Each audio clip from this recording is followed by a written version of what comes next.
Proposed resolution is in order and is in fact an absolute necessity given the circumstances that we find ourselves in as a nation. We believe, comrades, and we hope FAU and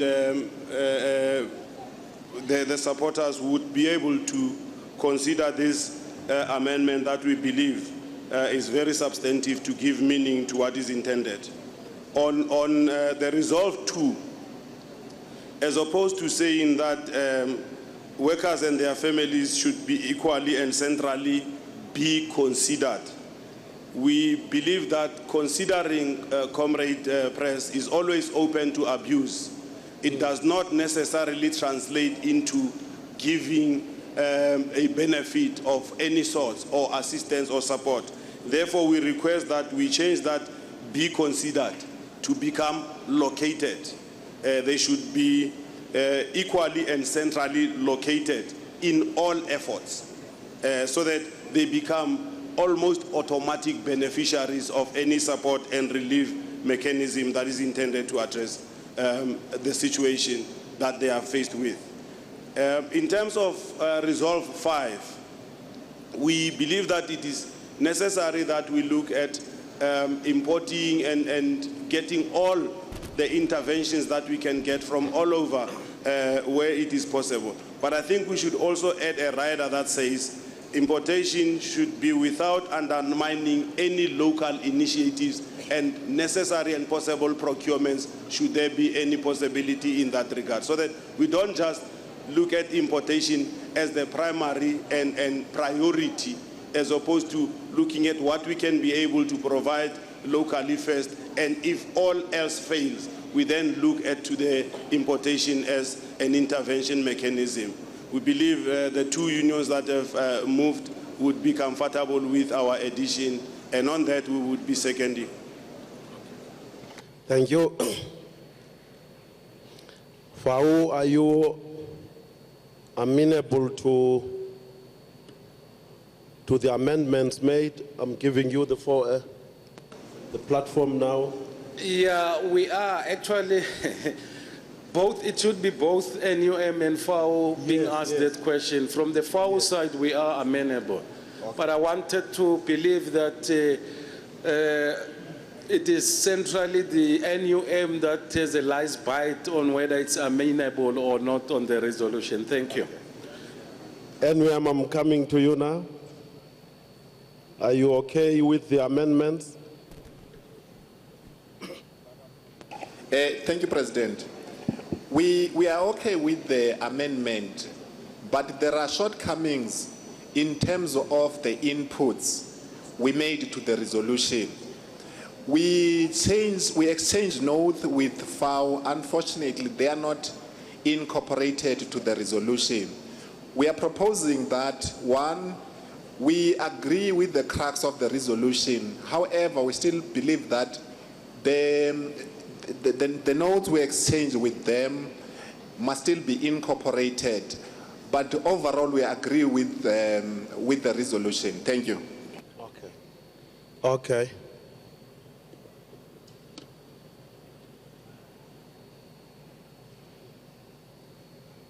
I take it that the resolution is now agreed by Congress. Is that the case? Yes, that's the case. Thank you.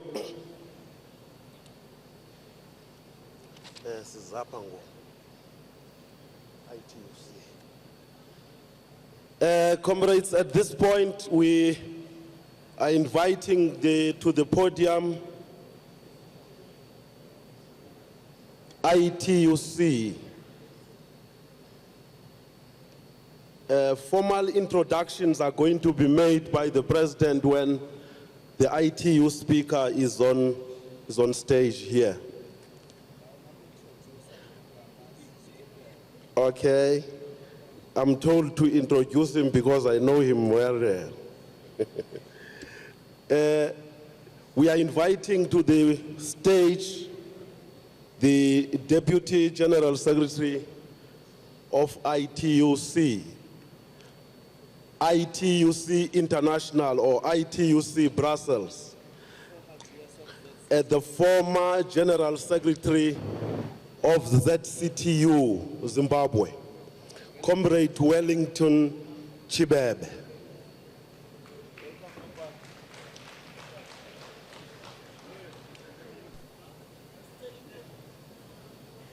Okay.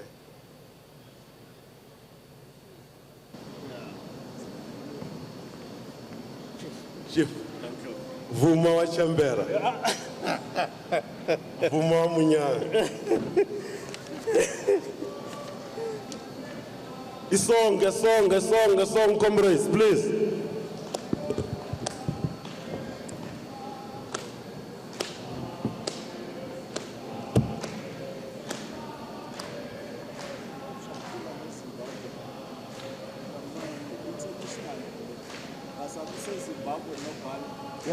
They are taking you back to Chimure.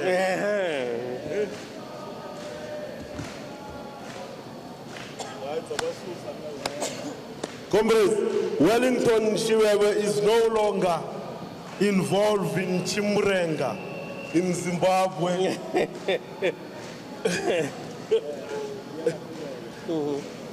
Okay. No. We'll give you time. Okay. If you will take 30. Okay, fine. All right.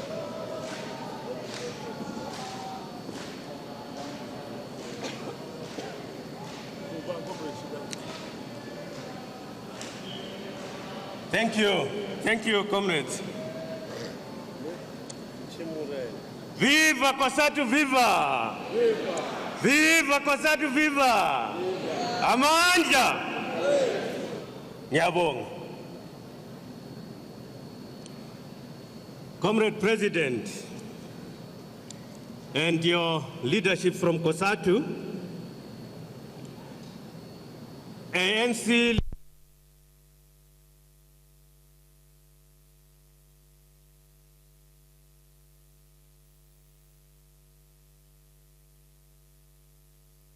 international guests, dear delegates, comrades and friends, your Congress theme, unity and cohesion of Cosatu to advance the national democratic revolution, resonates with the times. For us in the ITUC family, it was, however, contrasted by our fellow WFTU General Secretary's position when they deliberately and willfully chose to denigrate fellow workers of the ITUC. It is not ITUC policy to hit back. And for me, as an African from across the Limpopo, and out of respect for this workers' parliament, I find it culturally difficult to engage in name-calling and mudslinging at an event where I am a guest. Suffice to say that what was said by my brother is very unfortunate, miles away from the truth, and in my view, against the theme of this Congress. I, however, take comfort in the old African adage which states that ashes blow in the face of the one who throws them. Thank you, President. Comrades, we live in vulnerable times. We want unity, unity, and unity. With increased terrorism, including state terrorism, and the resulting loss of life, with millions of refugees fleeing from fear of conflict or economic desperation and the risk of further economic crisis, we see governments use this context to contain democratic state rights and freedoms and build walls against people when the solutions lie in inclusion. In Africa, as I speak to you, comrades, today, ITUC Africa is holding its Congress in Dakar, Senegal. Among the topical issues to be debated is the general state of the African people and workers in particular. The ITUC Africa Congress and your Congress, comrades, come at a time of the buzzword and slogan, Africa is rising. The questions one may beg to ask are, from where, going where, and for whose benefit? With 60 to 80% of Africa's supposedly able-bodied persons in informal economy, with raw materials being spirited out of Africa at a song, and finished products imported at a premium, with some of our leaders banked outside of Africa and not in Africa, with 52 billion per year finding its way out of the continent through illicit financial transactions versus less than 40 billion coming as aid, with conflicts in a number of countries, with shrinking space for human and trade union rights, should we therefore be talking of Africa rising or possible uprisings in Africa? In Africa and across the globe, the answers are timeless for trade unions.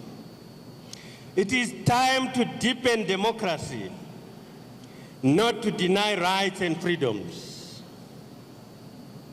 It is vital to create jobs and restore the dignity of work, to include women and young people, and to introduce and reduce inequality with social protection, minimum wages on which people can live with dignity, and robust collective bargaining to share the wealth of production. People are hungry for a different world, for democracy in which they can trust, for development and social justice. They are hungry for socialism that reminds us that the only solutions for peace are those that demonstrate that we care about each other and are prepared to share wealth and the land. We demand a future that is free from corruption, free from the past and free from oppression.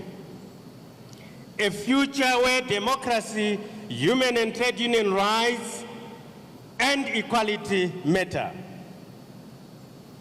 Our unions, your brothers and sisters, our struggling friends who are struggling for justice, are littered in many parts of the world.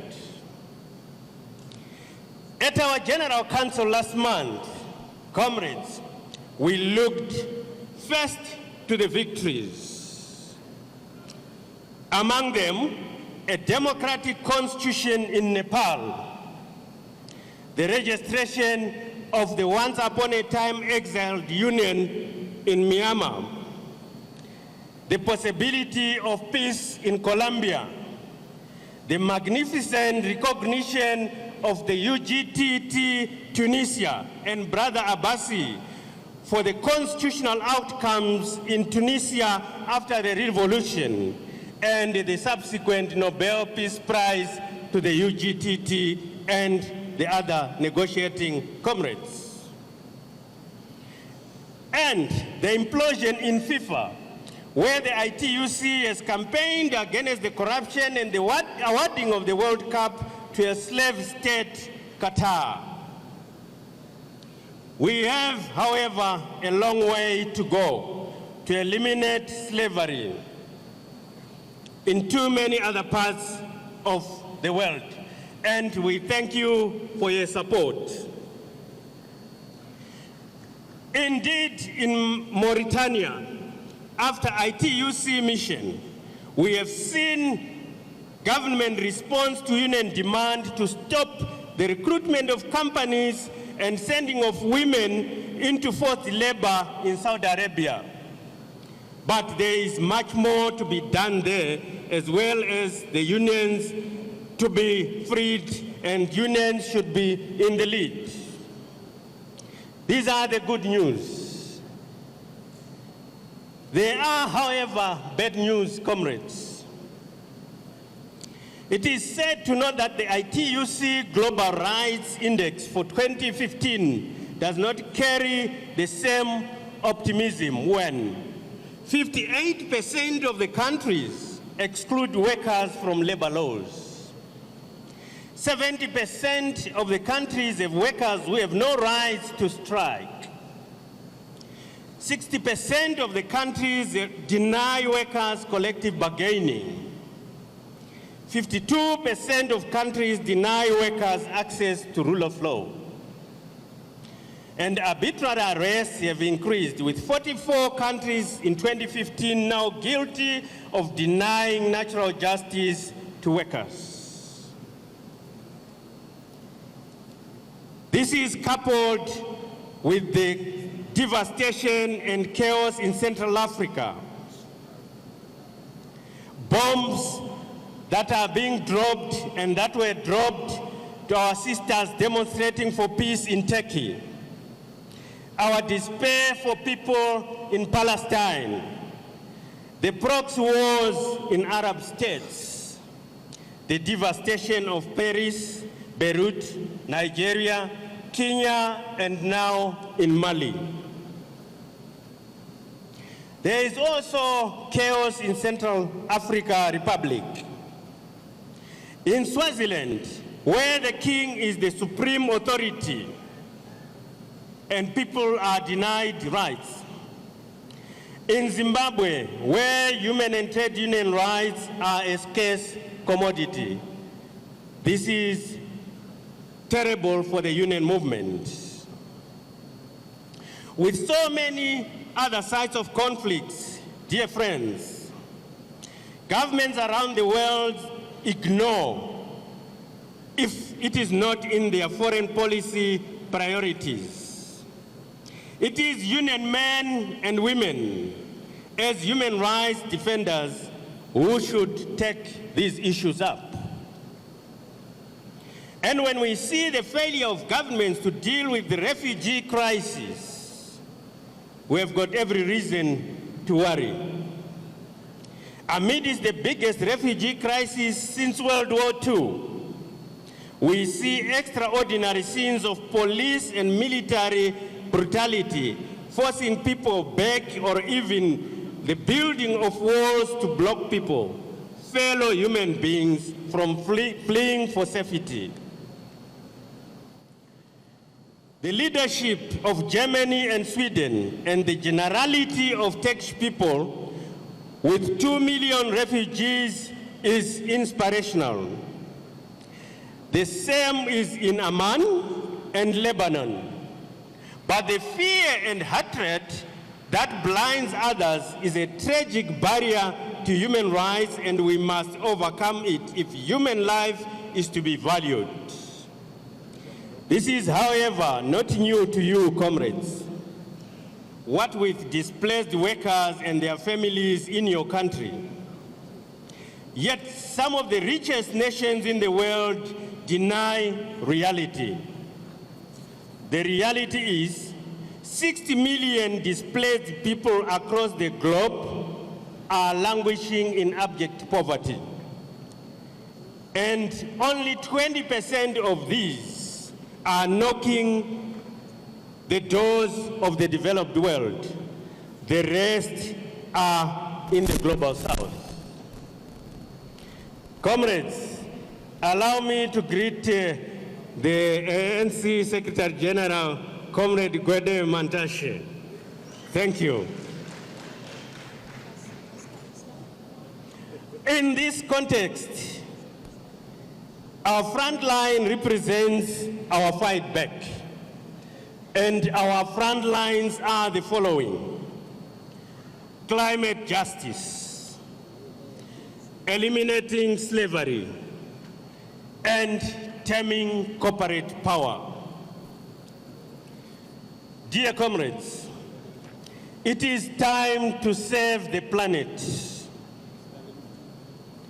There are no jobs on a dead planet, and we know this is much more than a slogan. As our people face changing seasons and the devastation of extreme weather events that cause loss of lives and livelihoods.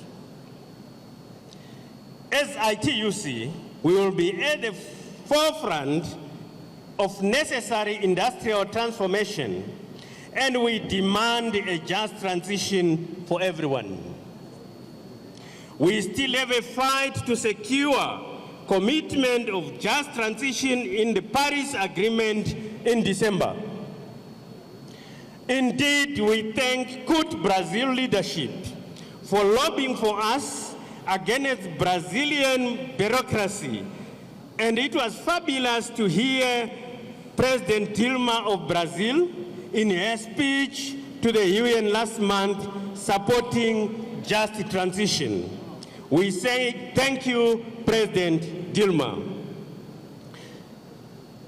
Comrade President, global capital is out of control. We will build a global fight to tame corporate power, to end corporate greed. And let me now turn to the global workforce. We just celebrated the World Day for Decent Work.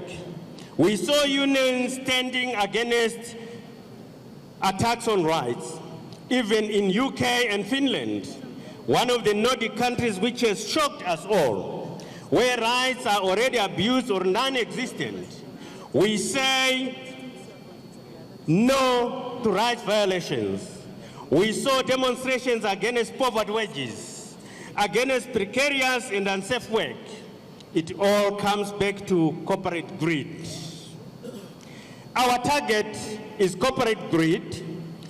It has cowed our governments, and sorry to say this, and orchestrated those attacks on rights, short-term contracts, those insidious zero-hours contracts, informal and unsafe work with low wages, and for 76% of our brothers and sisters with no little or no social protection at all.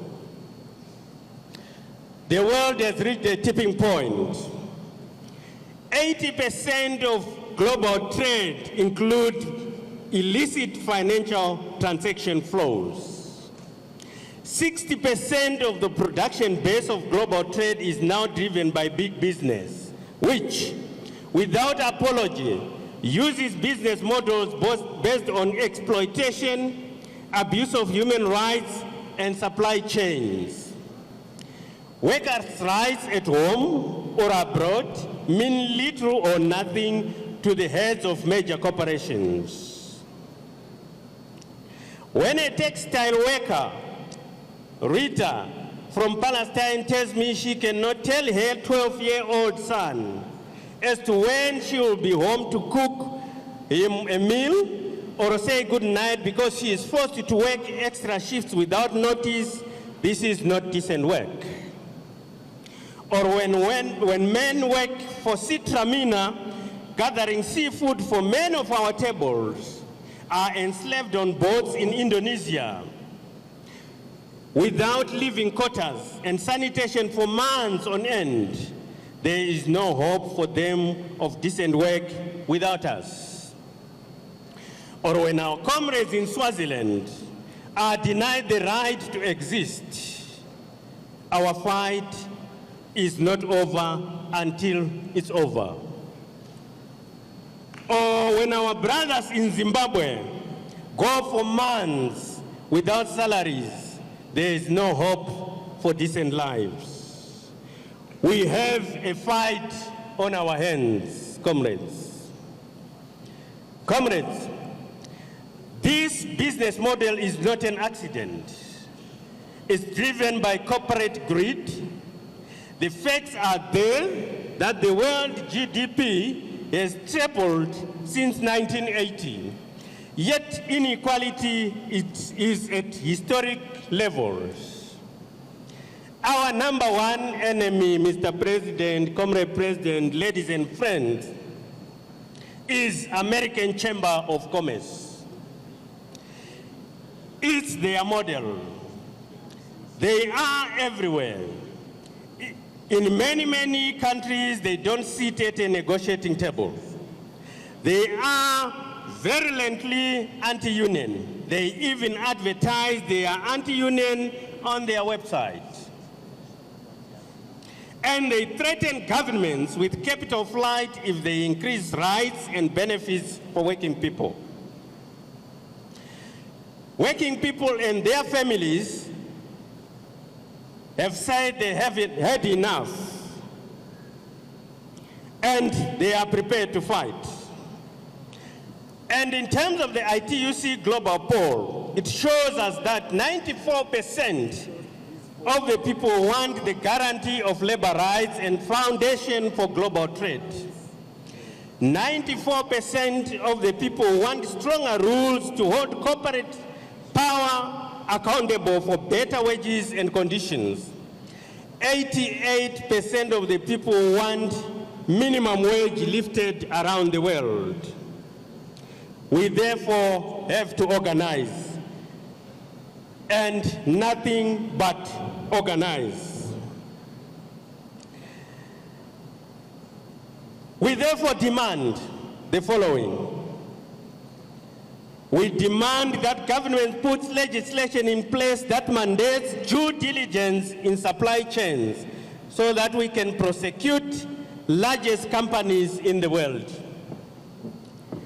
Employers must pay minimum living wages and respect freedom of association and collective bargaining.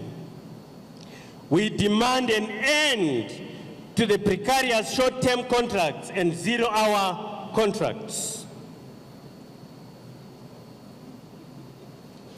We demand safety standards with workers engaged in safety committees and inspectorates with sanctioning powers to save lives. But we will only win the fight to tame corporate power and end corporate greed if we organize and are united. By May 1 next year, we hope to see worldwide labor movement standing behind the banners and demand an end to corporate greed. Lastly, comrades, dear President, allow me to thank you on behalf of ITUC, not only for your fight for workers' rights in country,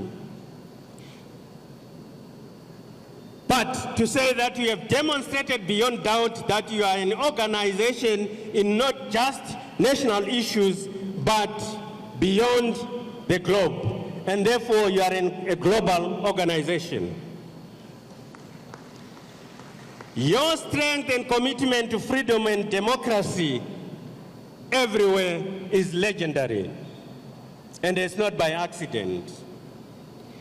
We therefore desire and call for a strong Cosatu to fight in solidarity with the struggles of ITUC family for us to change the world. And change the world we will do if we are united. We may feel that we may not change the world, but if we are united, we believe that we will change the world. as the African saying goes, that if you think you are too small to make a difference, you have never spent a night with a mosquito. And therefore, we think we are big enough to change the world. I'm fully convinced in my mind that change the world we will. I thank you, comrades. I thank you for your attention. Amanda!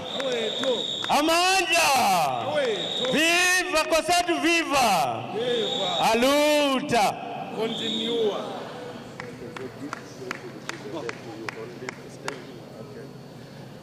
Thank you very much, Comrade Wellington Shibebe.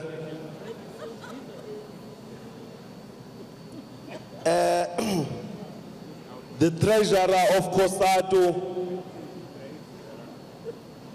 who is also your colleague because she's an auditor also there at the ITUC International, is going to present to you a gift from us. Viva ANC, viva! I had been ruled out of order. Thank you, Comrade Chair. Comrade Wellington of ITUC. This is a blanket manufacturing locally because we are having a resolution and promoting local procurement in South Africa. And so we're blessing you and showering you with this blanket that is made by these comrades as they are sitting here. And then we say thank you very much for your attendance. Thank you. Ngiyabonga. Lakusasa. Thank you, Comrade Wellington. I have 2 phones here. The owners forgot those cell phones in the toilet downstairs. And a wedding ring. And I also have a man's wedding ring. So that gentleman must be very careful to lose a wedding ring when he's in Johannesburg. Because you will have much problems when you get back home.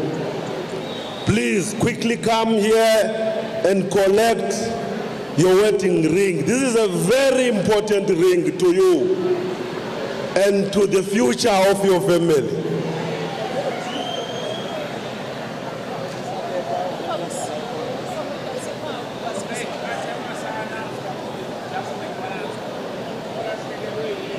Yeah.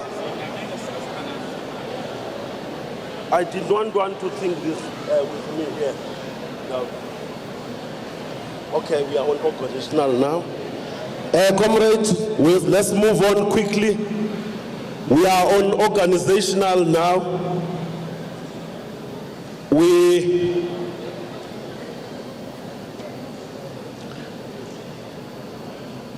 There's an amendment sponsored by Sakau, and I would therefore give Sakau platform to motivate that amendment, constitutional amendment.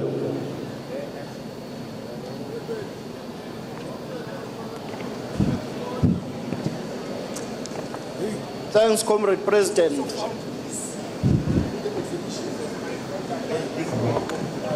Thanks, President. We had sponsored a similar resolution to the 11th National Congress in 2012. Congress could not deliberate on proposed constitutional amendments, and we have reintroduced it to this Congress. The key objective of the resolution, Comrade President, is to improve implementation of Cosatu resolutions. Because if we don't do that, we run the risk of losing credibility as a federation by taking decisions that we don't implement. We believe that we should not behave like philosophers who have hitherto only interpreted the world as the point is to change the world. We also believe, Comrade President, that there should be collective leadership over implementation of programs of the Federation, as well as the administration of the affairs of the Federation. This, in our view, will assist us in consolidating the unity and cohesion of the Federation. In terms of the background, we have traced this process from the 1997 Constitution of the Federation, which provided for the executive committee called EXCO. And our experiences within the Federation is that beyond CEC meetings, there is very little commitment amongst us as affiliates towards the implementation of programs of the Federation. And therefore, your Sorry, Sakau, there's too much noise here. We can't hear you. Comrade, please be quiet. Okay. Thank you, Sakau. Thanks for protection, Comrade President. We're saying that there is very little commitment amongst ourselves as affiliates beyond CEC meetings towards implementation of programs of the Federation. And one example is that you always complain as office bearers about poorly attended substructures of the Federation. We do attend some of those substructures and we have first-hand experience. In terms of the details, it's our submission that the scrapping of EXCO in 2003 was a mistake by the Federation. We need to reinstate EXCO. In terms of the specific proposals on the CEC, the immediate consequences of that reinstatement is that you will reduce the number of CEC meetings from 4 per annum to 2. That's point number F on page 54 of the proposed amendment. The second consequence of that is that NOBs will no longer have the power to convene special CEC meetings. Those powers will reside with EXCO and affiliates. The overall role of EXCO is outlined in 3.2 on page 55. The role of the EXCO is to assist the CEC to carry out its responsibilities, and it must. We want to emphasize numeral figure 1 there on 3.2. Consider reports from the Secretariat on the activities of each department and province and provide direction when necessary. It's our view as Sakau that we have paid little attention to building departments and provinces as a federation, and the reinstatement of EXCO with those responsibilities will assist us. On the composition, there it refers to the 1997 Constitution. In terms of the frequency of meetings, we believe that it should meet once every 2 months. All those other aspects, Comrade President, are administrative, like in terms of your quorum, speaking and voting rights, and powers and decisions. That's one aspect. But on point 4 there on page 56, we are bringing an amendment to deal with the composition of provincial congresses. We believe that the current clause 6.2.2.2 should read 1 additional representative for every additional 500 members instead of the current 250. We think that we have a lived experience of these challenges, comrades, and we appeal to Congress to endorse the proposed amendment. Thank you.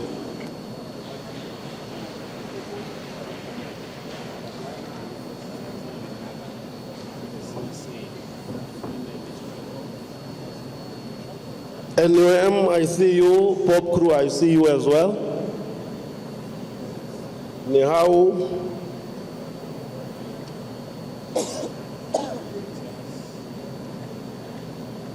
Take the floor, NUM, in the meantime. Teachers, we are on the list. Sadao on the list.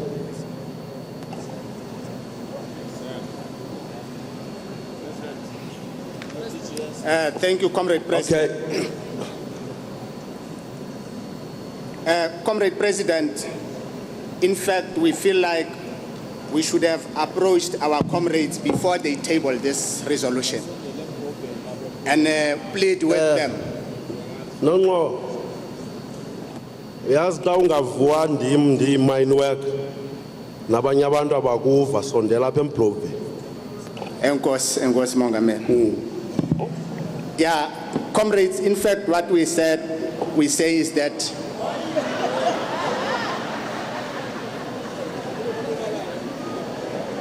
we felt like we should have approached the comrades, our comrades, before they tabled this resolution and plead with them for the withdrawal of this resolution. We want to plead with Congress, comrades, that this resolution, in fact, should not be adopted. We have few reasons to say that. Firstly, Comrade President, this resolution from us as the mine workers, we see it as a resolution that seeks to disempower the CEC. It is the resolution that seeks to disempower the Secretariat and FinCom itself, as it is currently run. Secondly, Comrade President, this resolution seeks to detach the national office bearers from running the organization between the CEC. Thirdly, Comrade President, this resolution seeks to undermine the NOBs, as we have said, and also it overstretches the organization to the extent that even the expenditures of the organization will be overstretched by the formation of this committee. We are okay as the mine workers currently as to how the organization is run today. We wanted to plead, Comrade President, if we were given a chance under the report of the Treasurer, if it was presented already, rather to call for the strengthening of FinCom to make sure that the treasurers from affiliates are attending FinCom, to strengthen FinCom and make sure that it advises the CEC correctly. We believe, Comrade President, that as workers, this organization of the workers must take charge of their organization and be actively involved. The notion that people don't attend the meetings, I think it is what this Congress must discourage and rather call upon all the unions, the general secretaries, and whoever is supposed to be attending any meeting in the organization to make sure that as workers, we take active participation rather than running the organization or our organization in committees. We therefore, Comrade President, call upon Congress not to accept this resolution. Thank you. Bob Group.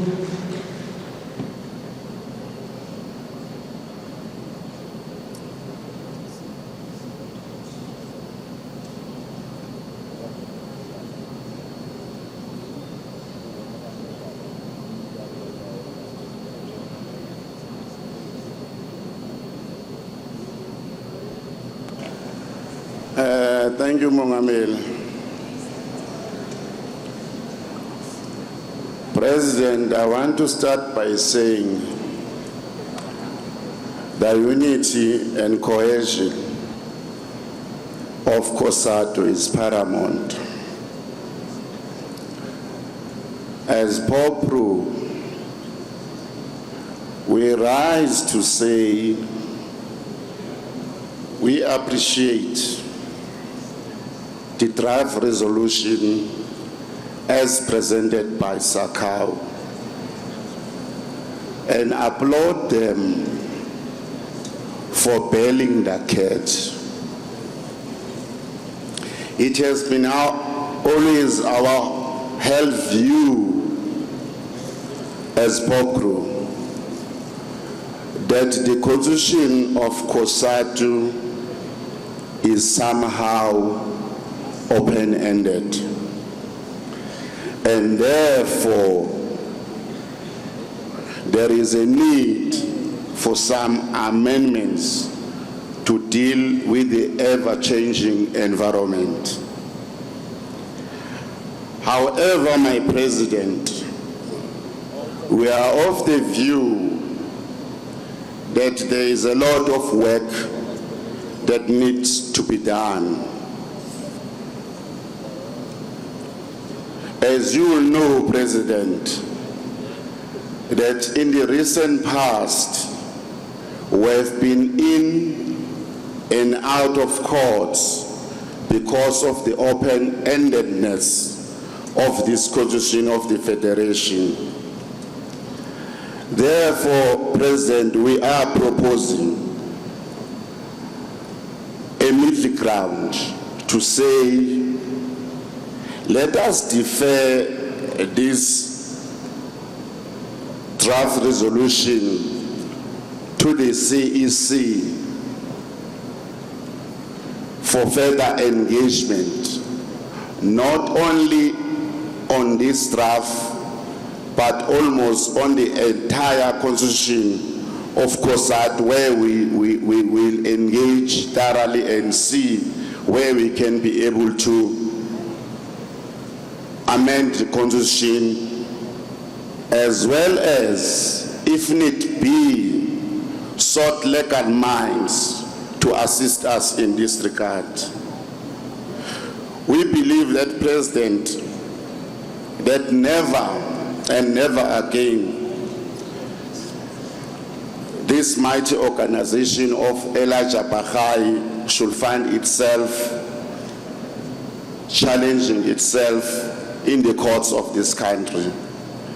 We are therefore humbly request that Isakau allow us that process to defer this matter back to the CEC, give it time frames if it need be, in order for us to correct the constitution without necessarily engaging on the content of the draft resolution itself, Chairperson. So we submit as proper.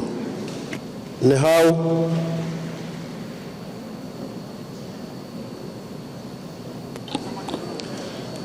thank you very much, Comrade President. We think we are satisfied with the reasons given by National Union of Mine Workers on asking Sakau to or agree with the Congress not to pursue that kind of a resolution. Instead, what we think Congress should be saying is to further strengthen the subcommittees of the Central Executive Committee, in particular how they are coordinated in order to function better in terms of implementing the resolution of the Congress. If in the wisdom of the Central Executive Committee there is a need for a substructure called EXCO, the CEC can consider that without necessarily having to constitutionalize it or put it in the Constitution. If in the view of the CEC, EXCO will further strengthen the capacity of the Federation to function, it can do so, but not as a constitutional matter. We therefore don't think that the Congress that scrapped the EXCO provision in the Constitution was a wrong decision. That's the first thing. The second thing, Comrade President, we want to agree with POCRO with the rest of the constitutional amendment that are still to come, that in the Special National Congress, we did set up or take a decision to set up a Constitutional Review Commission. We think that that commission must be empowered by this Congress to finish its job in cleaning up all those constitutional amendments submitted by the affiliates, and the Central Executive Committee be given a mandate to finalize and then therefore amend that constitution. Thank you very much, President. South African Democratic Teachers Union.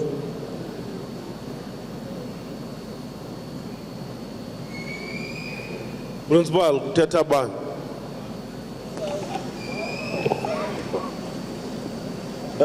Fau, you want to be noted?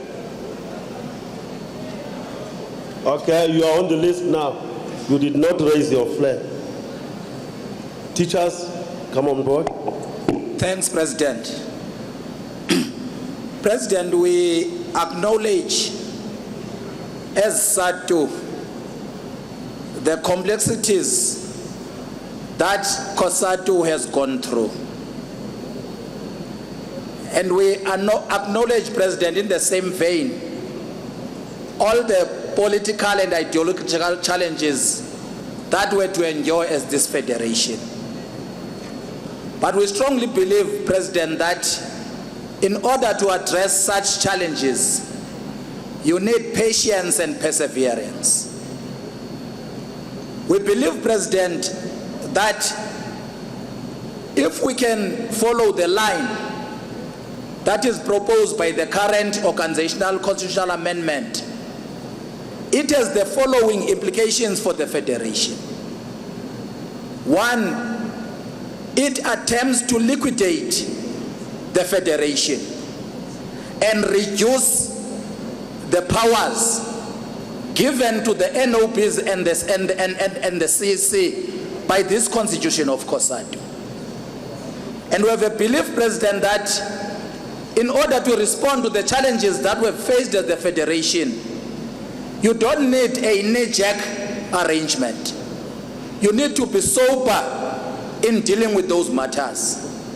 Because the danger, President, is to introduce many committees in addressing the dysfunctionality or non-functionality of the present committees of Cosatu, which we think, President, in analyzing the organization, the Congress is given more powers to deal with such challenges and problems that may have beset our operations as this federation.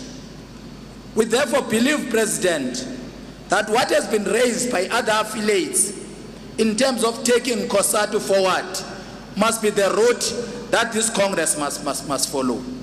And we still have believed, President, that the CEC and the NOPs are correctly placed in leading Cosatu in advancing its struggles as a federation of the workers. Some of the issues that are raised, President, will compromise the principle of worker control in terms of our federation, Cosatu. We want to submit as such, President, as SADTU. Thank you. Satau.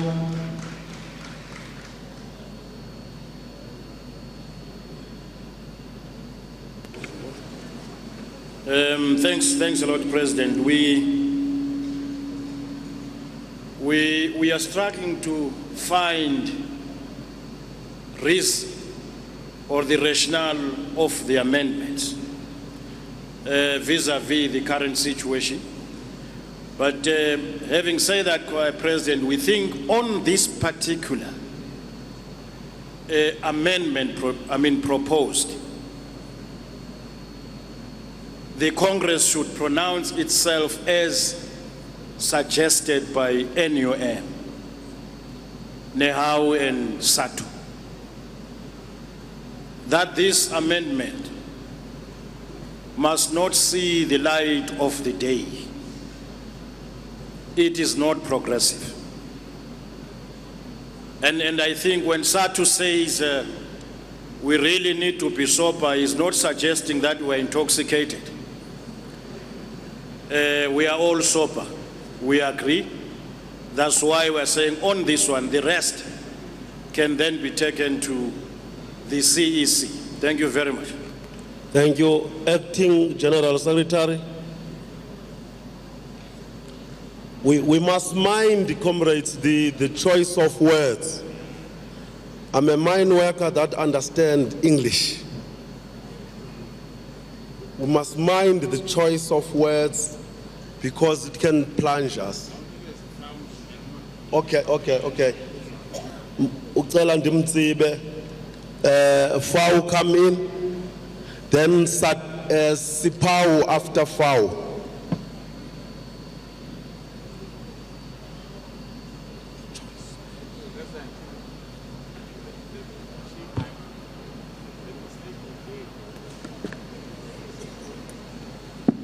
No, thank you, President.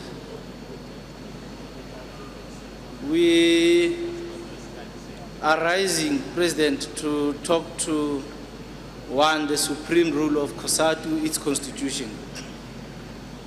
Indeed, there have been a number of challenges around the application and, for that matter, interpretation of this constitution. We share the sentiments with Sakau that for quite some time there have been endless meetings between general secretaries and president and NOBs in between the CEC and during the course of the CEC. That demonstrates the need for a form of a structure that will harmonize the federation, particularly its structures between the CEC and the national office bearers. So we share that view, because otherwise there would not have been so many meetings taking place between general secretaries, presidents, and the national office bearers in between and during CECs. We generally believe that there are inadequacies in the Constitution, rather clarities in the Constitution, such that we have explicit provisions in the Constitution that talks to a number of issues. We are warming up, President, to what Pope Crew was proposing, to a certain extent persuading probably both Sakau and, for that matter, Mine Workers Union to reconsider an approach of this nature. That the approach be that instead of adopting a full-blown, we change the Constitution or amend in this respect, instead of adopting an approach that says this Congress pronounce and reject the proposed amendment due to reasons advanced both sides, that we reconsider what Pope Crew was raising to the extent that it talks to possible reform of the Constitution. We are raising this, President, because we have an experience with regard to the Constitution. And it's unavoidable in some cases that the Constitution of Cosatu will be tested in a court of law.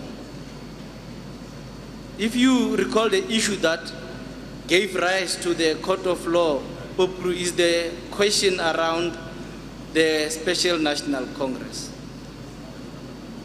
That's the issue that gave rise to an application to a court of law, and the court of law had to come in. So to that extent, you would appreciate that indeed there is an element of inadequacy, and you would appreciate that would warrant a need for, in our view, a reform. So we want to, insofar as it is submitted by Pope that a particular reform need to take place in the Constitution, that be the case. However, we disagree, Pope Satau, that the CEC be empowered to finalize that. The current Constitution as it is cannot be amended by a CEC.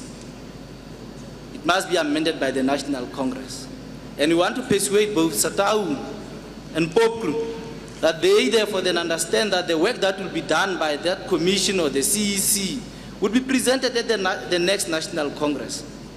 And it will be that National Congress that will then adopt the Constitution, having addressed all areas that we believe are inadequate in the Constitution. But also, President, whilst we are talking to this particular subject, this Constitution was never amended. There are certain things that have happened since it was amended to date that suggest and probably should not be the case, that suggests that the Constitution should be interpreted or applied in a particular way. The question of voting, the question of credentials, and so on and so forth. Nonetheless, the point that we are raising is that we persuade all the affiliates that have talked on this issue to reconsider reformulation of this particular Constitution, addressing areas of concern, but presenting that at the next National Congress, not at the CEC. CEC actually have got too much power. As a matter of fact, from far, we believe CEC have got too much power. 50 people in that CEC have got too much power. Read the powers of the CEC. And at some point there was a confusion in this Congress, whether the Congress is supreme to the CEC or the CEC supreme to the Congress. It's because of that power that the CEC has. we need to ensure that we are able to ensure to put a structure in place. Saka, we agree with you, to put a structure in place that will harmonize that particular aspect, that will ensure operational part of the constitution of the union of the federation takes place, but also that will ensure that decisions that are taken at the CEC have undergone a thorough-going process, not just knee-jerk resolutions and decisions that we are taking at the CEC. Some of them are going to be challenging in this Congress. Thank you. Thank you. Sipau.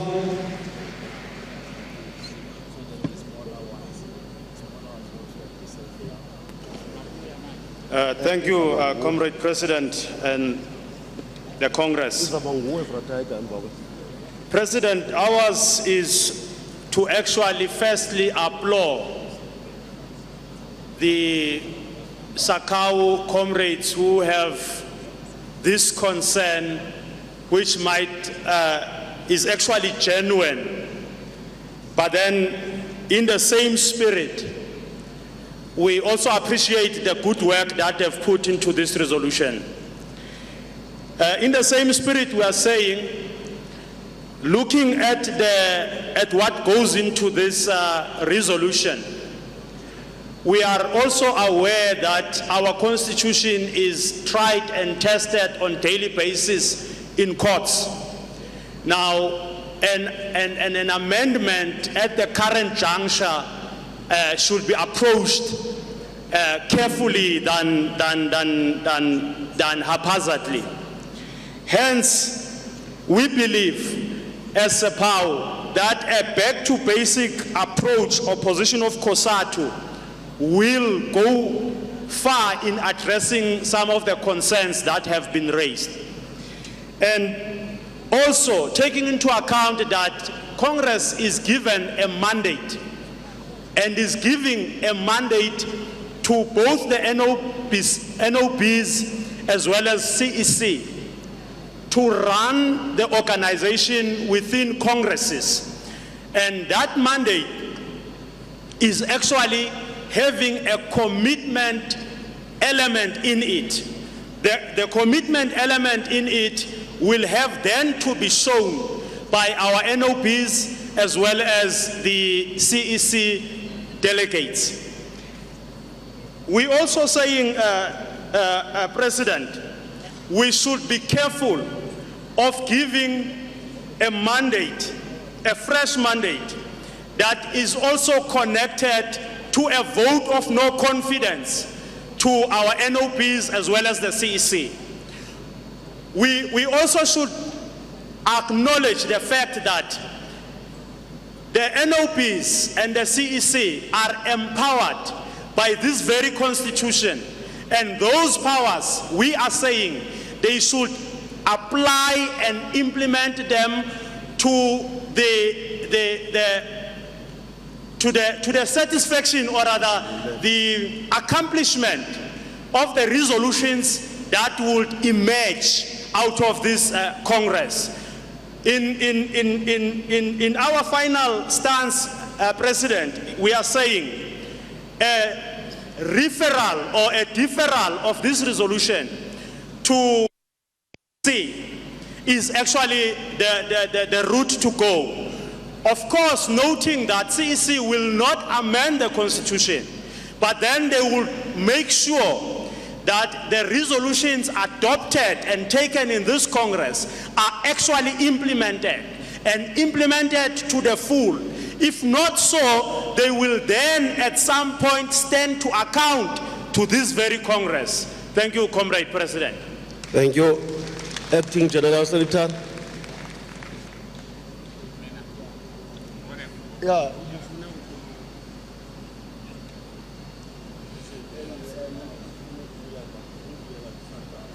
Thank you, Comrade. I suggest, comrades, that, or the table suggests that maybe we need to go back to Sakau. Yeah. Not take any further engagement on the debate. Going back to Sakau to see whether Sakau is amenable to the suggestions that all the union have proposed, and the tone should be the tone that as proposed by the other comrade that we are not rejecting this thing by deferring it back to the CEC. That the first CEC review the commission that was set up when we're dealing with the appeal. We set a commission that deals with the Constitution. So in the first CEC, we revamp and confirm that commission. We look in terms of its composition. We work it out, the time frame, the working plan in terms of dealing with those issues. Its report should be a report that can either even be presented in the Central Committee, not for adoption, comrade, so that everybody can be able to engage in terms of what is being proposed. And when it goes to the next Congress, it goes in the contents that it has been a recommendation that goes in there by the Commission, rather than being one resolution being presented in the CEC. So that's what we may appeal, comrade, that we need to go back, which may have the implication by its extension to the other amendment to the Constitution itself, because we may not be able to say one must stand and the others must be defer in terms of those particular issues. But it's also important, comrade, that what is being proposed, I think we need to make this point, comrade. What is being proposed is what was in the Cosatu. This EXCO was a Cosatu structure before, which were the reason why we have to move away from that structure and replace it by the CEC in the current form. So that all those debates, comrades, are engaged on, including the number of issues that that commission should look at, the size of our Congress, the size of our provinces, and many other interpretation, comrade, that were written in a language of comradeship that we never anticipated, that the interpretation of the Constitution can be so difficult to an extent that we have to go to court to try to interpret. So, comrade, I'm pleading with you that maybe let's go to Sakau and see whether Sakau is amenable to this decision, so that we know how we move forward. Thank you. Sakau, let me give you the platform.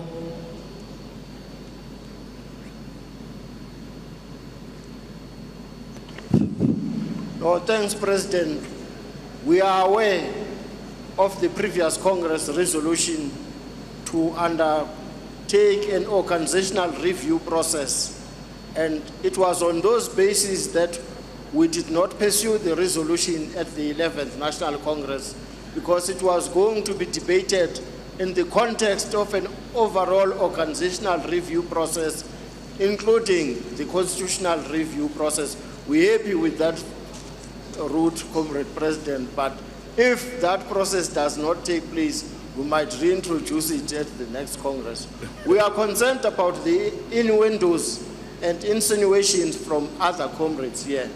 There is no intention to disempower the CEC and national office bearers. We can go into those details, but we should not make such statement, comrades, which cast aspersion on the integrity and the intentions of comrades in our own congresses. Thanks, President. Thank you, Sakau.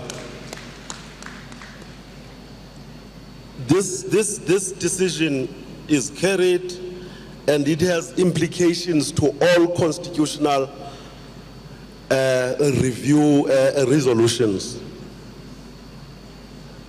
Is that not the case?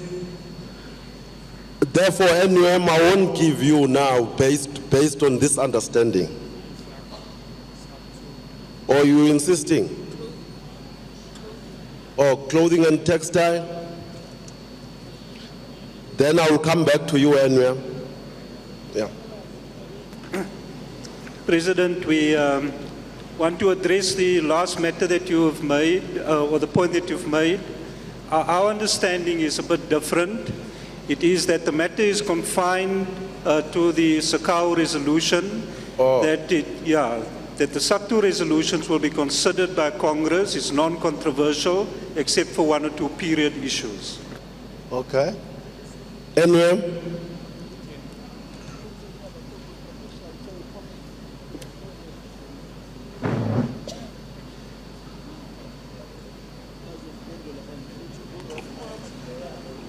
President, so lebetse di sign fela re ne re lokile o ska go tlela go rona re dumelana le wena. I see how there. I will come back to you, Sadu.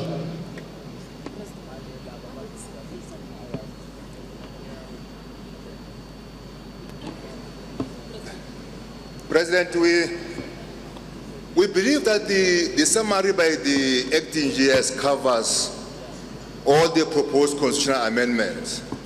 And we want to persuade Textile to agree with the Congress on the summary of the acting GS in terms of how do we deal with all the constitutional amendments without separating some sections of the Constitution to try to amend them in this Congress. We believe that that summary covers everybody, President. Thank you very much. And we want to persuade Textiles to agree with us on that one. Thank you.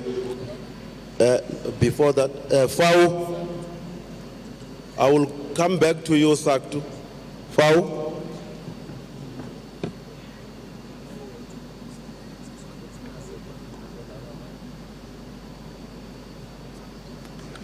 No, President. It's just that it's difficult to say we are covered by now, but we are covered, President, because that's exactly what we wanted to say. It is, we are confessing now. We are covered.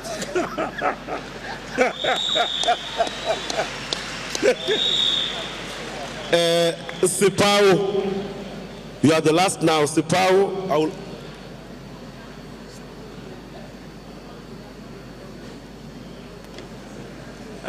Thanks, Comrade President. President, we unequivocally support both the summary by the acting GS as well as what Nehau has raised. Of course, they are all having constitutional implications. They therefore should follow suit to the resolution that has been taken on Sakau. Thank you. Clothing and textile.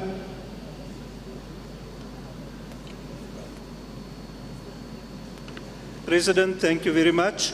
We're not in the game to delay Congress. If that is, if our understanding was incorrect, that the only issue was a time concern issue, then we'll accept what the majority is saying. We're not in the game of delaying. What we do want to point out, though, in accepting that suggestion is the following dilemma. That it must be very clear that in the manner in which the summary is now being couched, is that if the matter of the constitutional amendments is then referred to the CEC, that the consequence of that would be that the CEC would not have the power at all to amend the Constitution because it is within the constitutional competency of the National Congress only. So our difficulty that we have in accepting, which we do, is the following, that it would mean that we will come to the next Congress or to any special Congress that get convened in between with the same constitutional dilemmas on the matters which SACTU is raising in its constitutional proposals. And what we seek to do is to prevent that. So, Comrade Chair, Comrade President, and the delegates of the Congress, the way out, we think, is as follows, that you can't have a situation where you have constitutional paralysis when you even come to the next National Congress. That this Congress then therefore should mandate the CEC, which this Congress is empowered to do, to review the Constitution and then to effect and submit to the Registrar for certification such amendments as the CEC may agree. That is very critical. We don't want to come and approach the next National Congress with the same uncertainty and constitutional paralysis that we have. I see boards here from both Pop Crew and FAO. Pop Crew. or I don't want to interpret what you want to speak, but I understand what you want to say, is that there is this general agreement now as to how do we approach the constitutional review resolutions, which is emerging. We don't want to select any specific resolution, but all of them subject to that process. Can you speak so that I hear what were you raising your board for? Is Bob Crew and FAO?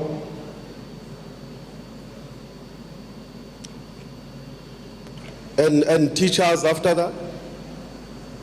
Thank you, President. But why do I look like Kadisha? It can't be me, President. Really, it can't be me. Comrade President, on a serious note, I think textile is raising a fundamental point. And as Pope Crew want to add one issue on the proposal of textile, that it could be CEC or Central Committee that could be vested with such power of dealing with the process as suggested by textile. Thank you. Okay. FAO. Thank you, Comrade President. This is becoming difficult now. Because Comrade Clothing and Textile are saying they accept the summary by the Deputy General Secretary. And from there, they want to amend that summary. That creates a problem. As a matter of constitutional imperative, there is no way that an amendment to the Constitution, even by a resolution of this Congress, can actually be dealt with at the CEC. It's not, it can't be correct. If we're saying we're going to embark on a constitutional review process, unfortunately we have to wait for 3 years. Or we have to convene a special national Congress to adopt, or rather discuss and adopt the new constitutional amendments. We can understand the sentiments as raised by Clothing and Textile Workers Union, which is the frustrations that as far we also have, as the speaker from FAO earlier on, the DGS of FAO said, that there are areas that are inaccurate, unclear, silent in the current constitution. So we either amend the constitution now or defer everything. And Clothing and Textile must assist us, Comrade President. Okay, Sakau.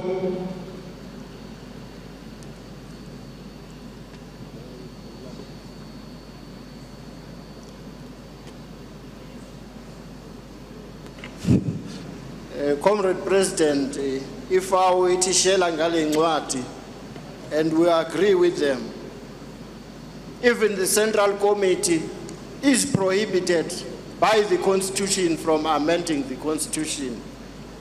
We can take comrades to a particular clause there, which deals with the role of the Central Committee. On page 24, clause 41216, it may deal with any other matter that may be deemed to be in the interest of the Federation other than amending the Constitution, full stop. Injalo nyani. Now,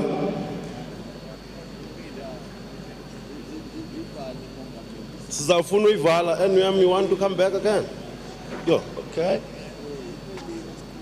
No, President, we wanted to, understanding the reason of clothing and textile, but to appeal with them to accept the summary in its entirety. Because in the summary of the Acting General Secretary, he did make the point that the work of the commission that's going to review the Constitution will have to go to the Central Committee, not for adoption. So we think that it's part of the middle way as SAPTO is proposing, that we don't come to the next Congress with paralysis. There will be clarity on what we are bringing to the next Congress for adoption. Although, Comrade President, we want to make the point that it will not have been the first time that Congress mandate a structural law to it to endorse the Constitution. We do have constitutions that was amended by the Central Executive Committee as mandated by the Congress before. So it's not like it has not happened as other comrades are raising, but we're just persuading Cloakton to accept the summary as it was, Comrade President. Thanks. Comrades, I'm inclined not to give the next two affiliates to speak because there's a decision on this matter. There's a decision on this matter. Thank you. Let's step off it. What's next now?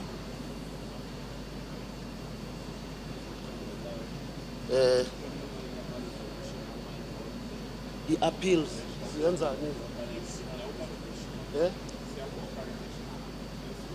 Discussions on organizational report.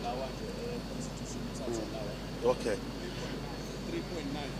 Comrades, now we go to discussions on the organizational report or resolution 3.9. I'm reminded there's resolution 3.9 that we must still deal with. It is by clothing. Oh no, teachers. Yo, sorry. Yeah, let it stay here. This book. Oh yeah, 3 teachers. I can't speak for you. Speak for your resolution.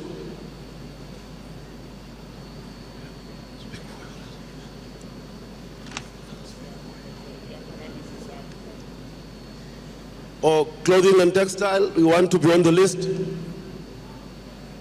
Or you want to speak now? You're insisting. Andrew is insisting. Thank you, Praise. With respect. Let me hear you. President, with respect, we just want to bring on the matter to a proper conclusion. We accept the appeal from the House on the constitutional amendments. Yes. Secondly, Praise, our understanding is that there will be now a different way in which the meeting will proceed, and that the resolution discussion is now concluded, and that we'll proceed with the appeals.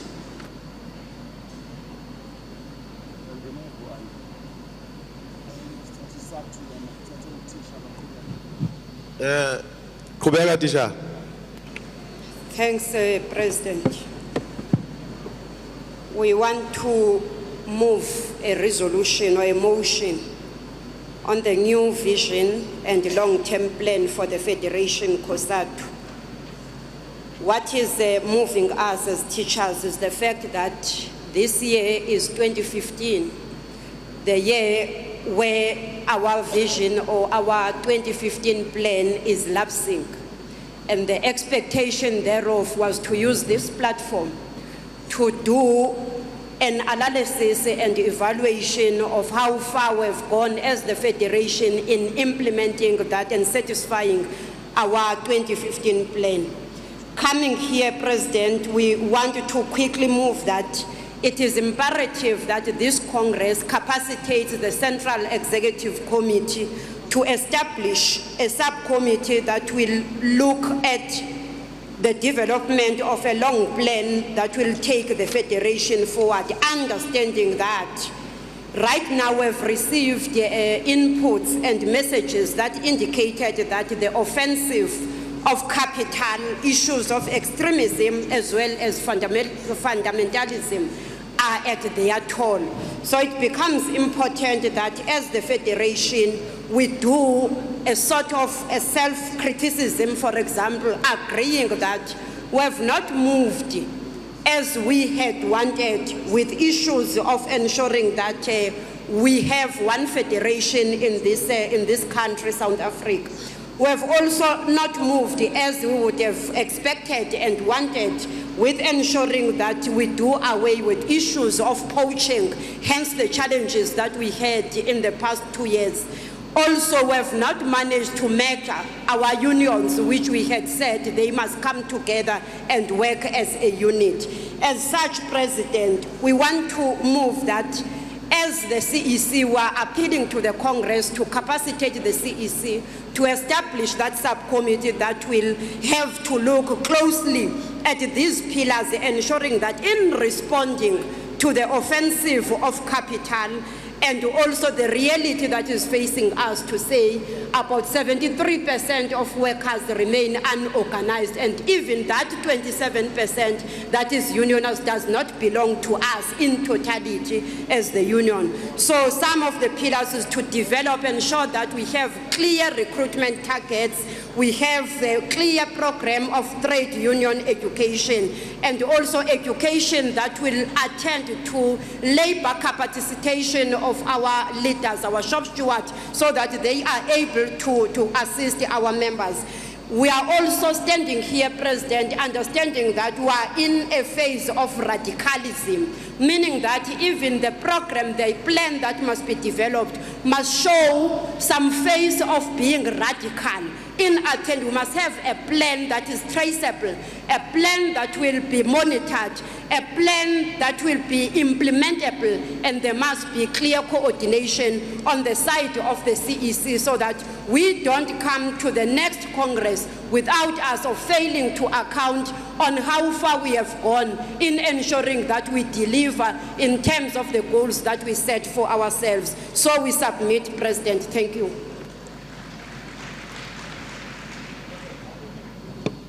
Clothing and textile. I see Cosatu. President, thank you. And thank you to the comrades from Cosatu for motivating the resolution. But we have an organizational dilemma.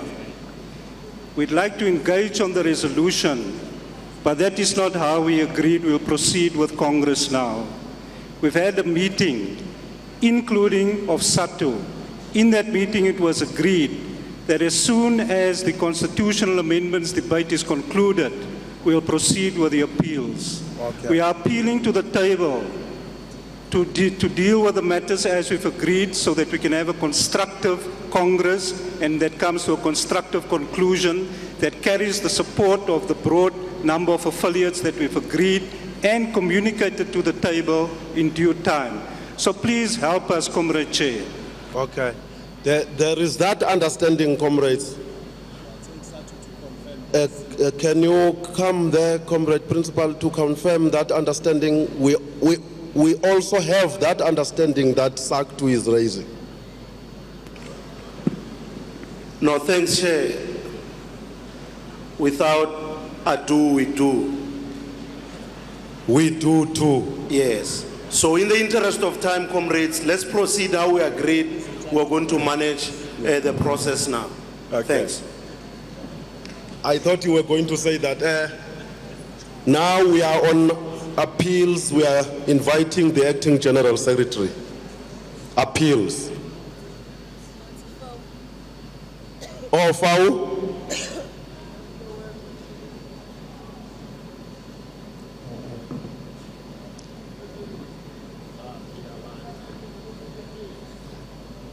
awukaziswa siphumo chinikushi. No, through you, President. We don't recall that understanding. We don't recall that understanding. The understanding we have is that we are dealing with the resolutions as contained in this document. You are correct, President, to allow Cosatu to continue to deal with the resolution they have sponsored. We need to be dealing with that particular resolution. Please, President. We don't have that understanding as far, and we don't believe the Congress have that particular understanding. Let's deal with the resolutions as proposed and as contained in this document. Thank you. Now we are putting me on spot, Fau, because, okay, let me hear you, Satau, and Cosatu Nihau. Limusa, you will be the last then. Comrade President, Eyonando Sponda Bizos Mweta is now to present a motion in this Congress that seeks to suggest that all the other matters that we have not been able to deal with, including those resolutions, be deferred into the CC Therefore, the CEC should engage on the issues of the appeal. Now is no more a caucus, okay? Is no more a caucus, is a position that we are trying to deal with. Okay. Now, Comrade President, yesterday when we resumed the plenary, the meetings that took place of the General Secretary did propose that by 2 o'clock we must be closing Congress. And it did say that if by the time of 2 o'clock we are not done, all matters must now then be deferred. And it is that understanding that we have, therefore, that we wanted to second what Closing was saying, probably in a form of a motion as it's put by Satao. There are matters that can't be deferred, Comrade President, that Congress must express on, which include the issues of appeal as they've been put. So we want to confirm that understanding that that Clothing is putting, Comrade President. You must know that because today is the last day of the Congress, there are affiliates that are affected by flights. And therefore, this Congress has a danger of, by the time it concludes, it has got full delegates in the plenary, and that can't be correct, Comrade President. So I want to agree with both Satao and Satu. Thank you.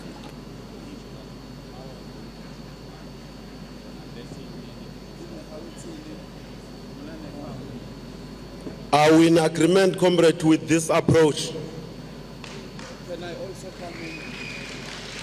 You are not? Can I come in, President? Okay. Fau, then President after you. Fau.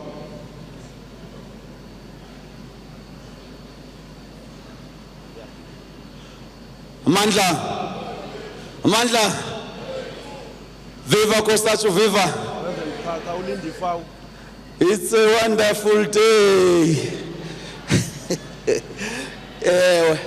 No, President, thanks very much.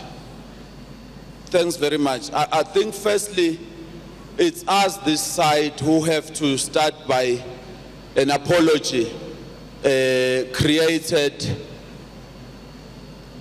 because we ought to have introduced this change to Congress formally and solicit your acceptance or your rejection to it. Having not done that, it has led to the situation that we have now seen. We apologize to Congress on that. It's really something we cannot run away from taking responsibility to it.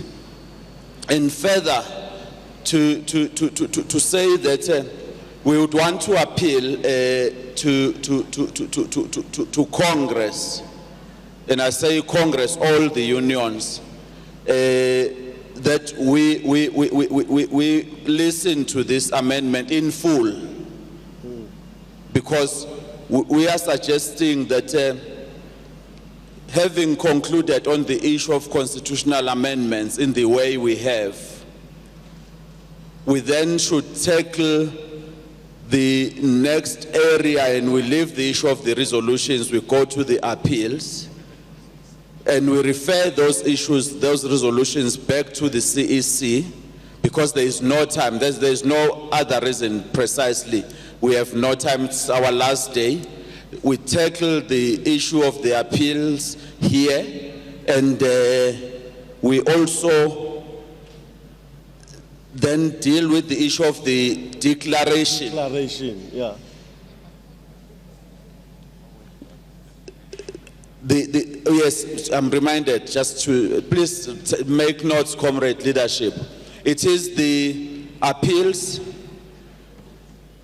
we deal with the finances, we tackle the election, the issue of the declaration, then the election of the results of the election of leadership, then close. And we aim and wish, and it's our request that we should be able to close at least round about 14:15 to 14:30. And I would want to again profusely apologize to FAO or any other union that may feel that this proposed change is putting them in a difficult situation or wasn't handled properly. We do apologize for on that and any other union, but we're appealing to Congress that indeed we follow this suggested line. We're not leaving any issues, but some we're deferring them to the CEC and ensuring that Congress key declarations and the constitutional key issues like the election of the leadership is not undermined, and we aim to finish in time because you must take transport home early. Thank you very much, Chair. Thank you, Comrade President. Fau, can I go back to you to hear if you are happy with what is now being proposed?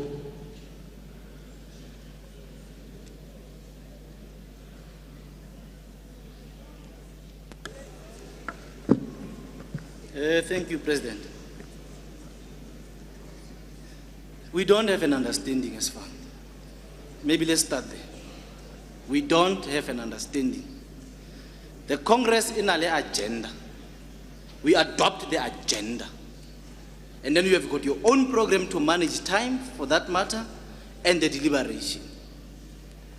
The secretaries, the presidents are delegates to this Congress. We respect their position they hold in their respective unions, but they are all delegates.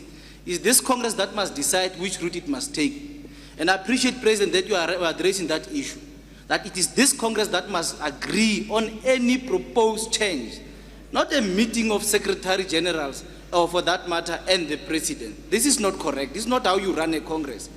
Otherwise, you could have just dealt with the agenda and program as and when they wish that it should be done so. It is this Congress that must decide. President, we want to propose that we continue with the Congress work that we're busy with and we're still dealing with.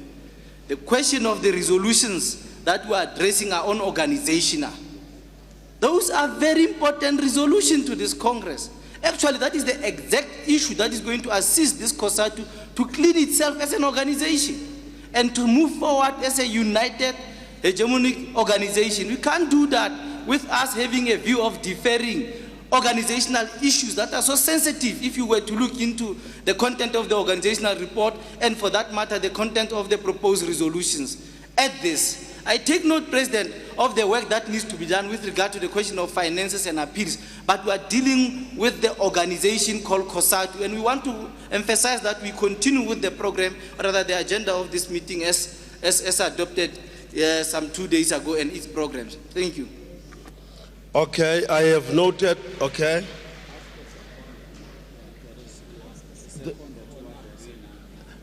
Is there, first of all, is there a union that is seconding what FAU is saying?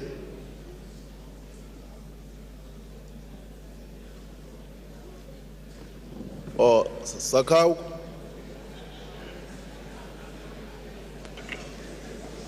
Thank you, Comrade President. Mazia andizukubiza ngevoting cow namhlanje. Yadeta Lord. Comrade President, we want to align ourselves with FAU. Okay.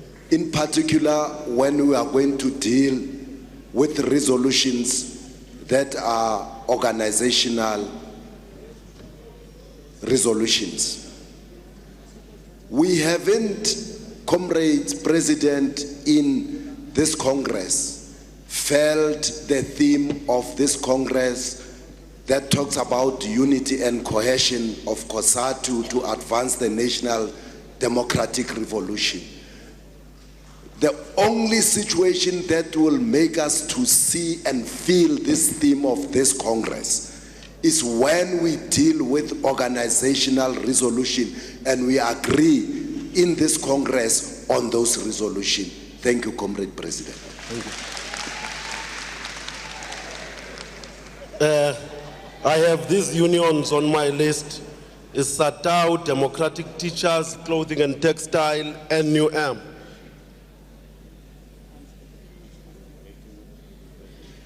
But I thought there was an understanding. Now you are putting us back to square one. President, Mongameli, let's first correct one thing. This is not a position of the President and the General Secretary. Satau presented a motion in this Congress. Yes, And that motion has been seconded. yes. The debate should not suggest that is now as a discussion of a meeting somewhere in the corner. That will mislead Congress. And even if Congress may have adopted an agenda, this Congress has powers to take decision on certain matters. We have put a motion, Comrade President. If therefore there are two motions on the House, do the honorable thing to save Congress. South African Democratic Teachers Union.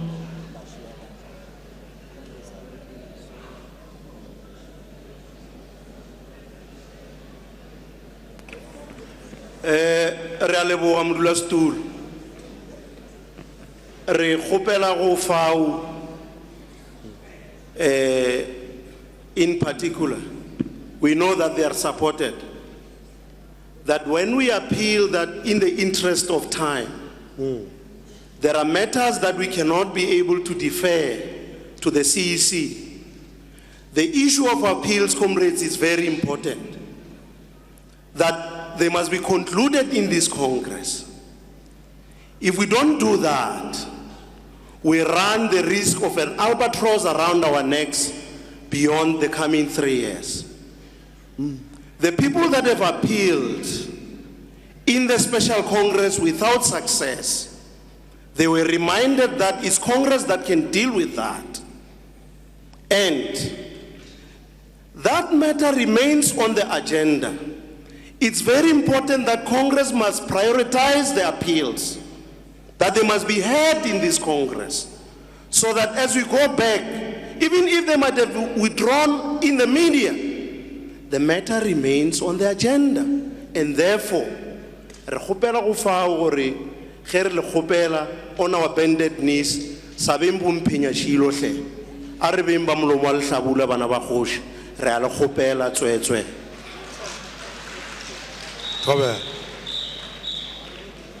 Clothing and textile.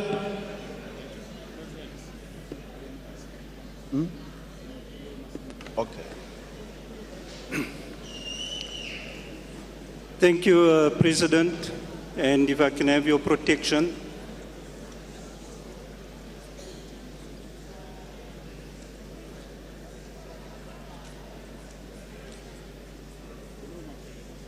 Kuloma. All right. Jy kan maar this, praat. this is okay, ek sal praat. Dank u hoor. Comrade, hier is hier 'n probleem wat ek nou wil clarify, okay? This is not to like speak on the motions, there are now motions on the table. But I think for the sanity of ourselves, it is important that I clarify what has happened in the run-up to the position that was put to the table earlier. Earlier, I went around to all the affiliates, including FAO and including SACAO. I presented to them what our suggested way forward is. FAO president said to me, he has to reflect and he has to consult. We accepted that. The SACAO said to me they agree with the way forward. We then called a meeting. I went to the table, I asked the table to announce that there will be a meeting of the union leadership to decide the way forward. We waited. Then we proceeded with who was present. I went back to the comrades from FAO and SACAO, and I said to them, this is now prior to the meeting, that there are other affiliates who feel that the matter of the appeal should be entertained, and that matter needs to be discussed, and hence the call for a meeting. Now, comrades, I'm not saying anything, I'm just putting the facts and the sequence of events objectively. We cannot help it if there are affiliates that don't attend meetings to decide on how we manage the time of Congress going forward.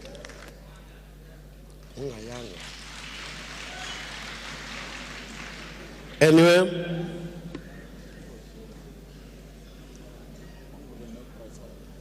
Yeah, okay. Yeah. If I voted.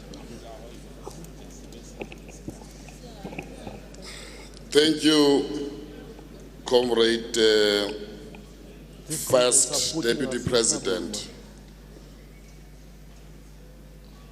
Our input on this matter, President, is going to be very short. We rise to move the suggestion that the 4 items of the agenda that was adopted on the first day of the Congress should be prioritized. Those items are appeals, finances, declaration, and elections. The reason why, President, we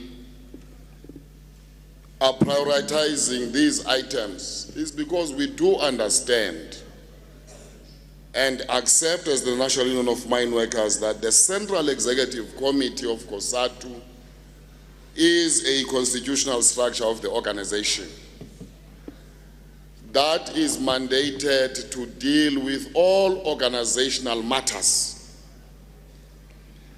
Now, I'm speaking here both as a delegate of the National Union of Mine Workers and its president. The Central Executive Committee of the Federation cannot be reduced to a group of few individuals who are presidents and general secretaries. That is the structure of the organization that must be accorded a respect like this Congress. Maybe, President, if one wants to be sarcastic, why can't we prioritize all other issues and defer the announcement of the results of the elections to the next Central Executive Committee of the Congress, of the Federation? Why can't that be done? Why can't it be done, President? So we are trying, Comrade President, to explain the importance of these items that have been, identified to be prioritized in this Congress.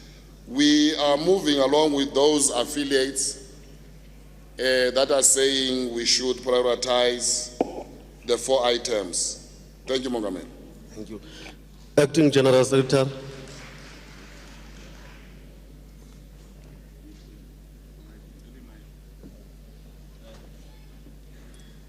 Amandla, Comrade, we can't disagree at the end of the Congress and debate whether to proceed or not to proceed in a particular way. The time we have spent now in debating, and maybe correctly so, to put the facts on the table, but it has taken more time than the time to consider the resolution on the table. So I want to appeal, Comrade, that let's agree there are about 5 resolutions on the organizational.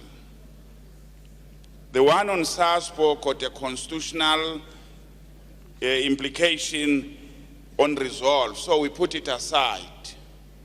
The next resolution is the expulsion of the former General Secretary, which I think the Comrade will agree that let's deal it when we deal with appeal from SADU. So we eliminate one. There is a resolution of strengthening Cosatu and unity and cohesion, which is submitted by Pope, Crew, and SACTU. There's a resolution on gender, and all the other one on gender. They are almost, Comrade, simple because they are referring to the discussion document that all the union participated on. Rather than spending time, Comrade, and union are free to withdraw their resolutions if they feel so in terms of time. But it is not the first time, Comrade, that when we run out of time, we defer issues.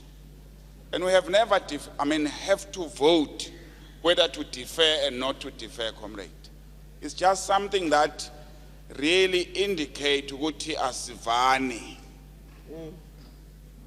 It can't be the outcome of this Congress ukuthi egcineni benezinto ezenza ukuthi singashayisani ngoba abanye babona ukuthi lokhu important. So I appeal to the comrades who got the different views that this allow as agreed earlier in terms of the earlier suggestion ukuthi sizodelisha nama resolution, not the report, and quickly move on it, comrade. 5 resolution, they are not resolution that are complicated. I think we may all have agreed on them and just move on, comrade. I know ukuthi this can be taken a principle ukuthi no ufuna uxolo at all cost. But we are running against time, comrade. That would be my appeal, comrade president. Even to the comrade that may have raised, let's just move on as quickly as we can.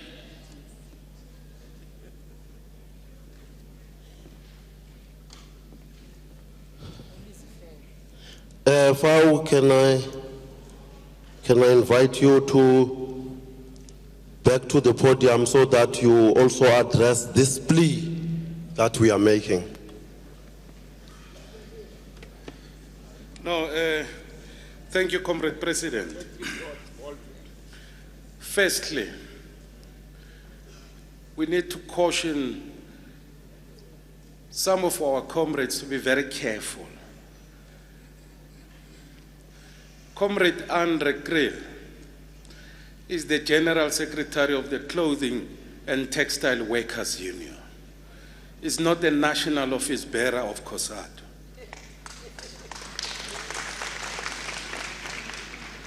When Comrade Andre, in the best interest of trying to package an intervention and consult with various affiliates, he shouldn't expect that we'll necessarily agree with any lobbying effort.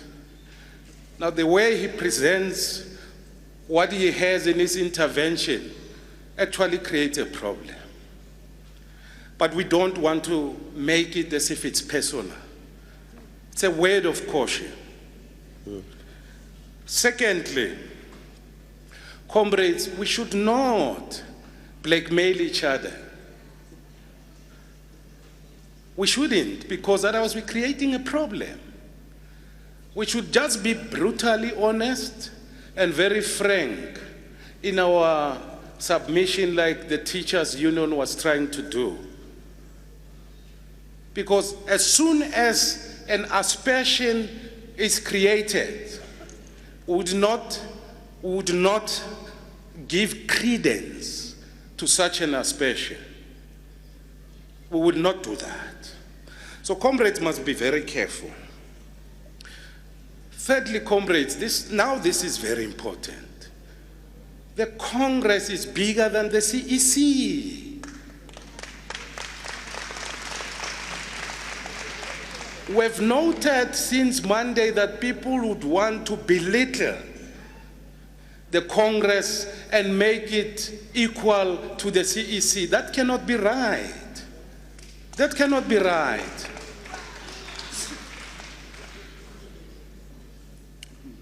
And comrades, again, we have to be careful. If we are making examples, as Comrade National Union of Mine Workers was trying to do, those examples should not feed into us hardening attitudes.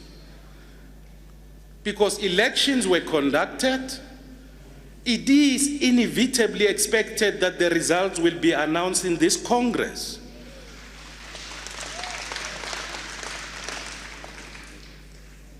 Now, as soon as you want to suggest that by not agreeing to postponing organizational resolutions, we are being dubious, because we may not agree to the postponement of the announcement of the results, I think that thing creates a problem. Now, Comrade President, we adopted a program on the first day. And a program set until, I think it's 5 o'clock. FAO and some of the affiliates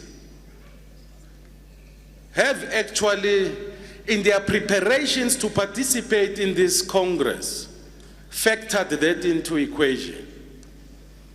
Now, we cannot allow the Congress to basically be, I agree with Satao that this Congress can take a decision to review what was adopted earlier on as a program. And if that's what's supposed to be done, maybe we should. Now, comrades, we find it difficult to concede to the request made by the Democratic Teachers Union. And we believe we should proceed with the Congress business. We believe that the matter of unity and cohesion cannot be taken back to the CEC, which CEC was unable to adequately deal with that matter.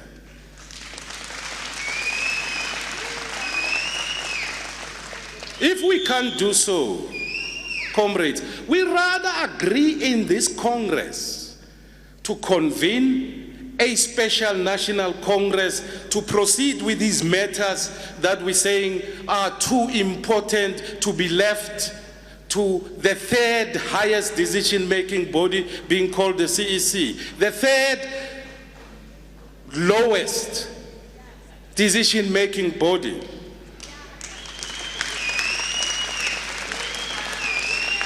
There's Congress, the Central Committee, the CEC. Now we say these important matters must be taken to the third lowest structure for further discussions, yet the same structure was unable to deal with these matters. Can we plead with our fellow comrades that let's continue, let's make an assessment as we continue, and let's see if the proposal that was made can be further entertained later on by the other comrades. Thank you.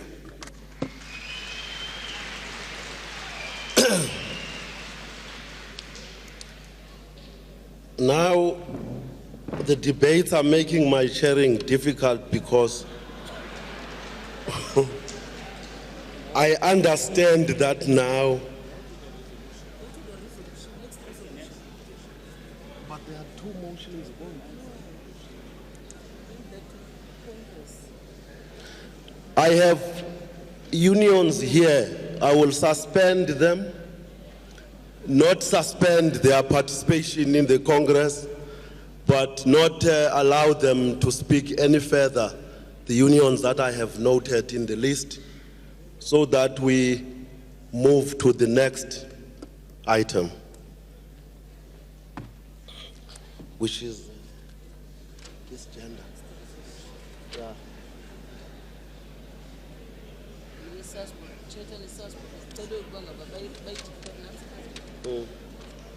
Yeah. Here, the next resolution was a resolution by SASBO, and there was a request for this to be deferred. SASBO, can I hear you? Put down your board, comrades. President, thank you very much. In fact, as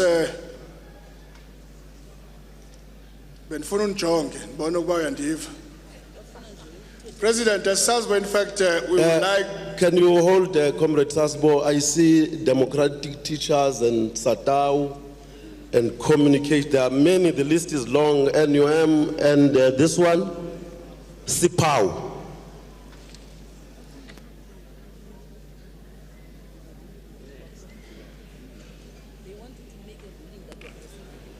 No, thanks, Comrade President. You would know that we were on 3.9. Satu had just presented a motion that was not discussed. And all you are saying is that let's continue, and at a later stage, reprioritize what we have, because those that we have requested on our bended knees that they must understand have not been able to understand. So we're requesting you to make a ruling first that this is the way Congress will run. So that once you have made a ruling, we proceed with an understanding that at a particular time when we realize that indeed we are pressed and we are not able to defer some of the issues, then we're able to come back to them and say, can we reprioritize them and proceed in that fashion?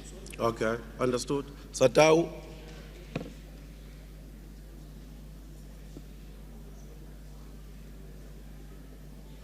President, we did not want to raise it in the different ways, because there were two matters before you. The only way, President, you can proceed is either there is a decision on those matters or you have made a ruling. Can you then be able to tell this Congress what is your ruling in this matter before you can proceed? Because if you do so, we'll then be having no alternative but to call you in order. My ruling, it is Yakuba.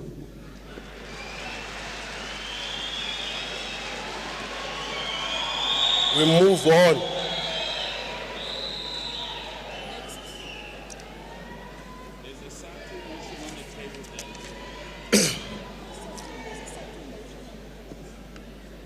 Now, I was busy with the finance union on the request made on their resolution.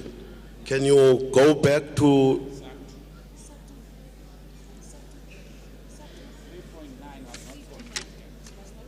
Or 3.9 was not completed. All right. So I jumped it. Okay. Clothing and textile. Hold on, Sasbo. Clothing and textile, come back.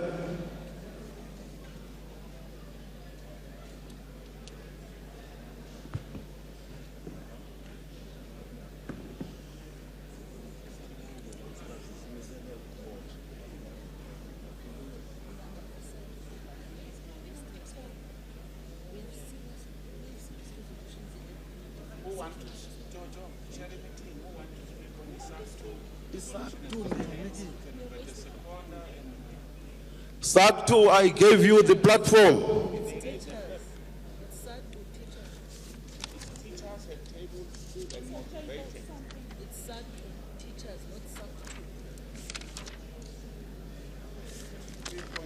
Thank you, Comrade President. Comrade President, we are so confused. Can you please explain to us?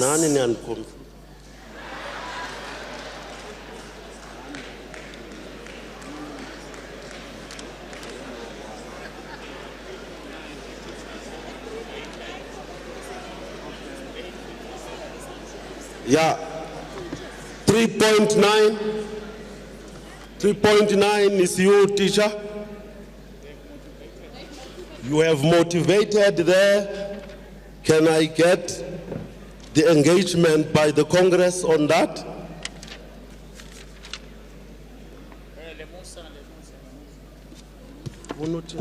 Lemosa, come.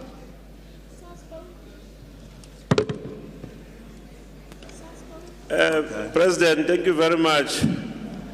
We rise to second the adoption of the resolution as proposed by Comrade Noma Rashia Kaluza of Satu. That indeed 2015 is the last year wherein the plan that we adopted in 2003 expires. It therefore needs to be revamped and be renewed for a Cosatu that intervenes in a coherent manner. We also agree that there must be a full report that talks to the lessons from the 2015 plan. We must know as Cosatu why we failed to achieve 4 million members in 2010. We must know as Cosatu why we did not achieve all the things that we were supposed to achieve, but also we must be able to appreciate those that we were able to achieve. We therefore rise to agree with SATU and persuade other affiliates to agree with SATU that the suggested proposal be adopted by Congress. Thank you very much, President. Sasbo. Thank you, President. SASBO would like to support the resolution sponsored by USATU. We also believe that the plan has lapsed for 2015, so it is really an opportunity now for us to come up with a new plan. And President, we'd like to further suggest that with the new plan, we have to put terms.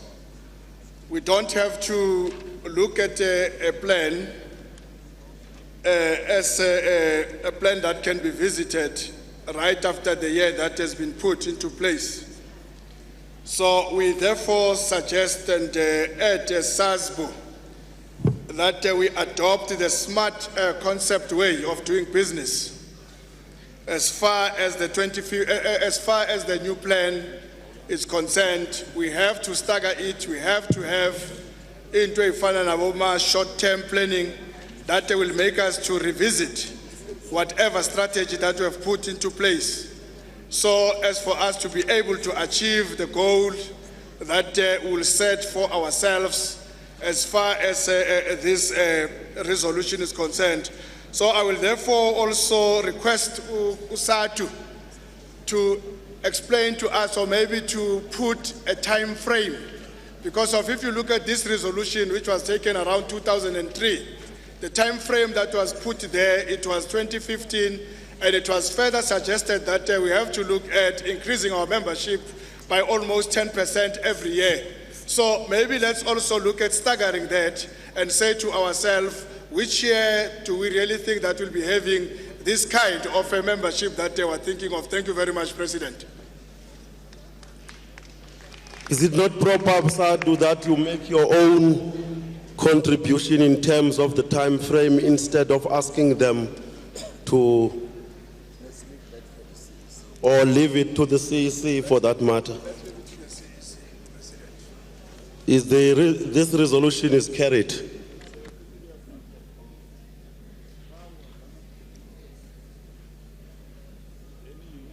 If you agree, clap hands. Foul.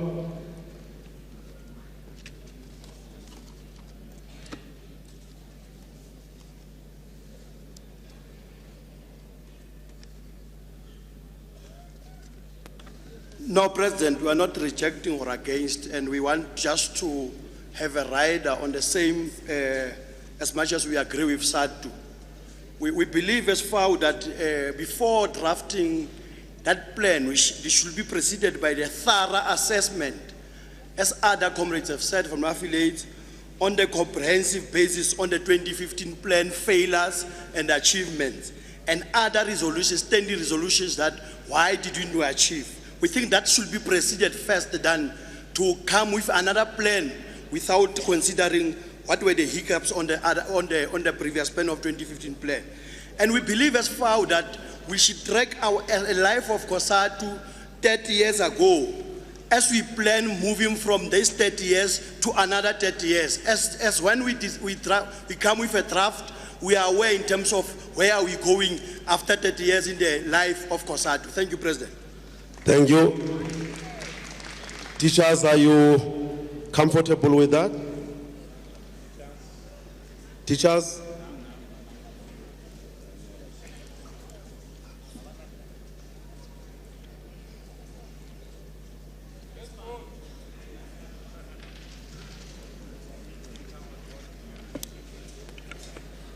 President, we are massaged by the contributions of other affiliates, mainly because all of them are agreeing with what we said. We said we must do thorough assessment and evaluation of our 2015, and we did make some examples of where we think we did not make a progress as we would have expected. So we're comfortable. As to the issue of the time frame or the age of the new plan that we must develop, we think that we must leave that to the Central Executive Committee as our respected constitutional structure. We submit and we agree. Thank you. Thank you, teachers. Therefore, the resolution is now adopted. Clap hands. Thank you very much. Now 3.10. There was a request put to you, Sasbo. I want you to respond to that request in terms of this resolution. President, thank you very much. SASBO, as a progressive union, we would like to adopt the recommendation by the acting General Secretary. But at the same time, President will also like to withdraw this proposal. Thank you. Thank you very much, Sadu. Now we move on. We are on 3.12.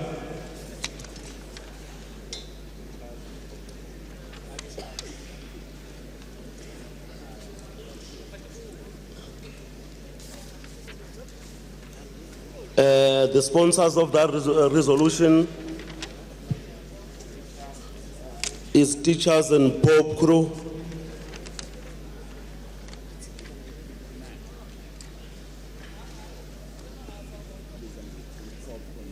Pope crew.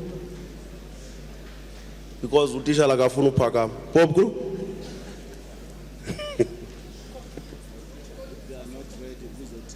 Tishala amaphoyisa nawo akafuna uphakama ngibuyela kuwe.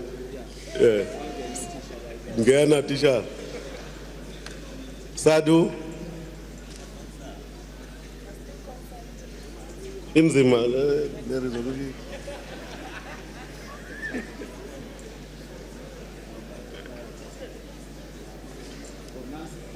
Ngena Pope ngena utishala kakabi ready. Yini nobabili. Anisayas yimatishara amaphoyisa sengena.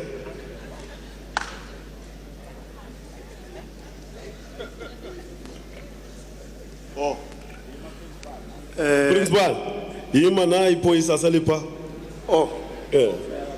Ngizamlandela. Okay, ithetha ke limkile nalo la phoyisa. No, thanks, President. On unity and cohesion, we are saying we appeal to the affiliates to desist from being in a conference mood through and through.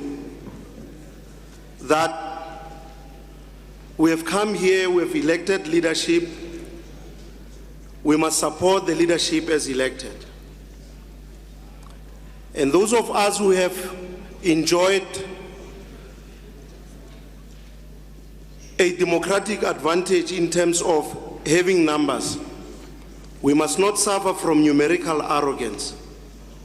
We must continue to extend an olive branch to those that are still in doubt and go back to the basics in line with our 2015 plan of one union, one federation, and continue to pledge solidarity among ourselves on an injury to one being an injury to all. And that the programs that we are going to have to adopt, it must be a collective responsibility. We must not point fingers somewhere along the line and say we have programs that are not being implemented when we all have a responsibility to do so.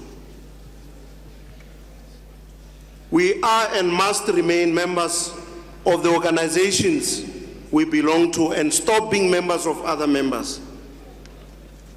And we are saying we must avoid building monsters among ourselves, because there are people who think that if they have a privilege to lead, then they are more important than the organizations that they lead.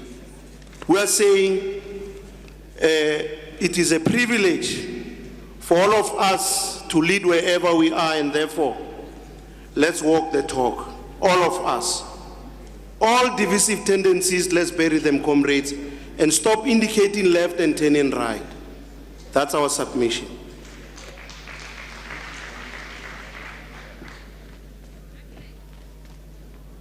Come in, Bob Crew. You are the joint sponsors.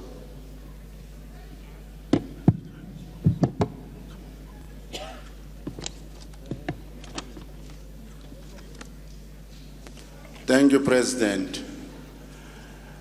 In the interest of time, we believe that our co-sponsor, Cosatu, have said a mouthful. Therefore, we concur with them. Thank you so much. Thank you. I see no foul.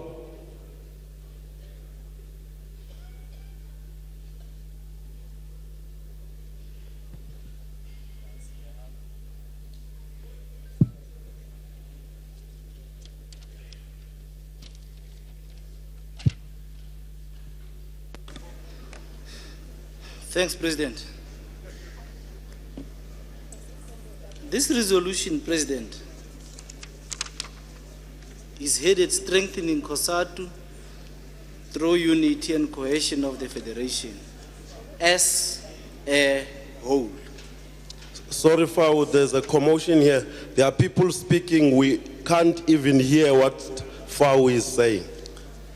Please, comrade, those who are moving out, can they do so quietly? Okay, Fao. Therefore, President, there are a number of principles that Cosatu and Popru are raising. As you continue with their resolution, you note that such principles are correctly captured and I believe well presented from the noting part of it. The believing part of it, President, equally so, but it fails to recognize the resolution that was adopted in 2012 National Congress.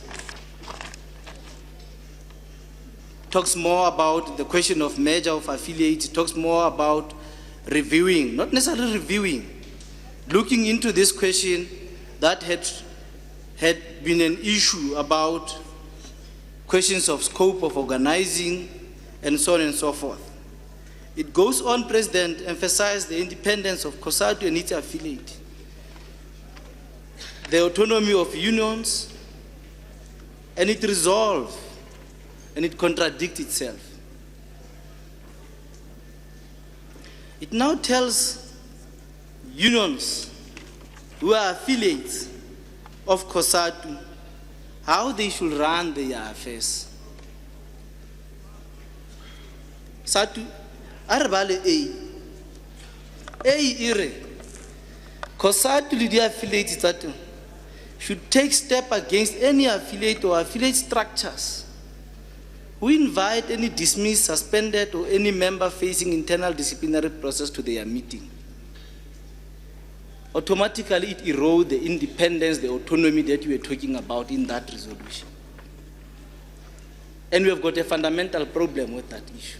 Actually, President, so that we talk to these things in the most frank and honest manner, and we appreciate the spirit that Cosatu is presenting this resolution. You know, most affiliates of Cosatu have got members moving from this union to that union. You have got officials dismissed from that union, working for that particular union. This resolution, President, creates a problem about how far any affiliate should run its structures And we want to humbly propose that SADU warm up to the idea of omitting the entirety of A. We have noted, President, that the resolution talks to the emphasis around democratic centralism. It somehow, SADU has tend to be corrected, and if we didn't necessarily hear you well, pardon us. Say little to emphasize the importance of democracy or internal democracy within unions and in the federation itself. And if SADU is amenable, we need to strengthen that. We can't have a situation where unity and cohesion of this federation is raised at the expense of allowing internal democratic processes to take place.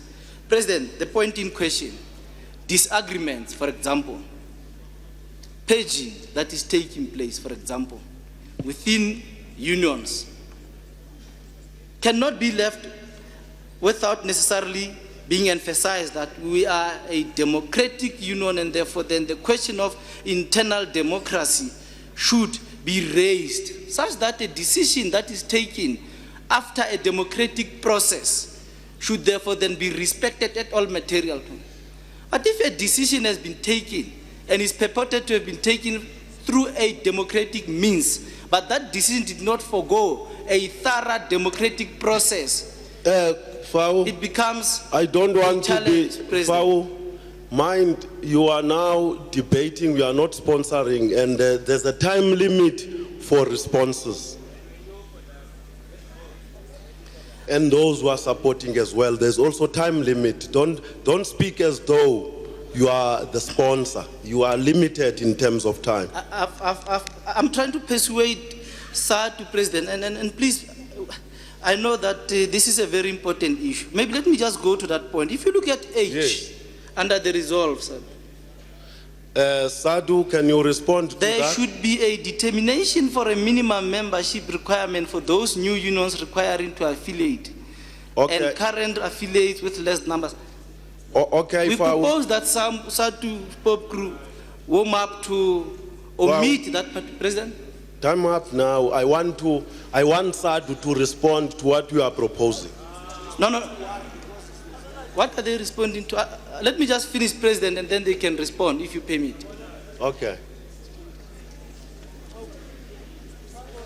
On H, President, I think I've made my point. I'm submitting very strong that SADU Popru considers omitting H. What you are doing, you are creating an impression in your delegation that I'm always against you. You know that you don't have much minutes when we are supporting a report, a resolution, or we are responding to a sponsored resolution. You have time, you can't take 10 minutes. You know that, it is explained thoroughly in the Constitution. But President, you just started to apply it now. And you have not applied. Okay, can you sit down now? Now,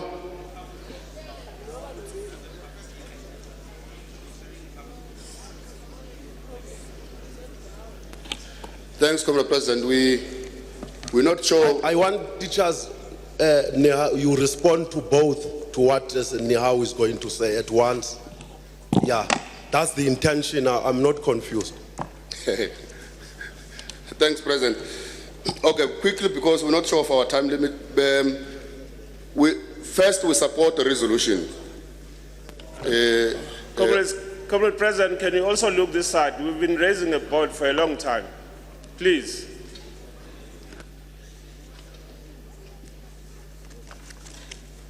Can I speak, President?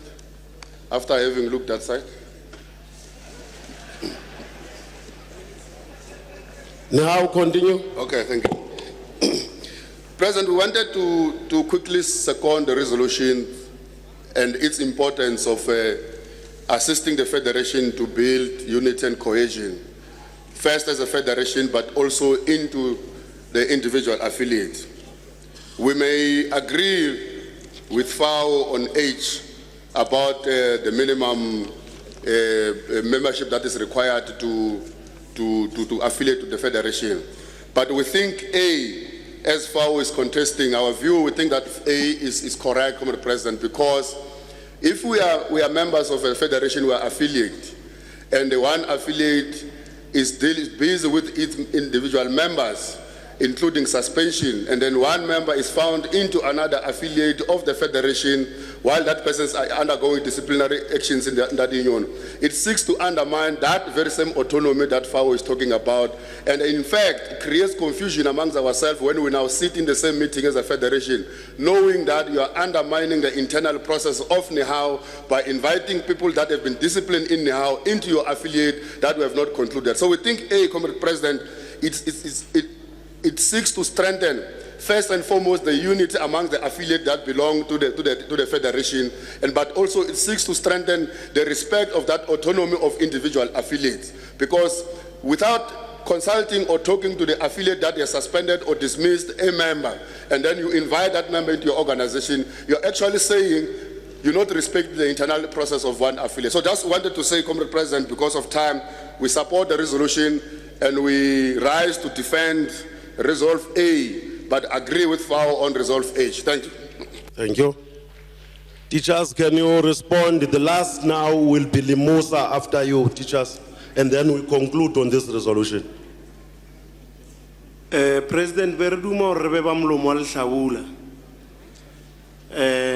what FAO is saying that we withdraw A. Okay. We don't want to go into arguments, comrades. Because these things will delay us unnecessarily. We are withdrawing that A, we agree. We are also withdrawing H as proposed by FAO. And we hope FAO will come back and make sure that this Congress flows. No, don't address them, address me. Okay. Limosa.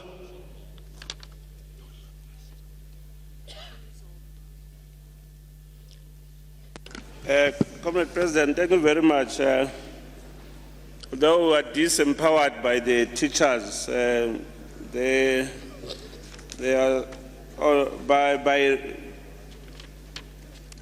by withdrawing A, because we wanted to support NIHAO and also agree with FAO on H. So we're happy that H is withdrawn. We however, say that there are provisions in the Constitution currently that talks to the new affiliates that come in that do need to be strengthened, and we think that the Constitutional Review Commission will be able to look to those. However, President, when we raised the hand earlier, it's because there was clapping of hands in the Congress when there was something that was said that was taken as a gospel truth, which worries us as Limusa. That the CEC is a third constitutional structure, or it's level 3. No, Bala, can you hold on that one? Sivile sayiposa ngasemva. Sivile sayiposa ngasemva. Masidlule kulo. Okay, you did that quietly, President. We did not hear you. So you should have rejected that, because we want to reject that and say that we need FAO to attend the CECs. Whether they think that is level 3 of the structure, they must attend. Bala. Don't do that. I'm trying to control the meeting. Don't do that. You see, if you respond to everything, you'll end up people doubting you. Don't respond to everything. Now we have a resolution here, we move on. There's a resolution on page 61. It's 3.7 by Sakau.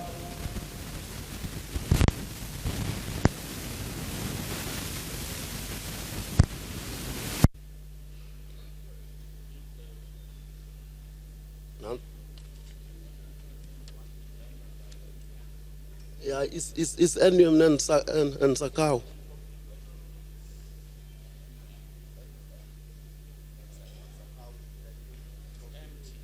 Oh, Oh, I see now this confusion. Actually, this resolution is by NUM. Yeah. But there's a, yeah. NUM?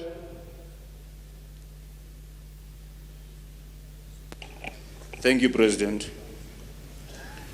This resolution is on Cosatu gender policy 3.7. by NUM. Yes. We propose that the resolution be deferred to the CEC. Thank you. Aye, there's nothing we can say when the sponsor says so.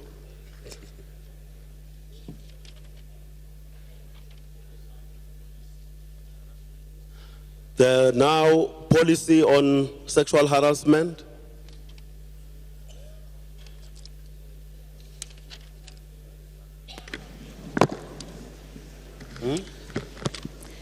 Dankie voorsitter. Voorsitter, ek wil net voor ek my voorlegging maak oor seksuele teistering, wil ek net versoek dat dit is die verantwoordelikheid van leierskap om verseker te maak dat wanneer mense hulle self uitleef in hulle moedertaal, dat ons die gebruik maak van tolke, dat ons almal kan saam beweeg.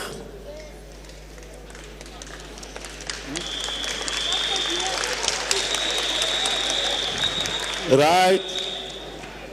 We will open this now for... No, I'm not done, Chairperson. You are not done? Okay. No press. All right. Continue then. The second item that I want to make a reference to first, before I'm actually going to speak on sexual harassment, is the headlines that was in the Sowetan yesterday. And I think this Congress, it will be an indictment on this Congress if we don't respond to that headline. I think the headline in the Sowetan spoke about, on the billboards was that, it said that Cosatu's guide to sex. Now, I don't really know if media houses is serious about how they demonize women. I think the issue here is that it's because of headlines like that that they are trivializing sexual harassment, and this is an unacceptable. And we should condemn it with the contempt it deserves. Let us spare a thought for the millions who is suffering in silence, and with that, and with treat with sensitivity. We don't need headlines like this on billboards that seeks to perpetuate and ridicule sexual harassment as normal behavior. This is at the beginning of the 16 days of activism against women and children abuse. Media houses should be more responsible with the kind of headlines they put on billboards, which sole purpose is to increase circulation and maximizing profits at the expense of women. Sexual harassment is no joke.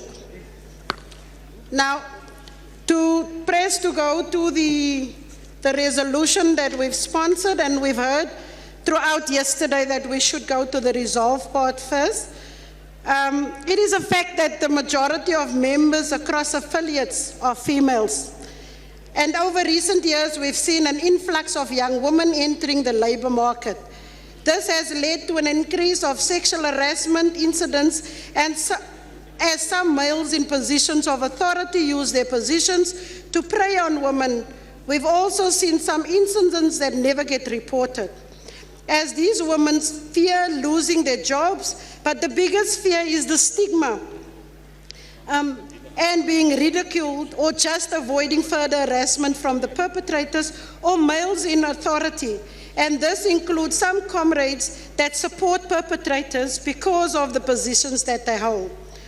While the Federation has been at the forefront of campaigning and ensuring that we have legislation through the Code of Good Practice on how to handle sexual harassment cases, there is still much to be done, and this is a concern.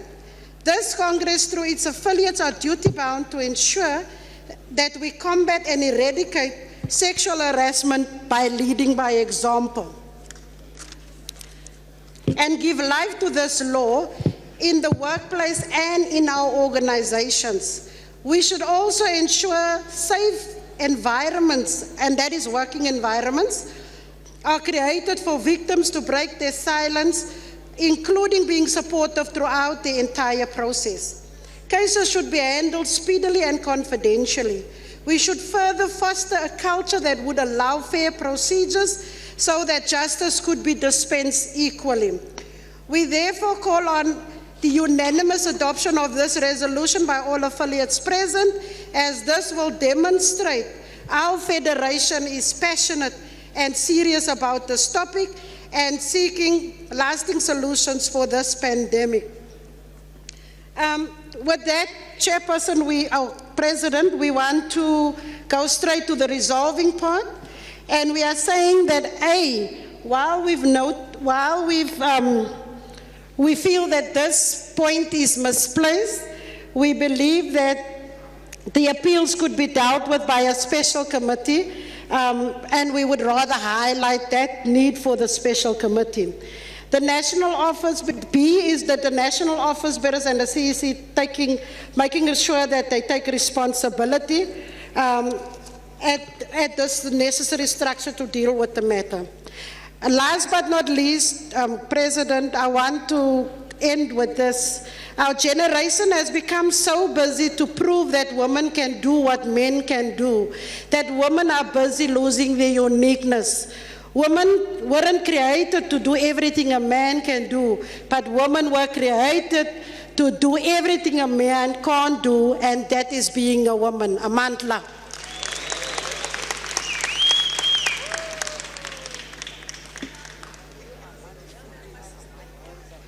Can I make follow-up?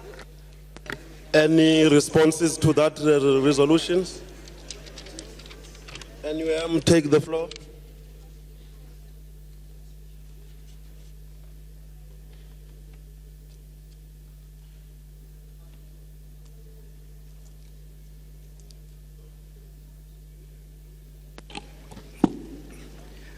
Achtbare voorzitter en delegaten teenwoordig. Wie praat nou? Ek is gevra deur die dames binne in die Nasionale Unie van Mynwerkers om op te staan en namens hulle te sê ons ondersteun daai resolusie. Baie dankie. Dankie, municipal workers.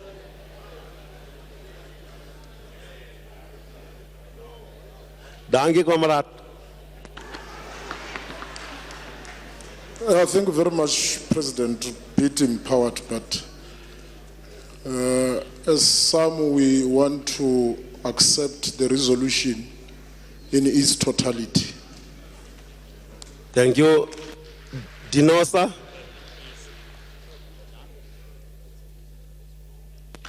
No, thanks, President. We are also seconding the resolution, but if it's possible, we would request that in the declaration we deal with this headline that was highlighted by the presenter around the trivialization of the sexual harassment policy proposal of Cosatu. Thank you, President. Thank you. Resolution adopted. Comrade, what we are suggesting, rather than adopting the section of the policy, one could adopt to the policy as a whole. Yeah, as a whole. Yeah. Comrade, there's a suggestion here from the table that why don't we adopt the policy as a whole instead of some sections of the resolution? Adopt the policy on sexual harassment as a whole. I think it is also attached in here. Debate. Sakau come.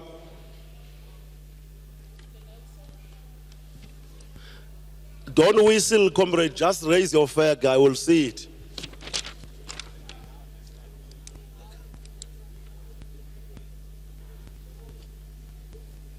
Drop of your board, municipal workers and FAO. Thank you, Comrade President. Comrade President, while agreeing that it should be clapped together, but we see an omission on the policy itself, that there's an omission that says gender structures to be included in the Constitution of the Federation. That's the omission that was made. And we want to correct where it says in the post 2105, it's 2015. Thank you, President. We agree to that. Thank you, thank you. Municipal workers?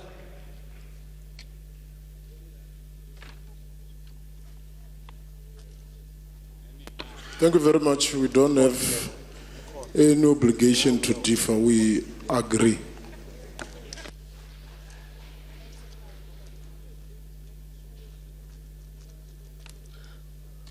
FAO?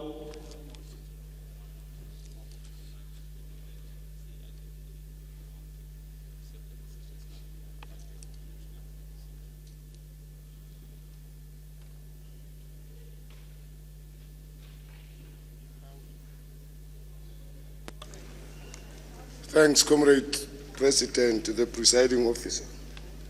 We got no obligation, Comrade President, to resist to toe the line and follow other affiliates with the amendment made on the resolution, clapping it together with the policy, Comrade President, so that we can step off that resolution, Comrade President. As Food and Allied Workers Union, we move for the adoption of the resolution with the amendment clapped with the policy. Siyabulela, Mongameli. Thank you. South African Democratic Teachers?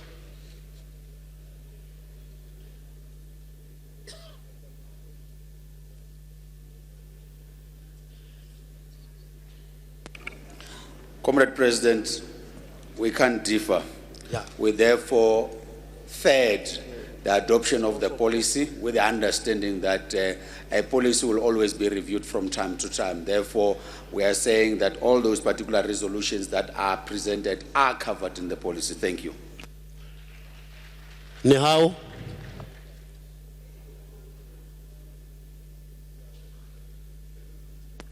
We are okay, President. Thank you.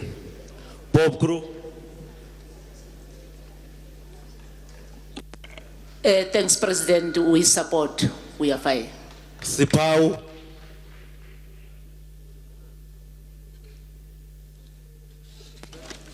Thank you, President. As SIPA, we also support and Thank you we very adopt with an addition on A and B that they should add the report to be a standing agenda item at CEC meetings. Otherwise, as SIPA, we adopt and we second that. Thank you.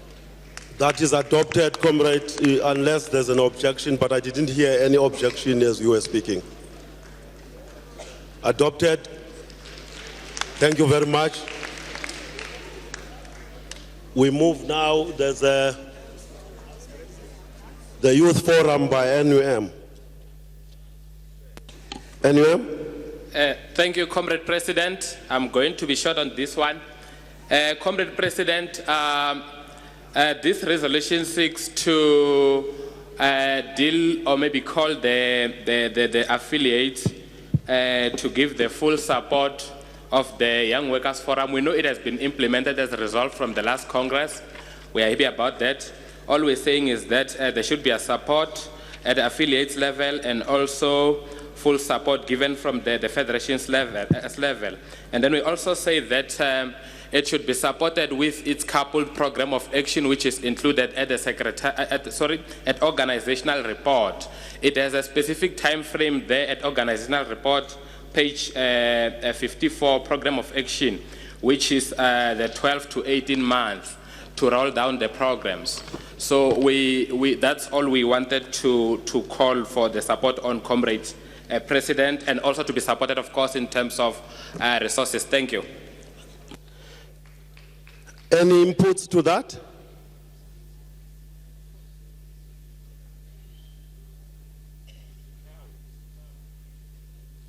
Sipau?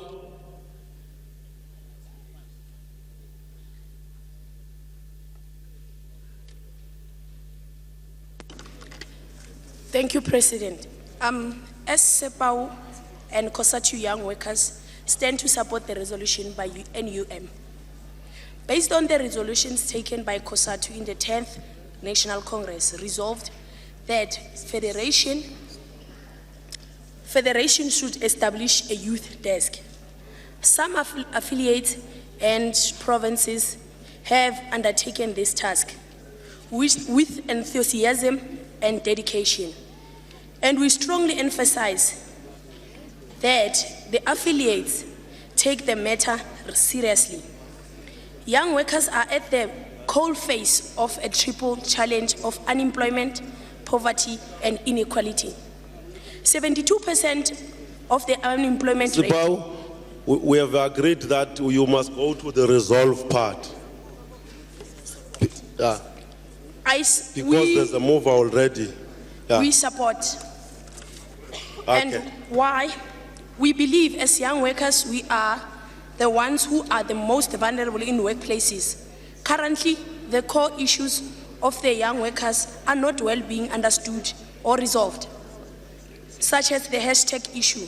The youth is calling for the patterns of economic growth, economic transformation. E.g., it started the Cecil John Rhodes statue must fall. That was a warning shot. Went to the zero fees increase. That was a second warning shot. The third one, which is coming, is the fees must fall. And the next one will be called for jobs. Right now, we are managing the tip of an iceberg. In all, the young workers forum structures will help to solve and understand the young workers' issues. Thank you. Thank you. Nihau.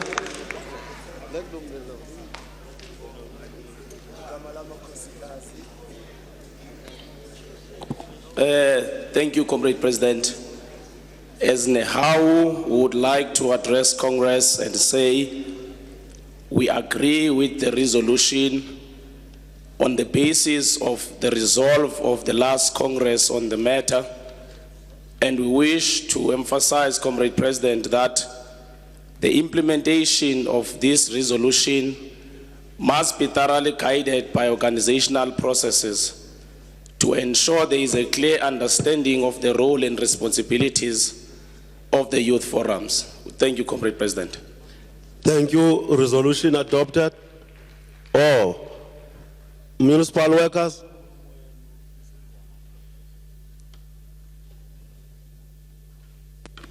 Thank you, President. In addition to Nehau, we are also saying that in terms of constitutional amendment, there should be a section that speaks to young workers forum, actually. Thank you. Thank you. Resolution is adopted. Thank you. Acting General Secretary, Wataga.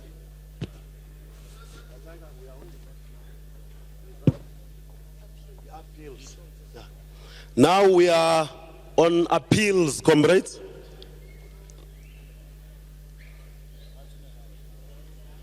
Oh, now bunga dibanga now saka clothing. Okay. Now clothing.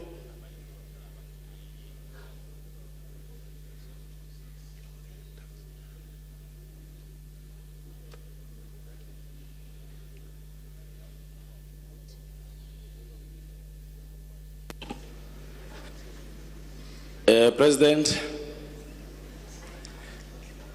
may I continue? Yeah, you raised your hands and then I gave you the podium. Thank you, Comrade President. Comrade President, indeed we want to reaffirm that we support the resolution. However, we want to also state that we do not agree with the issue of the constitutional amendment. Thank you. Clothing and textile?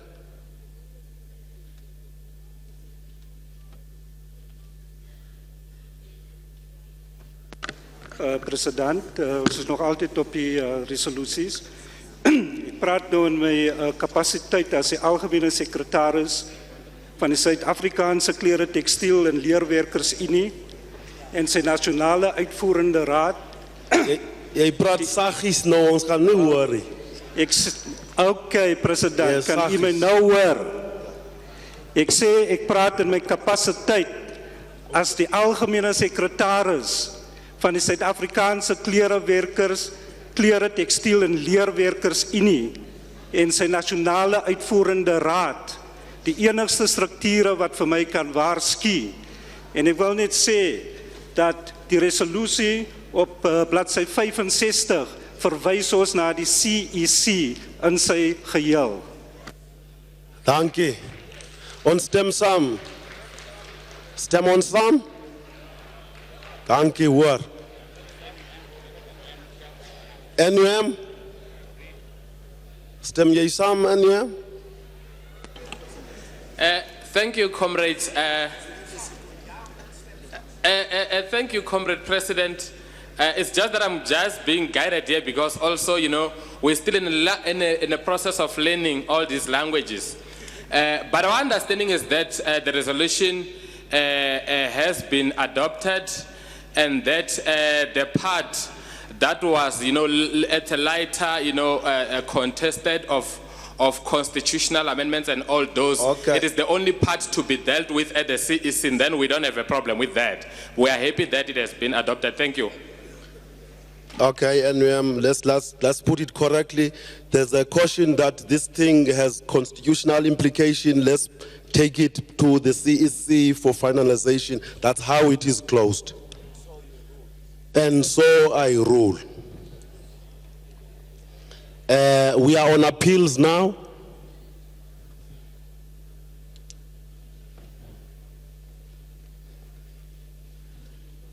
Mine workers speak many languages, man. You must learn Afrikaans well. Amandla, comrade, ngifuna ukukhuluma ifana kalo ngespeed.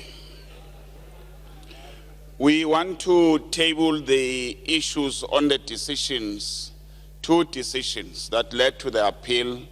One was an appeal by NUMSA on its expulsion, and the other one is an appeal by Comrade Vavi on his expulsion. So we'll take each one separately, just to give you the background that you have, which was circulated to yourselves, to our structures of the unions in terms of those issues. I will not go into details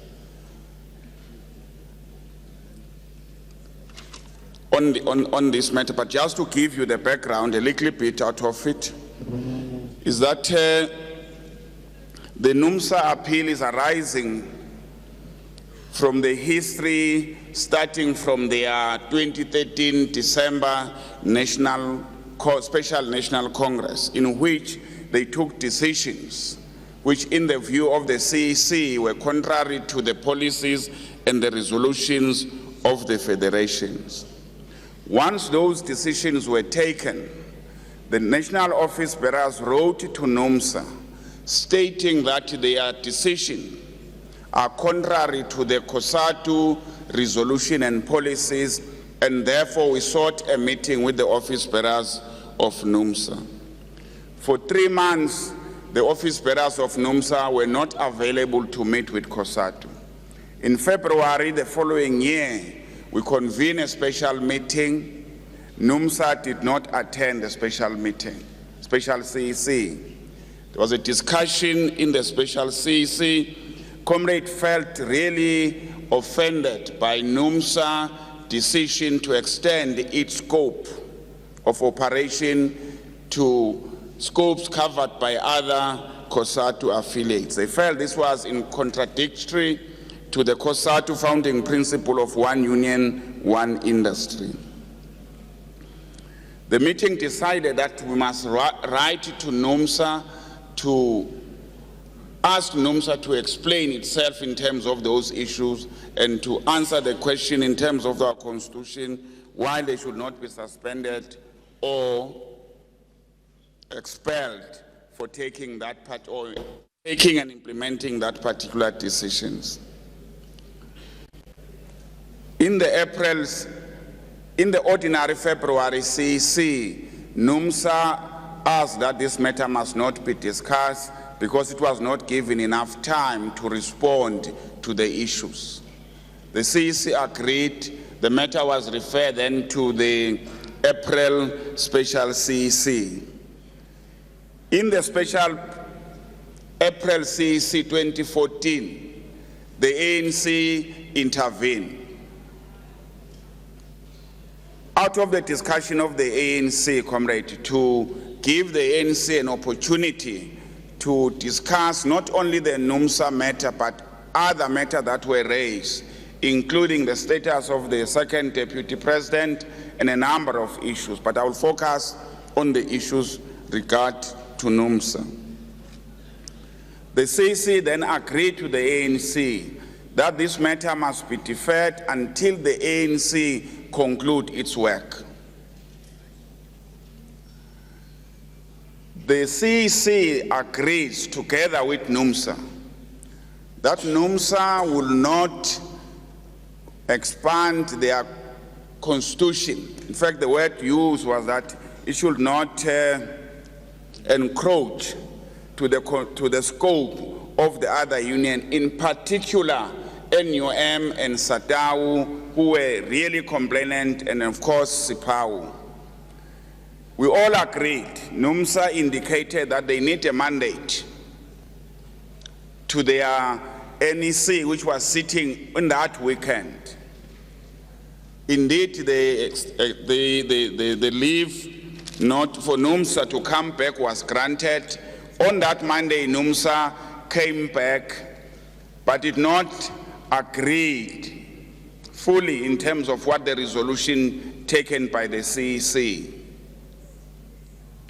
The matter was not discussed further with NUMSA, except the exchange of letters to say, but why you cannot respond fully and clearly in terms of the resolutions.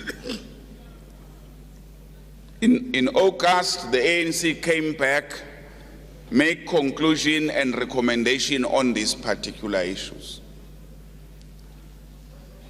One of the recommendation or the conclusion, comrade, was an emphasis that we must respect the founding principle of the Federation of One Union, One Industry. When the ANC has left, we debated these issues, but we did not conclude on that particular CEC in August. We agree that a further special CEC should be convened in November.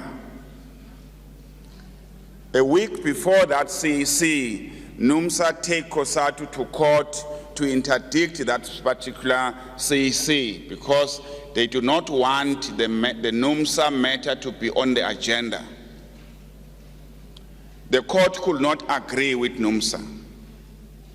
So the CEC proceeded the following week. On the 7th, we debated this issue, comrade. NUMSA made presentation for almost 2 hours, raising all the other issues. The CEC debated the issue of scope. They said the decision by NUMSA not to support ANC, they're not going to debate that. The issue of NUMSA not paying the affiliation fee, they're not going to debate that issues. But the issue the CEC want to discuss on, which the union was saying is their burning issue, was on the principle of one union, one industry. So they took a decision to expel NUMSA and advise NUMSA to make an appeal in terms of the constitution, should they so decide. Indeed, NUMSA made an appeal within the 30 days stipulated by the constitution, raising the objection that the CEC never listened to them in their view. The CEC take the decision, in fact, in their view, the decision was taken even before NUMSA make the presentation to the CEC. Later, NUMSA take this matter to court. on the basis of review, our legal team engaged NUMSA that the basis of their appeal to court were wrong.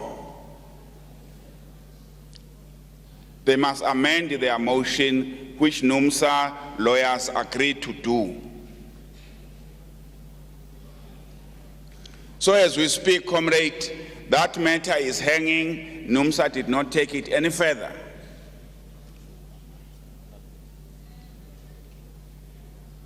Then there was the process towards a special national congress. NUMSA again made an appeal that this matter must be heard by a special national congress. The CEC had a different view, opposed the matter in court. The judgment was that the matter is not urgent on the first basis.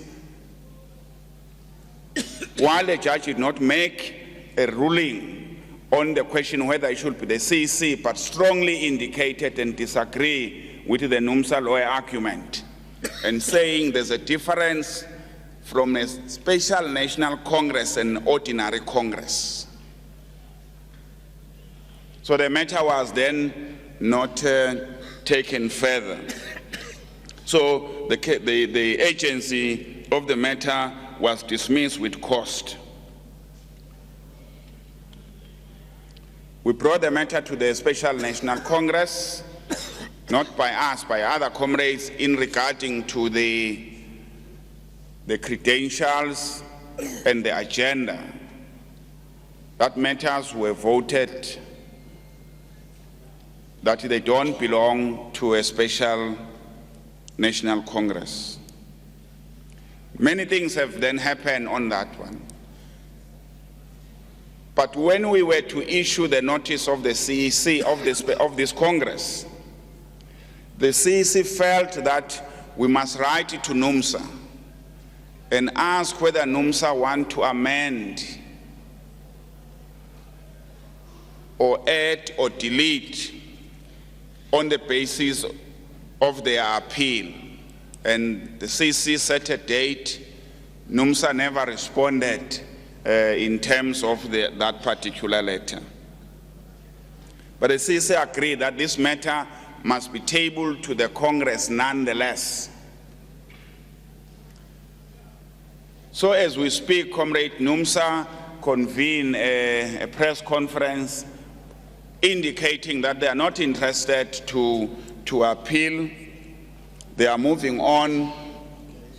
They want to form an alternative, a trade union that is very militant.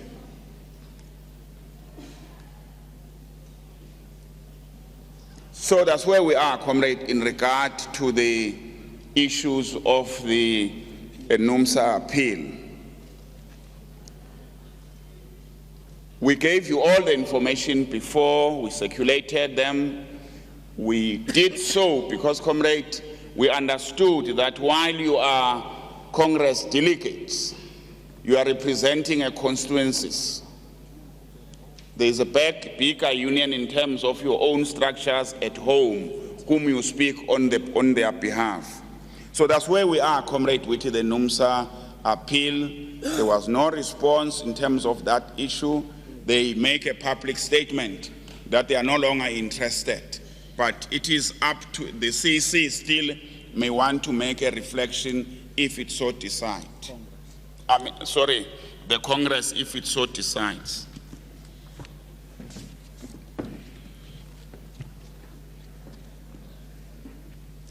Thank you, comrade.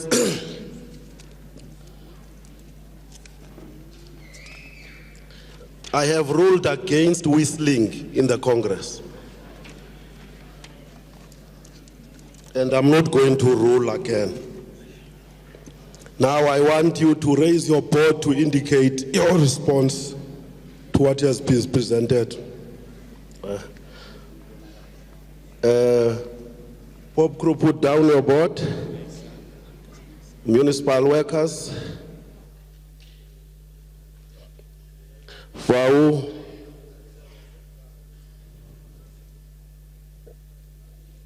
Satau.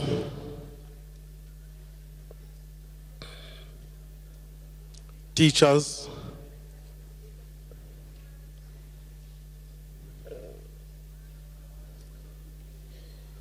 Sipao,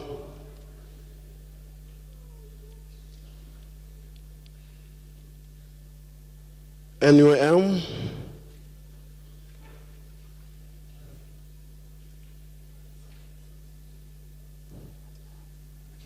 Now,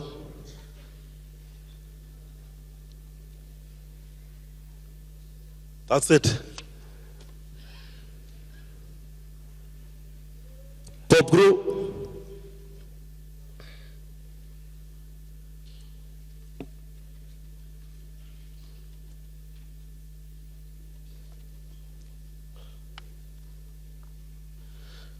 As Bob Crew is taking the podium, comrade, it's too hot here. Whoever is controlling the cooling system, can you please do so? It's very hot, we are sweating. Bob Crew. Thank you very much, President. Comrade Chair, the Police and the Prisons Civil Rights Union take note that the July 2015 Special National Congress of Cosatu noted the issue of National Union of Mental Workers. And the noting by the Special National Congress Committee Chair was preceded by a decision by the Central Executive Committee of the Federation. And the Central Executive Committee of the Federation Committee Chair had then taken a decision after a very painstaking exercise to expel the Metal Workers Union. We know, as Pope Committee Chair, that with the expulsion of NUMSA from the Federation resulted from the Metal Workers Union deliberate decision to contravene the provisions and the fundamental provisions for that matter of the Constitution of the Federation. But at this stage, Comrade Chair, allow us as a Police and Prisons Union to remind this particular Congress, Comrade Chair, that the Constitution of the Federation in particular, in its clause 2 and 2.1.1.1 and 2.1.1.2, which refers to the Federation is open to all unions, that one, subscribe to the preamble and conform to the requirements of this Constitution. This particular provision, Comrade Chair, any affiliate that therefore takes a decision to become a member of Cosatu accepts that it is peremptory, that it is not optional, that in as much as each and every affiliate within the Federation holds its autonomy, that there are some of the fundamental principles that cannot be contravened. And therefore it was on the basis of NUMSA's deliberate contravention of some fundamental principles such as one union, one industry, that the Federation took the decision to expel. We take note, Comrade Chair, as the Police and Prisons Union, that the Central Executive Committee had done all it can in respect of giving the Metal Union an opportunity to present this case. It is on that basis, Comrade Chair, that we further note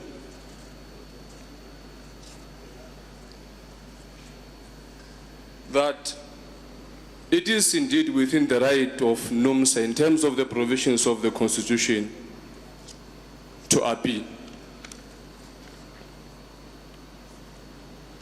And we note that it is within the provisions of the Constitution as well, on clause 14.3.2, that NUMSA had to submit its appeal.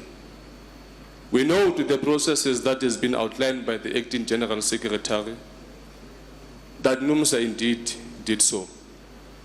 However, we further take note that the FedEx invitation was then extended to Metal Union Workers, to Metal Workers Union, which they did not conform to.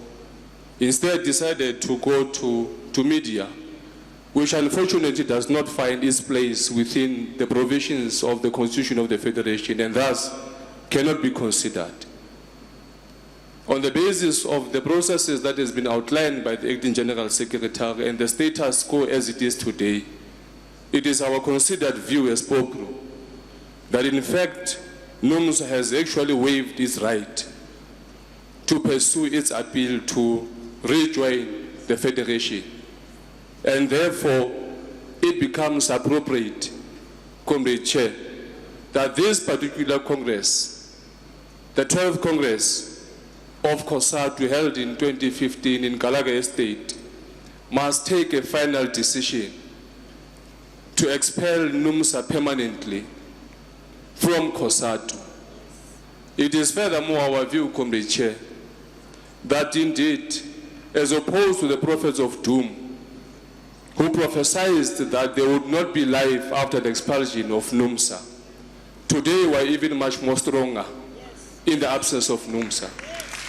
And will continue to be strong, Comrade Chair. This particular Congress is setting a milestone for itself and is indicating to the country out there and to the entire world that the Cosatu will continue to be strong, that the Cosatu will continue to be a relevant federation that will forever advocate for the interest of the workers, both living and in the workplace. So we submit. Thank you, Comrade Chair. Samu.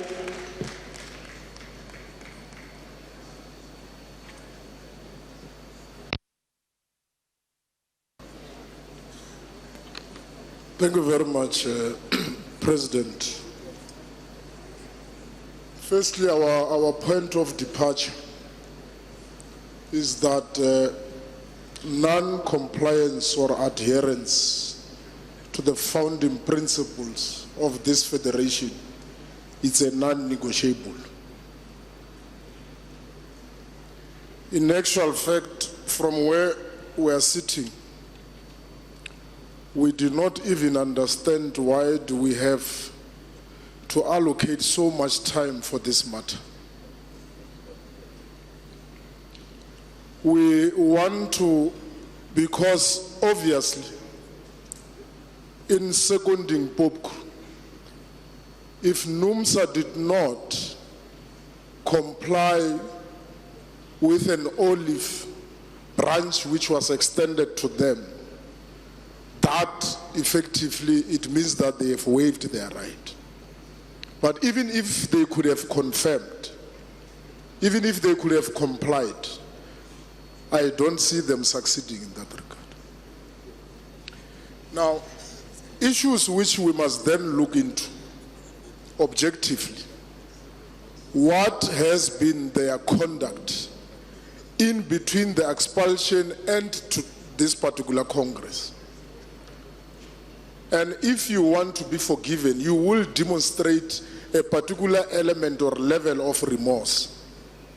And that was never demonstrated. And therefore, as Municipal Workers Union, we want to confirm that the decision that was taken by the CEC, in actual fact, it is correct. We are reaffirming it, and we want that appeal. In actual fact, both.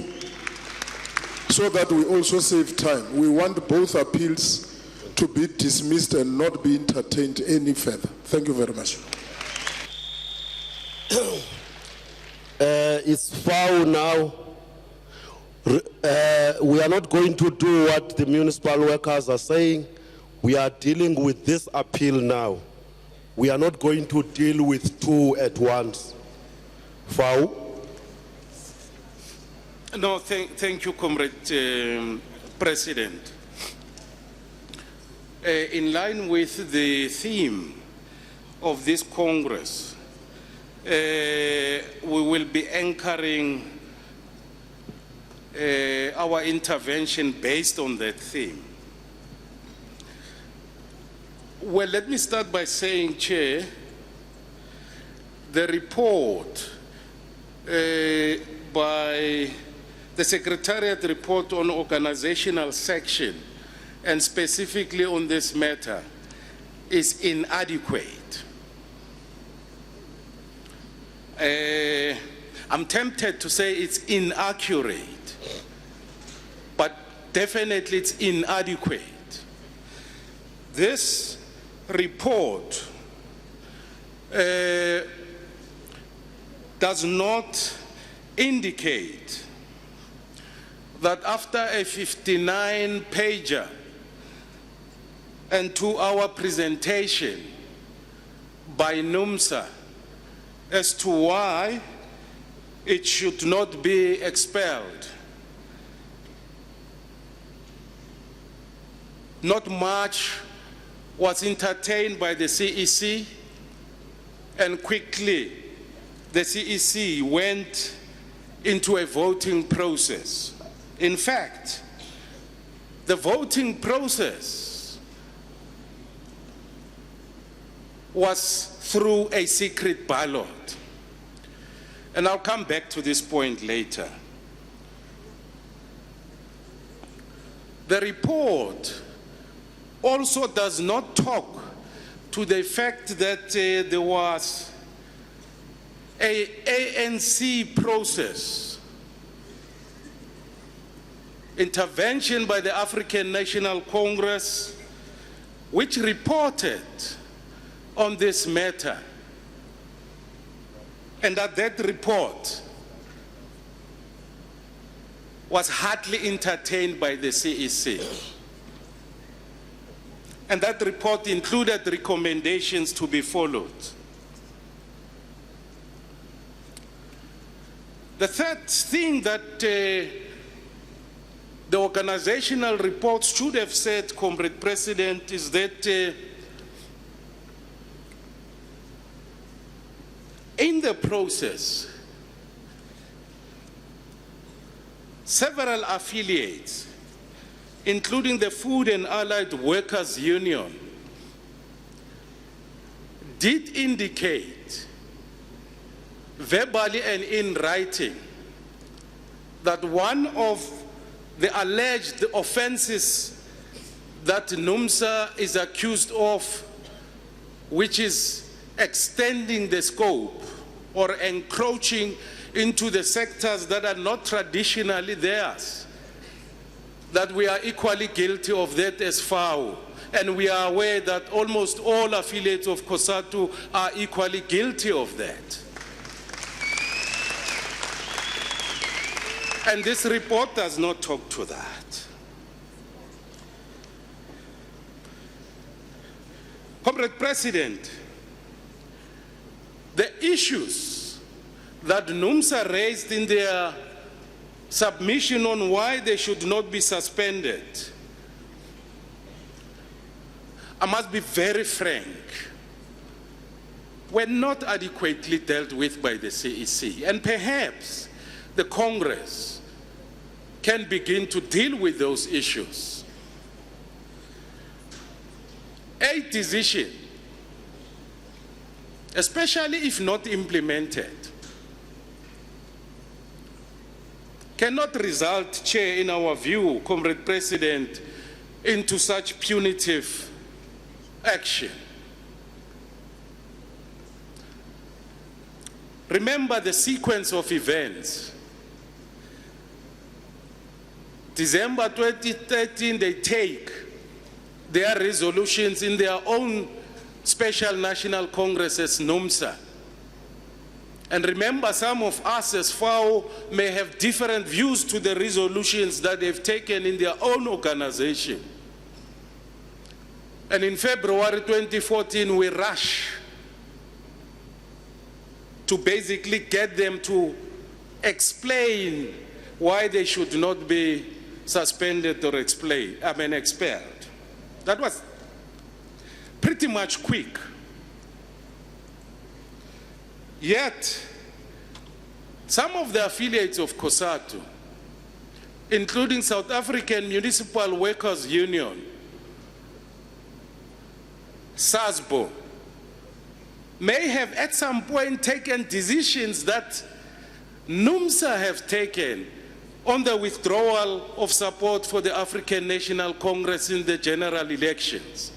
SAMU is on record of having taken such a decision before the local government elections, I think 2011. And they were not expelled. They were not summoned quickly into explaining why they should not be suspended or expelled. In fact, SASBO has a standing decision not to support any political party.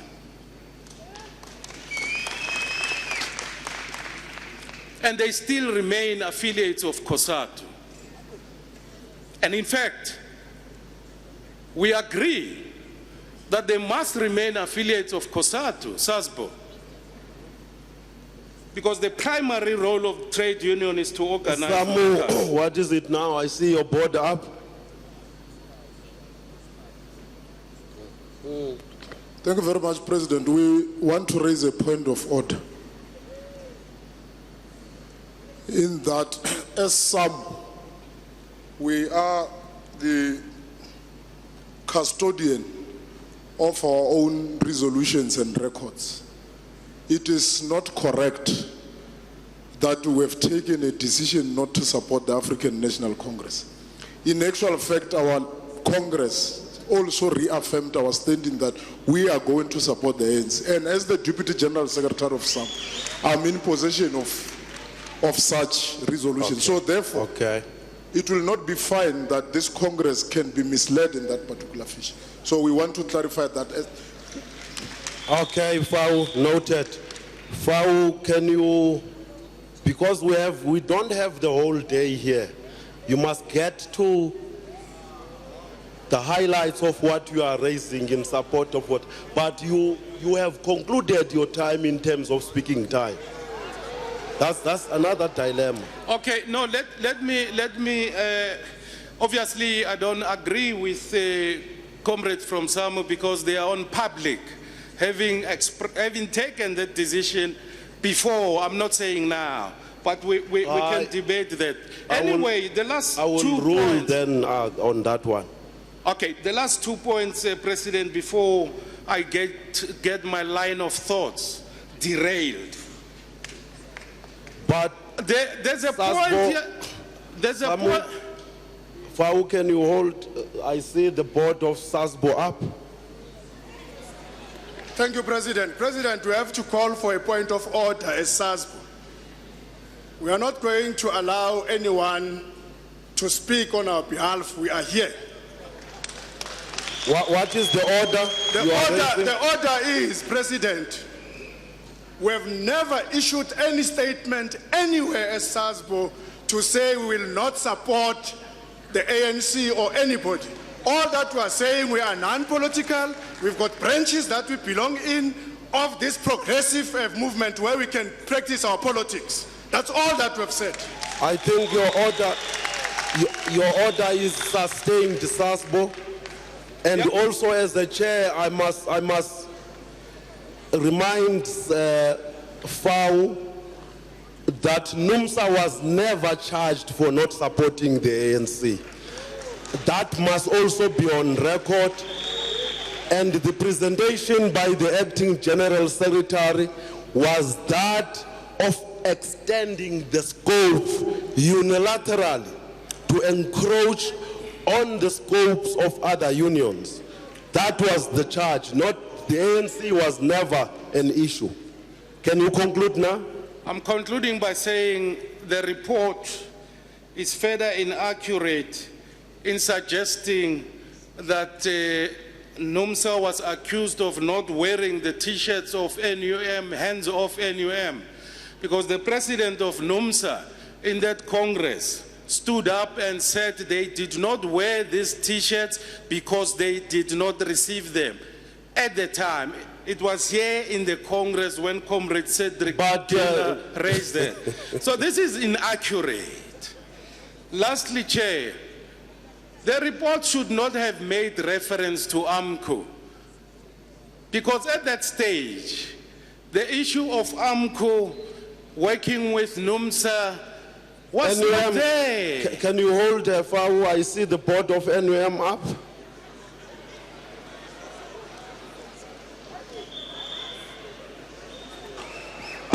Comrade President and the Congress, with all due respect to FAO, I want to urge the President, we are not dealing with the hearing, we are dealing with an appeal. Now, if NUMSA did not submit its submissions in line with the request that was raised, that it should submit a submission to give reason why its appeal should be heard, and it did not. FAO must not play shop steward here. They must deal with the matters on the table. Okay, NUM, thank you. I sustain your order, NUM. FAO, you have concluded your speaking time. Oh, I was about to summarize. Satao.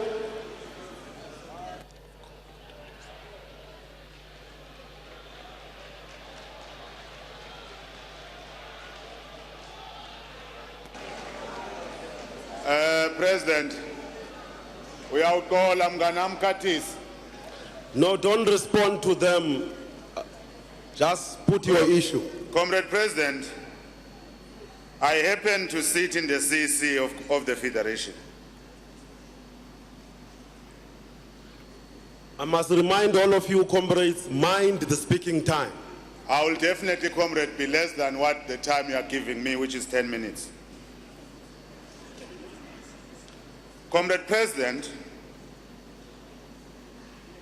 it is important to reflect that, as Satao, we have looked both on Section 14.2 of the Constitution of the Federation and its application thereof. Having listened to the report presented, we also look at Section 14.3 of the Federation Constitution to check the process that has been undertaken by the CEC landing into this National Congress. If indeed there were appliance into the letter of the Constitution. We want to confirm, Comrade President, that we are satisfied that the CEC have followed the Constitution into the letter. Okay. Two, is that it will be important, Comrade President, to reflect the following. When NUMSA was invited to present their case, why they should not be suspended, the Central Executive Committee started from 10 o'clock until 3 o'clock the following morning.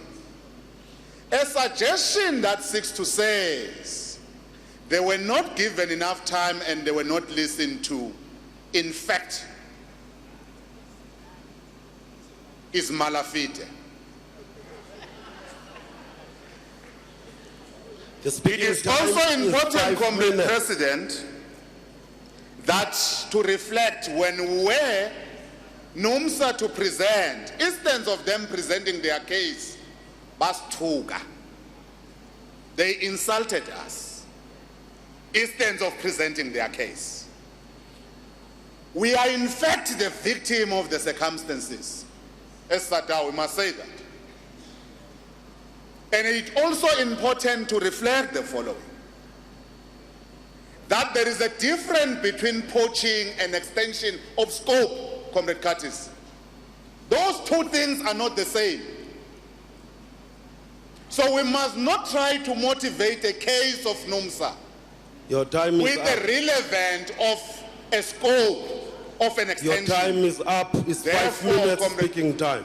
Therefore, Comrade President, we want to confirm the expulsion of NUMSA. Your time is up. Thank you. Sit very down. much. Sit down. Your time is up. South African Democratic Teachers Union. You may not speak more than 5 minutes, comrade. Bear that in mind. That's what the Constitution says, it's not me. Thank you very much, President. The South African Democratic Teachers Union want to confirm what was said by Cosatu earlier on, that the matter of NUMSA was discussed extensively in the CEC. We also want to confirm that timeline, that this matter was discussed from 10 o'clock in the morning to 3 a.m. in the morning. That shows serious levels of seriousness. As an ordinary member of a union who's a delegate here, myself personally, I'm disappointed when members of the CEC do not lead by example. We become disappointed. And in some of the statements that comrades say, they're being disingenuous and want to indicate as follows. Number one, the test for Congress now is whether the expulsion of NUMSA did meet constitutional muster or not. That's the test Congress must do. It's not to adduce evidence. We are not calling witnesses. And when we table this matter, the GS tables it. It's not for anybody to start punching holes in the Secretariat report that was approved by a CEC member. It cannot be correct that CEC members come to the Congress and say, this report lacked the following details, when this report was sent a long time ago for them to make additions. We think that's grandstanding. And as a teacher, I also have a synonym for grandstanding. It's also called you have 2 minutes left. As Cosatu, we're saying that we think that the expulsion of NUMSA did meet constitutional muster and Congress should sustain that expulsion. Thank you very much, President. Sit down. Comrades, strictly 5 minutes. I'm going to be strict here now. Thank you, Comrade President. Sipau. Thank you, Comrade President. Sipau, we shall be very brief on the issue. Time is against us, comrade. We don't have the whole day. Formally, Sipau do support the decision made by the Central Executive Committee to expel NUMSA to be final and binding. 2, we further note that NUMSA has withdrawn their right to further to pursue their appeal into this Congress. On those basis, we never heard, neither have any correspondence from NUMSA to say they have sent their representative to talk on their behalf in this Congress. Therefore, there will be any need for anyone if NUMSA has withdrawn their right. Therefore, NUMSA has technically withdrew, to pursue that right. Lastly, NUMSA in public has as well said that they are no longer going to belong to Cosatu. They pursue a new life outside this federation. And then the other point that we want to say is Sipau. Sipau. The integrity of Central Committee must be protected in all costs from today. That's what we want to say. Time is up. NUM.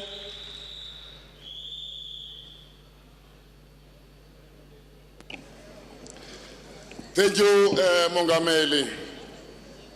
While you have spoken, I'm not going to give you to say point of order on others. NUM. The National Union of Mine Workers has a Congress decision on this matter that NUMSA must be expelled, and we want to agree, President, with all affiliates that are saying NUMSA must be expelled, but then want to amend the proposal from Pop Crew that it has to be expelled permanently. We don't want to expel NUMSA permanently. it has to be expelled as long as it is not prepared to abide by the policies, principles, and the Constitution of the Federation. President, would like to add and say we are calling upon this Congress to resolve that all metal workers in the Republic of South Africa must be encouraged to join Lemusa. Thank you very much. Thank you. Now,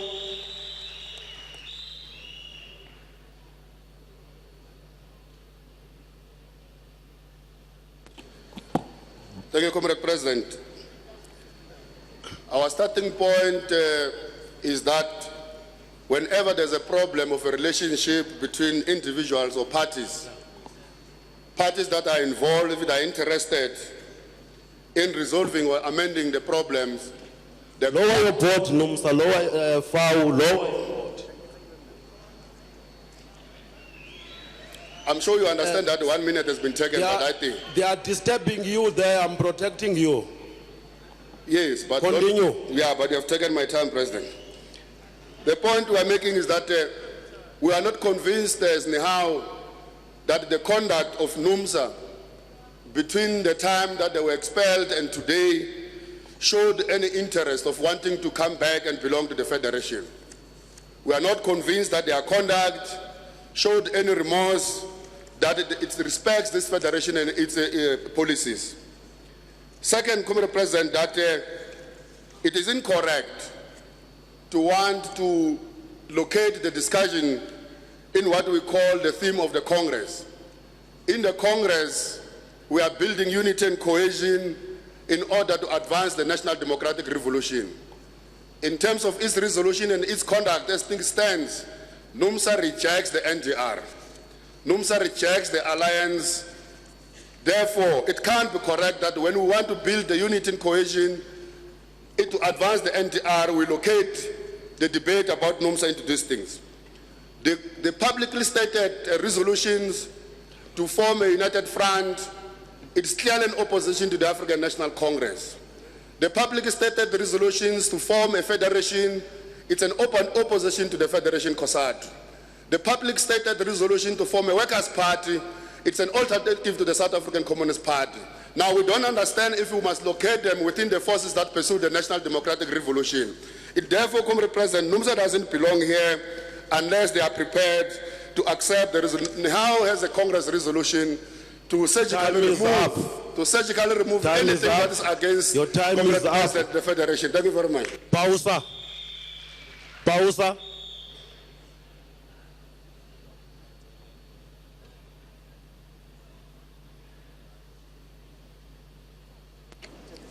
Thank you, Comrade President.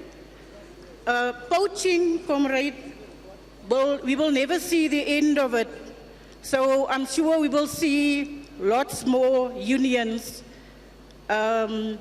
being suspended and expelled in the future. We just need clarity from the CEC.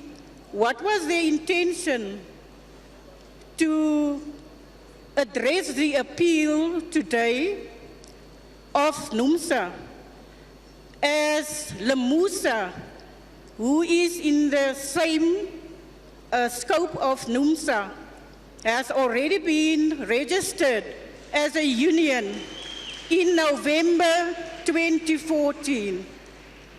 PAUSA is not going to make a declaration on the expulsion, but we would rather abstain from making a decision because we would not like to be part of political battering. Thank you, Comrade President. Thank you.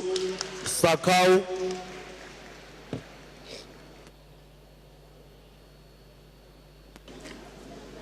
Thank you, Comrade President. The first thing that we want to advance is that as we come to this Congress, we are not coming to podiums to put our position under the pretext of grandstanding. We are not grandstanding. We are coming here to put the mandate that we have been mandated from our own affiliate. The first thing is that we want to register and be noted and quoted correctly so, that as SACAU in this National Congress, we still and are still maintaining that we believe that the expulsion of NUMSA was not proper and was not even properly attended to. The extension of scope does not only start on NUMSA. In actual fact, when we debated this thing of extension of scope in the CEC, there was one affiliate which was on strike at ShopRite Checkers where SACAU is organized. We raised it in the CEC, it was just noted, it was never attended to. Therefore, we are standing here to say, though NUMSA is not here to appeal, we still believe that the expulsion of NUMSA was wrong and remains incorrect to expel 350 members on the basis of the Congress decision that they taken in their own Congress. Thank you, Comrade President. Thank you. Sama.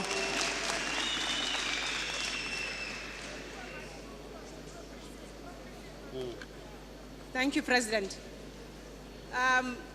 President, ka Setswana ga thwe senkganang se nthula morwalo.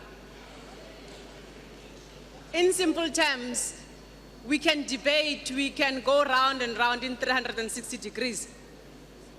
This matter is very clear. We can say NUMSA has been expelled. NUMSA has clearly rejected and clearly put it clear on the media that it does not care, it's not coming back to Cosatu. So, us continuing debating this matter, yes, it was a matter of principle to put it on the table because they haven't brought anything to say now we are withdrawing the appeal. But it is clear, leadership, that they don't want to come back. They want to remain where they are. They are having greener pastures, which might be gray or green, we don't know. But let us not continue debating this. They have made it clear they don't want to come back. Let them stay home. Thank you, Sama. That has concluded all those who wanted to speak. What I want to remind Congress, now we have two motions. Yes, yes, yes. Listen to me. Listen, comrades. Listen first before you disagree. There is no overwhelming support here. There's two motions. There's a motion by a large number of unions that endorses the expulsion of NUMSA. That's on the one hand.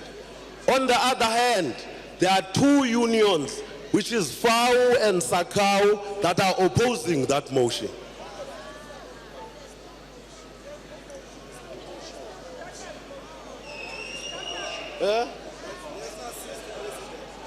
Now we will call in IEC.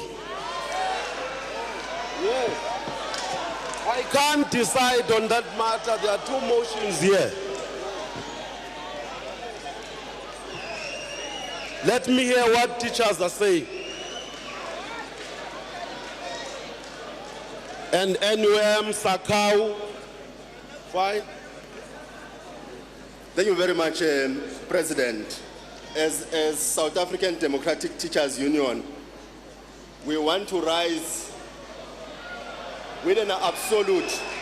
You can't raise your flag when there's a speaker on the platform.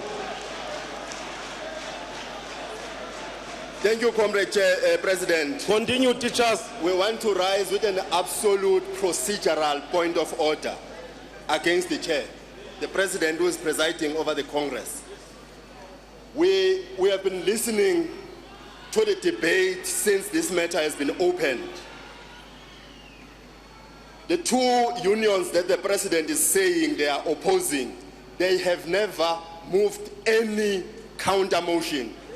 What they have done, they have presented the notings. The first union that spoke was just deducing evidence. They did not move anything. The second movement, the union, that the president will want to present as if they have seconded or moved. They just mentioned that it was wrong for NUMSA to be expelled. They did not move anything. But the rest of the unions, Comrade President, they have affirmed or reaffirmed the decision of the CEC to say that the CEC was correct. On the basis of that, President, there are no two motions. There is only one motion to say we reaffirm the decision. Thank you, President. Okay. NUM.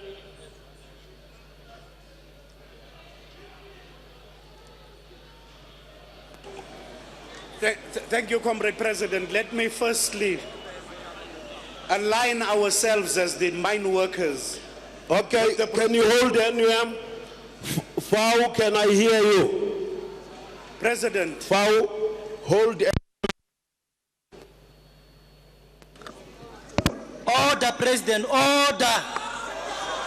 President, deliberately. Because of how you are chairing, President, we are the first to raise the board. You said you will not take foul because you have had foul. You are going back to Cosatu, President. You allow Cosatu to speak on our behalf in our presence.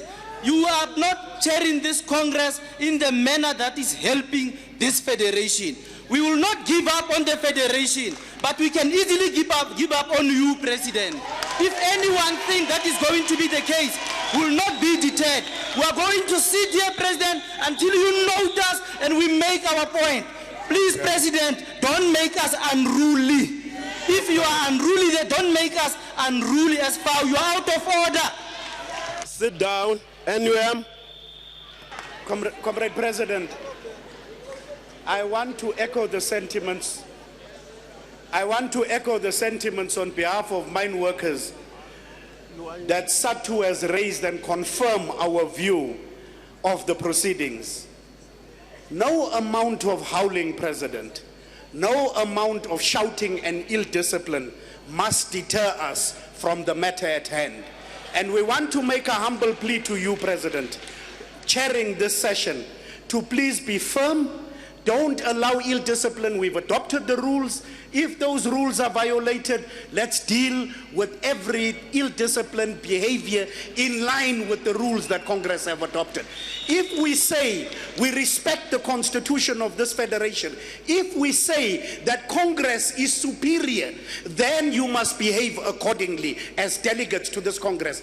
No amount of howling foul changes the realities of the facts. Sakau.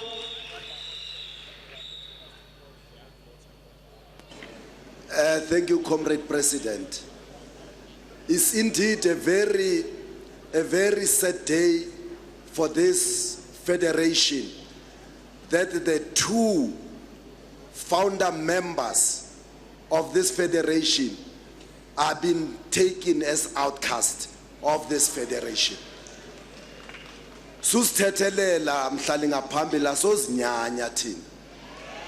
We have not at any stage placed a motion of rejecting what other affiliates are saying. We said we want to be on record that whether other affiliates support each other or not, we still remain maintaining our decision that the expulsion of NUMSA was wrong. We said we want to be on record so that when the history of this federation is written, Sakau must appear to have stand up in the Congress and say, we still believe that the expulsion of NUMSA was wrong. We accept that Sakau, that will be recorded as such. Foul. Although I gave you the opportunity, but I'm giving you for the second time now. President, the Constitution of Cosatu 11.3, 11.3.1.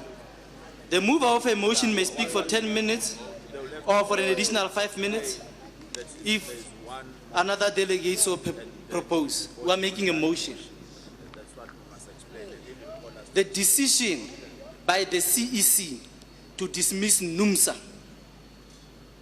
should be set aside by this Congress, and NUMSA should be restated as an affiliate of this particular federation. Now, President, it is quite clear at this Congress that indeed they intend or wish to realize unity is just a pipe dream, honestly.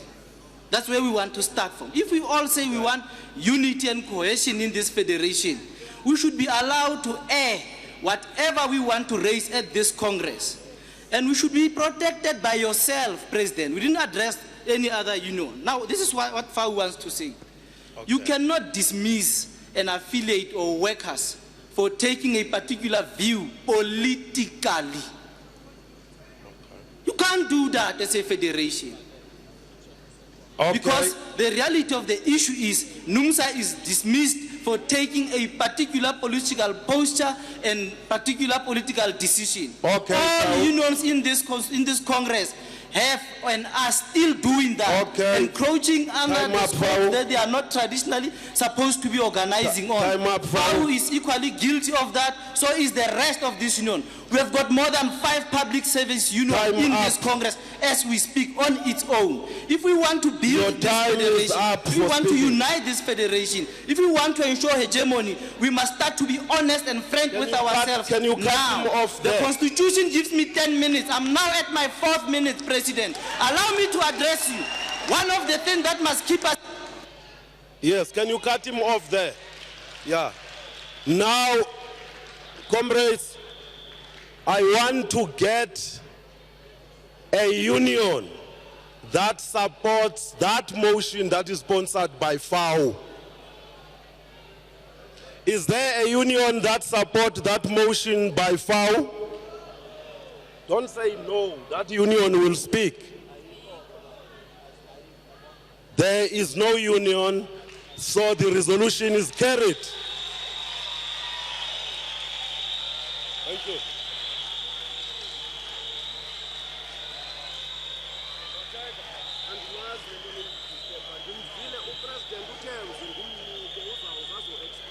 Amandla.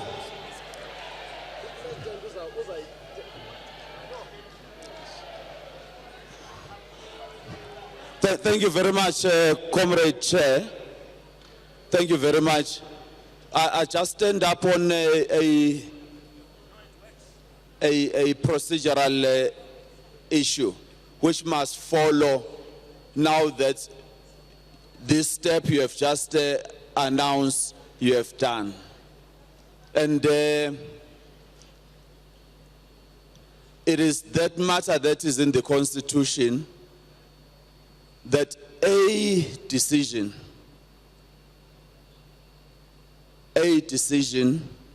has got to be voted.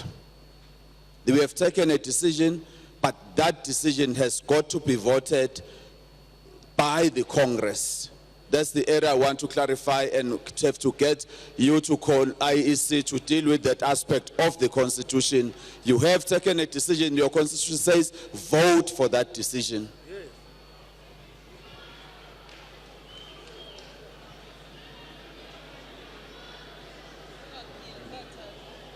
I'm not going to entertain any hands now.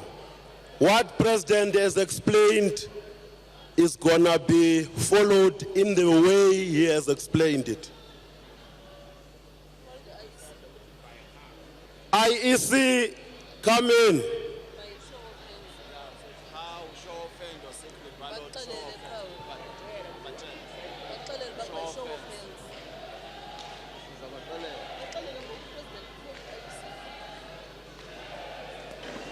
President, can you be clarified who are voting for what?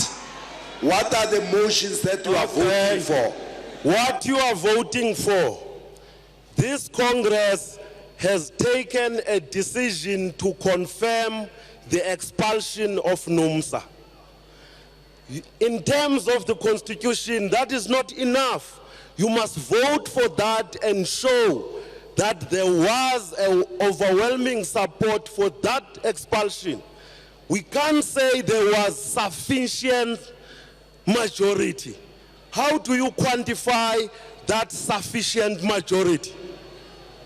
You must vote for that. Comrade President, we seek clarity, Mongameli. Can we be clarified, Comrade President? We want to check with the table, Comrade President, that in terms of the process that will unfold.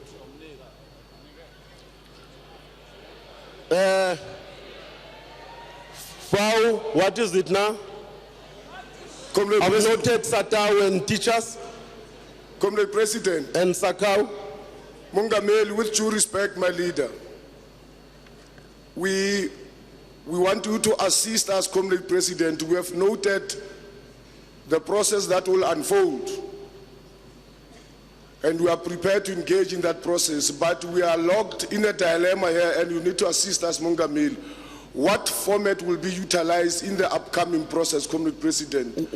I was going to address that. Siyabulela, Mongameli. Yes. And we'll come back if we are not comfort. Thank you. Okay.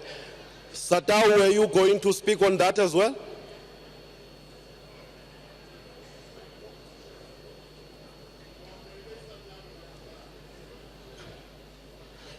Because time is against us, comrades, man.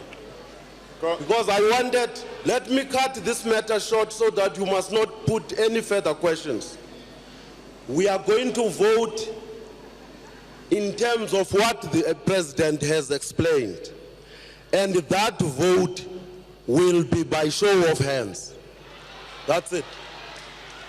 Comrade President. IEC, come. Your President, ndigqibele uappointe iSatawa ucelanga ihlale phansi.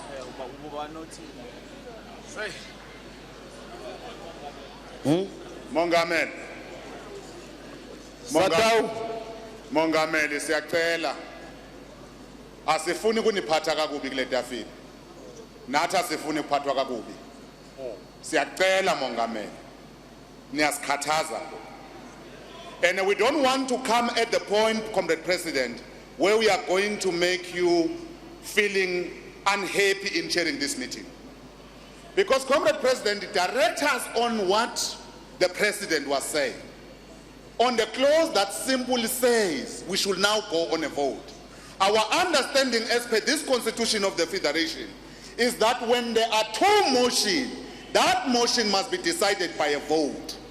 In these instances, there is no two motion, it's one motion. What are we going to vote for? Can you direct us on the decision making in terms of sections 11.4 of the Constitution from the President? I thought President explained this matter. Teachers, come. President, you have noted Sakau, now you say teachers. That is why I'm here. Because I want to clarify this matter further so that you understand why. That is why now the acting General Secretary is going to come in and explain it further, what the President has said. You noted me, President. Now you're saying Satu. Hear me first. Maybe there will be... Because I don't want to create an impression that I don't want you to speak. Teacher, can you hold a bit? No, President. Sakau? No, President. Can you hold a bit? No, President. Throughout, there is this particular practice that you seem to think that when you are exerting your authority and asserting your authority as a presiding officer, that those that were not agreeing with, they will regard you as not being fair. You have said sad. So there's no favor that you must say to me, I must wait for Sakau. It's no favor. Treat us equally. So it's Satu's point now, President. Don't fear anybody. You are a presiding officer.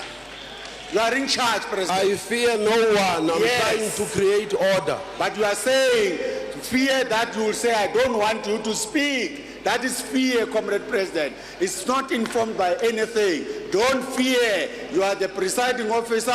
You are the president. Don't fear. You have said Satu must speak, and Satu is going to speak.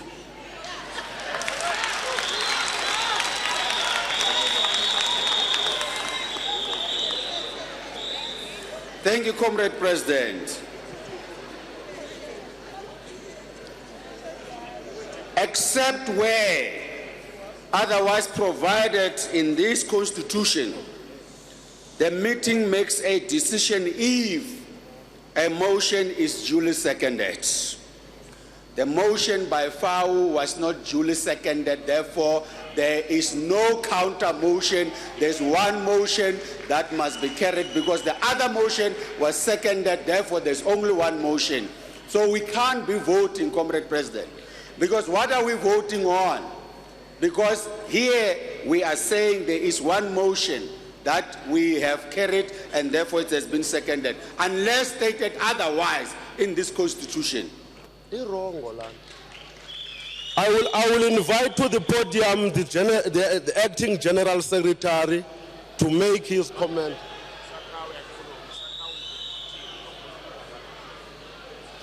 Time is against us, comrade.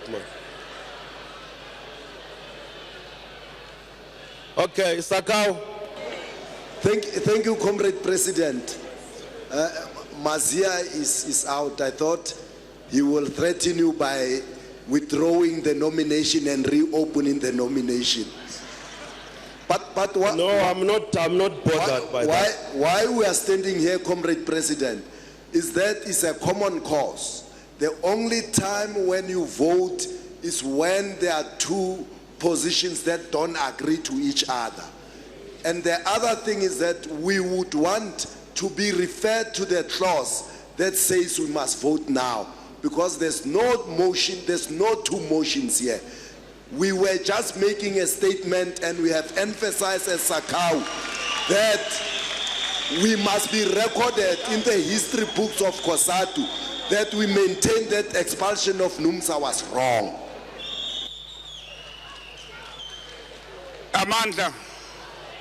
Amandla, Comrade, Tulani kancane phasilalelana.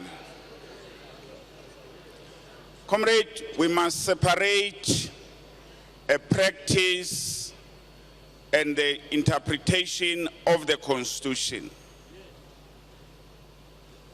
Read the Constitution again, and we're saying this thing, comrade, because we went to court on this matter, and the court interpret our own Constitution. Let me refer then to the Constitution, comrade.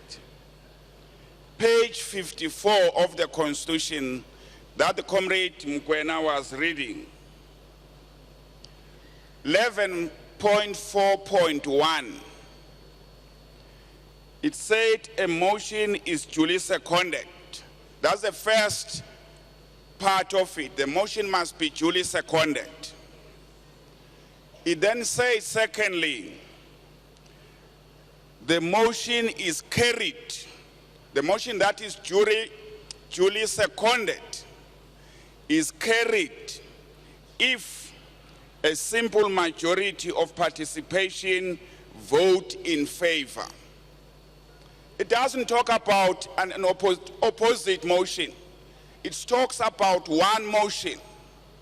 And the explanation, comrade, given to us by the judge is that a motion is moved by an affiliate, but the decision is taken by the participant. So even when all the unions, the explanation was that unless it's unanimous, that unless everybody says we agree, then it says even this is not just an interpretation, comrade. It's a court interpretation. It doesn't talk about a second motion. It said a motion must be duly seconded. The motion must be carried if a simple majority of participants voted in favor. That's why we went to court, comrade, when we have taken a decision that the majority of the CEC, the majority of the CEC said so. We came back, comrade, we did not appeal in terms of that things. We must separate. That's a practice. Our practice is that shayizandla mositting elethu. Bese siyavumelana. Sibuza ukuthi where is the counter? If there's no counter, it is vumelene. The judge said if one participant in the meeting go and say that decision was not voted by the simple majority of participants, what is going to be your defense? Your defense will be in terms of the practice. The Constitution is clear, comrade. We'll need to vote on this issue so that the decision is in terms of the Constitution, comrade. Let's vote and move on to the next one and finish this matter, comrade. We don't want people who may agree with us here and go back tomorrow and exercise their rights. People are going to say... So, comrades, I will now give Sakau. And then IEC come in the process to assist us in this voting. Raleboga, President. President, this Congress should be cautious of what we want to do and what we want to achieve at the ultimate end. It is clear from time to time we make the mistake, Comrade Press, and maybe we should work on getting rid of that mentality. When we don't agree with each other, we become too quick to jump to the Constitution and seek to use the Constitution to justify postures, as opposed to using the Constitution to guide us on sticky areas. Here, Comrade Press, if what the Deputy General Secretary or the Acting General Secretary has just clarified is anything to go by implication, every single decision that we've taken on the basis of moving and seconding without voting, it becomes null and void, which is very dangerous. We should not take that stance, Comrade President. Okay, Sakau, okay. Sit down now. Because we are honoring a judgment, a court judgment that is not overturned up to now, which is a case law as I'm standing in front of you. And we have to honor that judgment. Press, do we still have the right to interpret our own constitution No. federation? Take your seat now. I thought you are going to address something else. There's a court judgment by the High Court on what the Acting General Secretary has explained. That is what we have to follow. What are the implications on other decisions that we've taken? IEC, come in.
Comrades, the staff of Cosatu is requested to come forward to assist the IEC.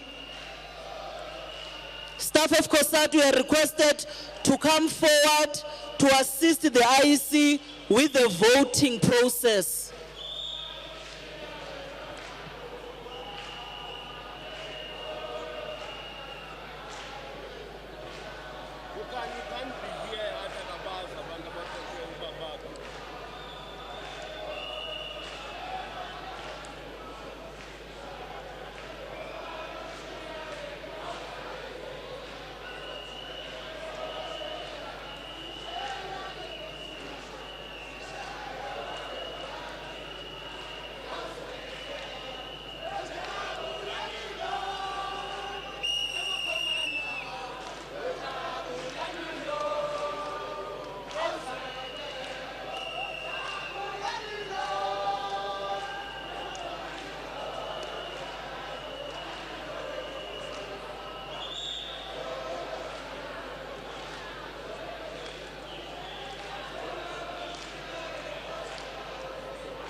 Okay, Bobru, just a bit, Bobru.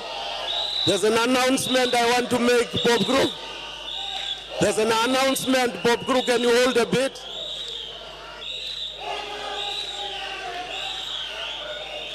Bobru, just 2 minutes, Bobru.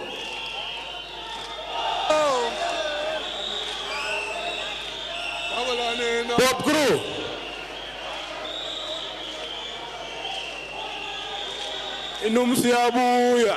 Comrades, all the delegates that are outside must please come into the conference hall.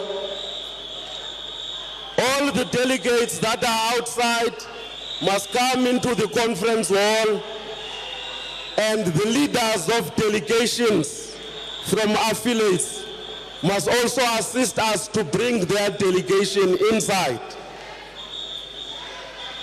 Please.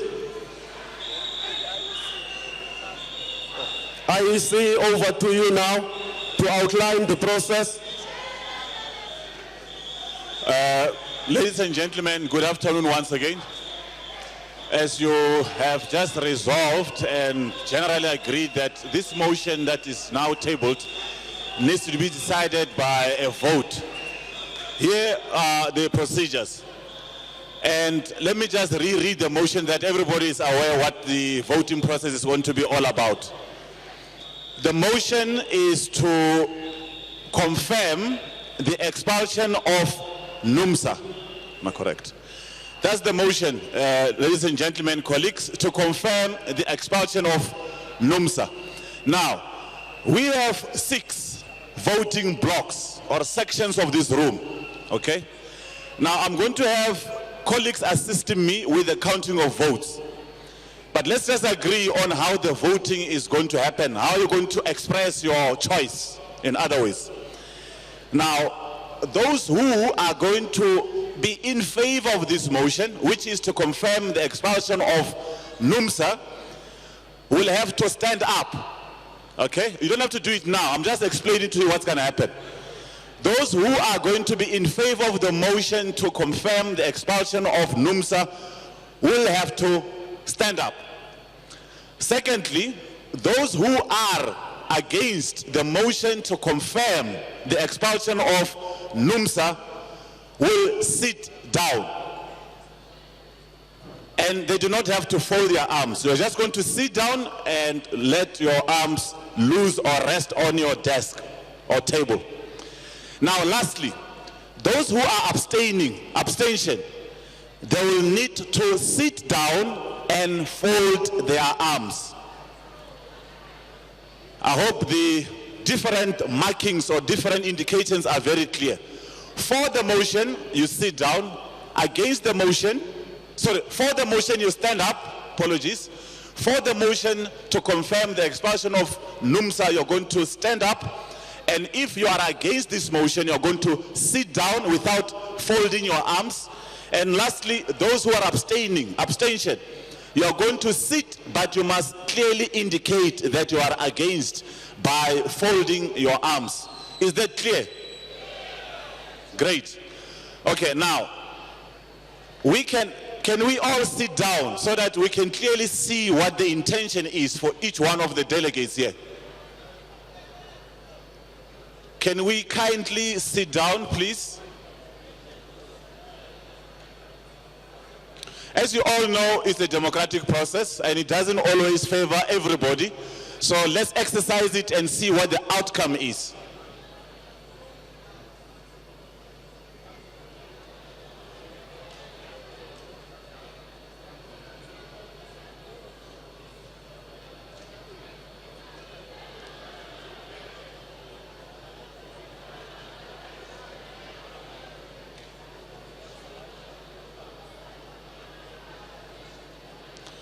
Well, I'm going to accept that it's going to take a bit of time for guys to sit so that we can clearly see their indications. So we are going to have to proceed. So my colleagues helping me there will have to confirm with you. They will come, they'll count, but they'll have to confirm. So in other words, if you are walking around, we expect that you are going to settle so that we can see what your indication is. So let's just wrap up that movement as soon as possible. Okay, great. Ladies and gentlemen, for those who are for the motion to confirm the expulsion of NUMSA, can you please stand up? Okay. Please remain standing until my colleagues are going to complete the counting process, right?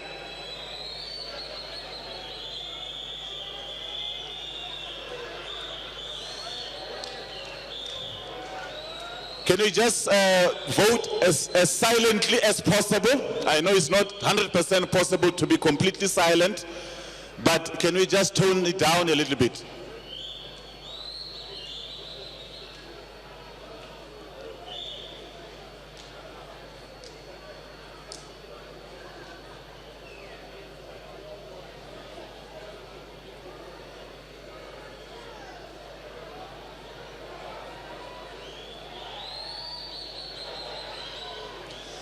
Remember, colleagues, or remember, comrades, this is for people who are in favor of the motion to confirm the expulsion of NUMSA. Those are the ones standing up at the moment.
Okay, comrades, take your seats, take your seat.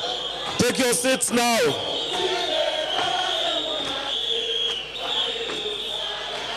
Comrade, quickly take your seats.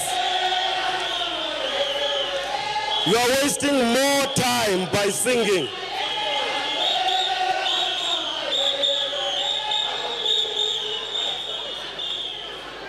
Amanda! Okay. IEC? Thanks very much, Chair. Ladies and gentlemen, let's proceed. As you all know, we enjoy the joyous dancing here, but while the voting process is underway, it's actually having an effect on the voting process itself, because the voting, as you're all aware, is based on your intention or your show of standing up or sitting down, or lastly sitting down and folding your arms. So if we move around, can we just all accept that we have a right to move around, but we're actually going to delay the voting process as well. My colleagues, I'm not sure where they are now, but they should be finished or almost done with the counting of those who are standing up, because I see everybody is now sitting down, meaning the voting process that confirms or that says yes to the motion to confirm the Congress of South African Trade Unions. Okay, I take it my colleagues have taken the votes.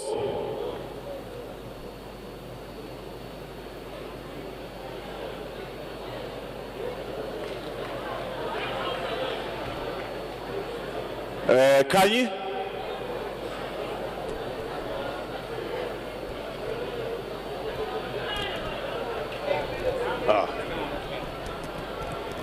Okay, if they are together there, it means they have done the actual voting and they are busy with the collation there. Yes. No. And one abstaining. Oh, you know what? I didn't say they must all do it at the same time. It's going to cause confusion. I didn't say they must all stand. I didn't mention everything at the same time. Yes, but this is yes. Yes, which means they were standing. This is no, which means they were sitting down. This is your abstaining. Okay.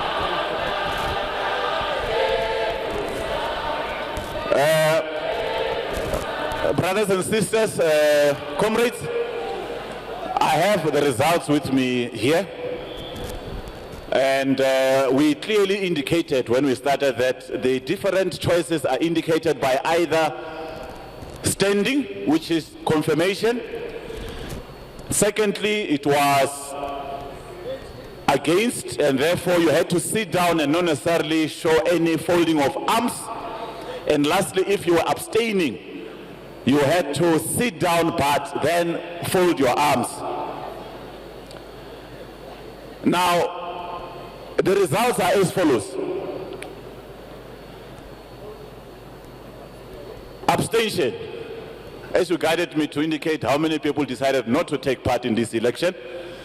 According to these results, and as you see, they were making sure the results are the confirmed results there. There's only one person who decided not to take part. In other words, he abstained, right? And then those who, because now that you said I must start with abstention, maybe I must read it from bottom up. Right now, then from the last to the second from the bottom, it will be those that were saying no. In other words, those who were saying they do not support the motion to confirm the expulsion of NUMSA as an affiliate. And the number is 67. 67 people or delegates indicated that they would like to not confirm the motion to expel or the expulsion of NUMSA as an affiliate. Now lastly, the last one is those that stood up, and by that they indicated that they confirm the expulsion of NUMSA as an affiliate of Cosatu, and that is 904.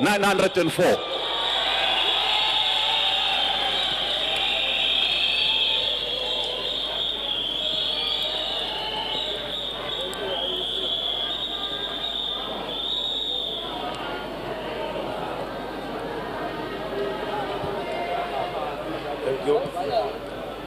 Thank you. We'll keep this. Thank you, IEC. Cosatu staff, don't go away.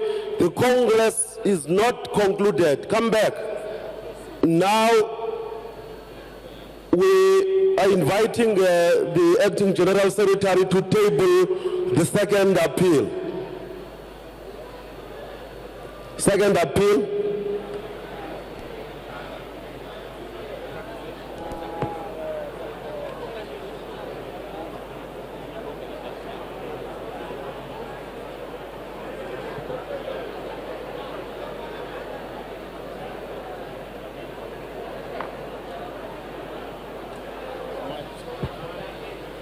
Comrade, in your book 3, page 1.20, the dismissal of the General Secretary, it spells out exactly the history in terms of why he was dismissed.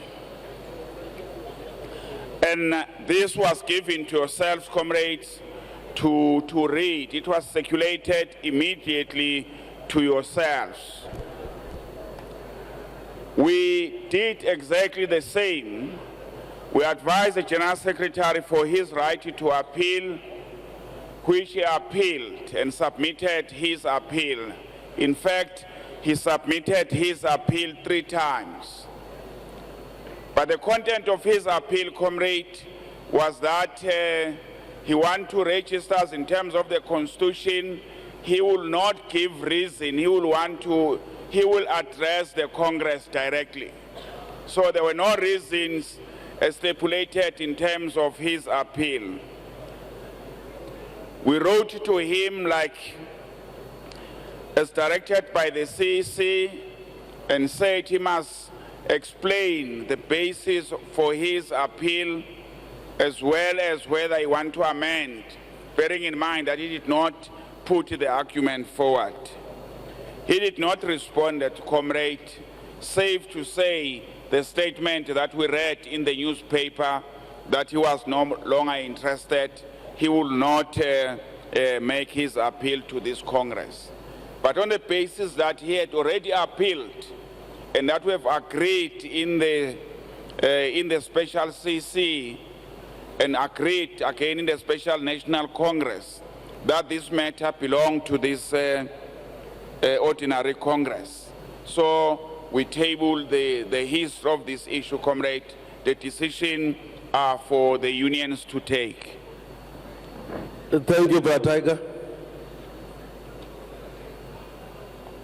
And I will take the platform.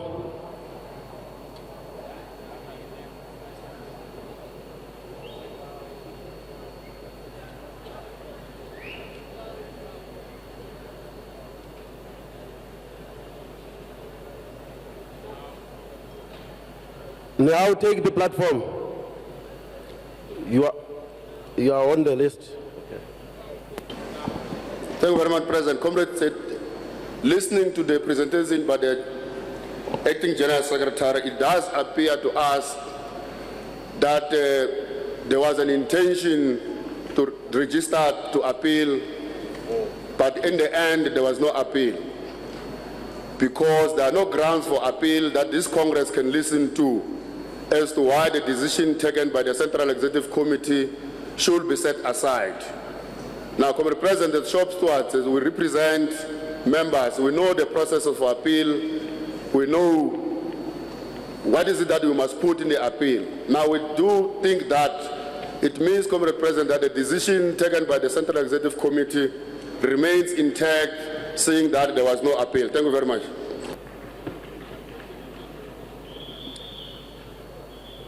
Sipau.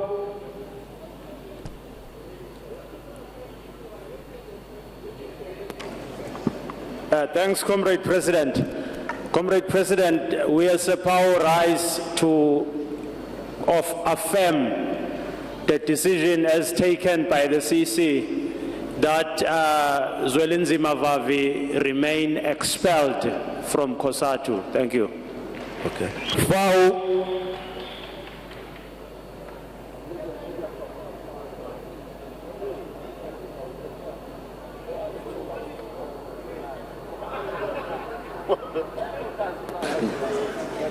Thank you, Honourable President.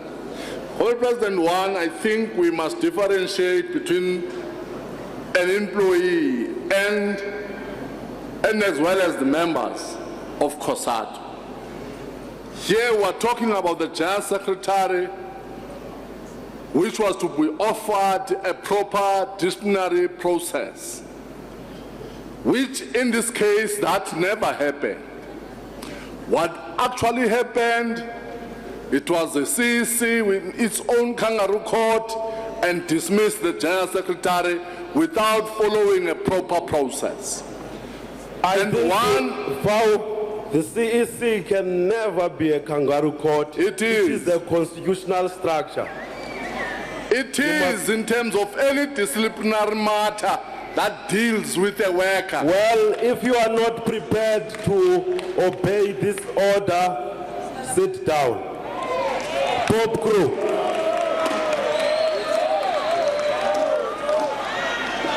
Top crew. No, sir. Siyabulela Mongameli. Sit down, top crew. Thank you very much, Comrade.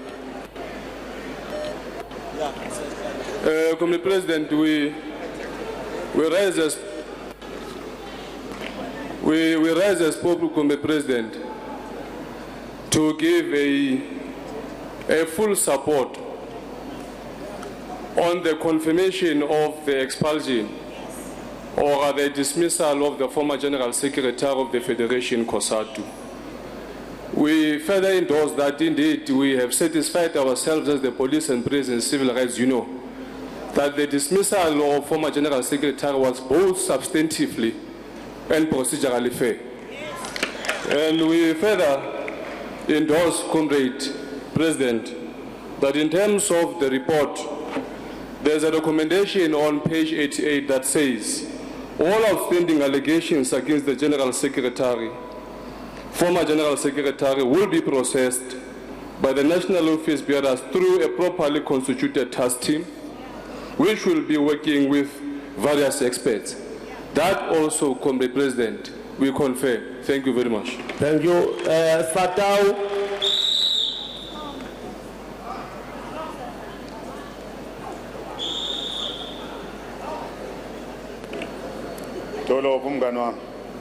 Comrade President, Siyabulela, we simply, Comrade President, want to agree or second what Pope Crew has just presented.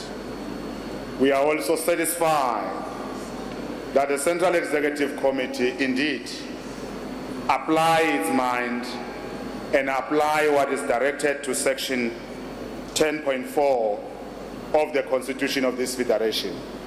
We want therefore to be saying goodbye to Zwelinzima Vavi. South African Democratic Teachers Union.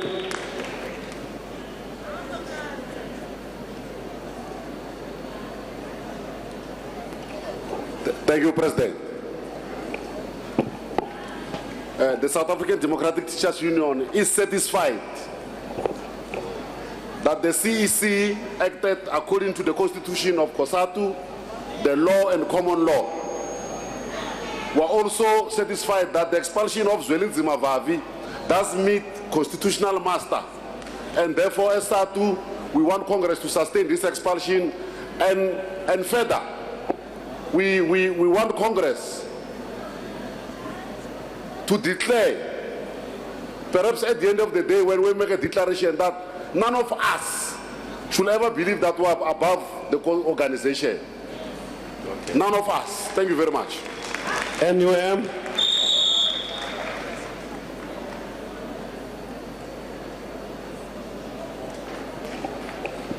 My union.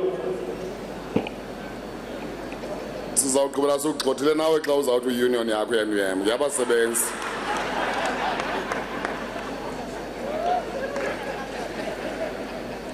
Enkosi Mongameli, thank you, President. No, we want to confirm the expulsion of the former General Secretary of the Federation, Uzwelinzima Vavi. And President, I think it is important to explain that if a worker has been invited to a hearing and does not attend, he can be expelled in absentia. The comrade was accorded an opportunity to come, and he decided not to attend any of the hearings that were scheduled. Thank you very much. Thank you, comrade. In the interest of time, I'm not going to call any further unions that I have noted here. What I would check instead, is there a counter view to this view that has been expressed and seconded so far? Foul.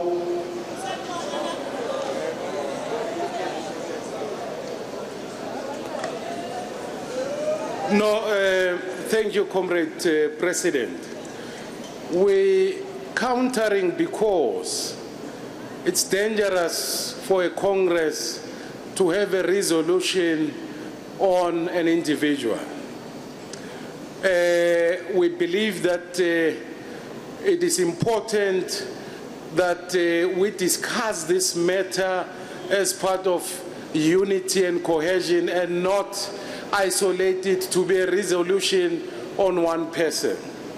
So that's why we're countering. We hope to get a second from our beloved friends. Can I remind the FAO that at this point we are not discussing resolution? We are not. We were advised. We are handling an appeal by the former General Secretary. That's what we are handling. Okay, fine. No, thanks for the clarity, because earlier on we were advised that the resolution sponsored by Democratic Teachers Union will be discussed alongside the appeal, and that's why we wanted to counter. But nevertheless, President, we believe that confirmation of the dismissal of the General Secretary of Cosatu without discussing the underlying causes that led to the situation that we find ourselves in will not do justice. We therefore urge the Congress to basically not rush in confirming this dismissal, but truly and genuinely discuss the wider underlying causes to where we find ourselves in, including what is said to be the dismissal of the General Secretary of Cosatu. Thank you, Fao. Any seconder to that? Sakao.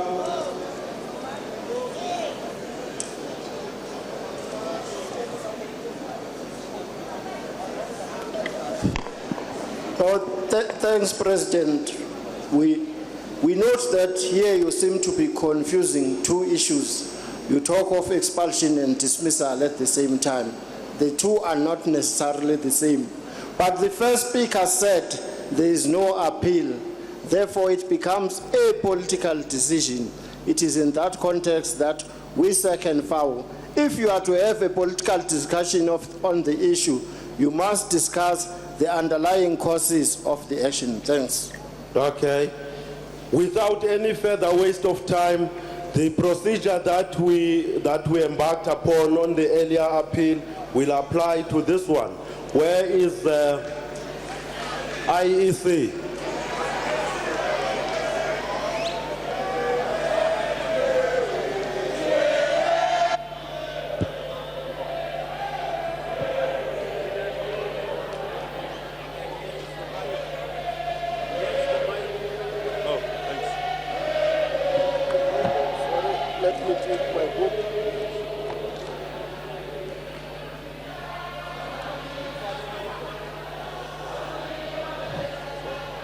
Comrades, I think on a number of occasions we have stopped this type of songs. We are not running we are not running short of revolutionary song. I know workers are so creative, but that's a negative creation. We don't endorse it. Thanks, the President. Colleagues, ladies and gentlemen, comrades, it's us again from the IEC with my colleagues there. We are going to assist in terms of deciding by a vote or confirming what has been decided by a vote. And this vote is for this motion, which is an appeal, or ahead is an appeal. But the motion now, ladies and gentlemen, is regarding the dismissal, as I've heard correctly, of the former General Secretary of Cosatu, Mr. Zwelinzima Vavi. Now, we are going to follow the same procedure, and for that reason, for those who are for confirming the expulsion or the dismissal rather, we are going to ask them to stand up. No, let's just be consistent. We are going to ask them to stand up. Those who are supporting the decision that was taken to dismiss the former General Secretary of Cosatu, Mr. Zwelinzima Vavi. And secondly, those who are against, we'll ask them to sit down. And lastly, those who are abstaining, we'll ask them to sit down, but in addition, they need to fold their arms. Thanks very much. I hope this one is going to go as quickly and smoothly as possible. Please stand up, sit down, or sit down, fold your arms. Thanks.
for a moment, comrades. There are 2 ID documents here. Can you listen? There are 2 ID documents here. I want to call the names of these documents. This ID is for Ratlale Temba. Ratlale Temba, your ID is here. Comrade Innocentia Meller, your ID is here. And we also have a bank debit card for Miss Elsie Kebekulu, Miss Elsie Kebekulu. And we have also that wedding ring that is going to cause a problem for this gentleman if he gets home without it. Please come and clean me.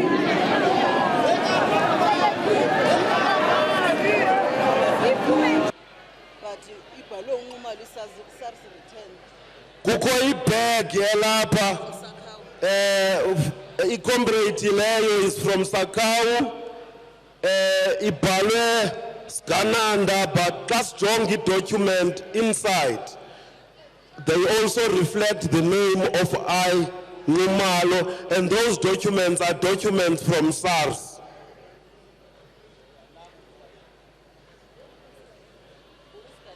Who is Kananda? Oh, he is that. Ndicimbuza tukhondo omkhulu wena uyoyikeka.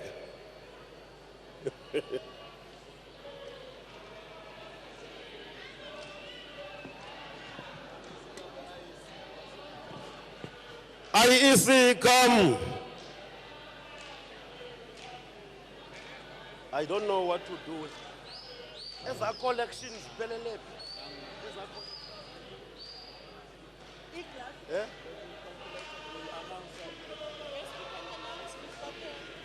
Collection. Okay.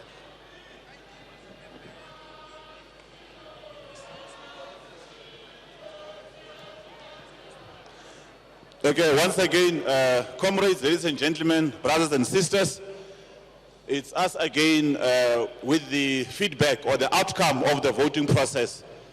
As you all remember, this voting was for a motion that seeks to confirm the dismissal of former Secretary General of Cosatu, Mr. Zwelinzima Vavi, from Cosatu.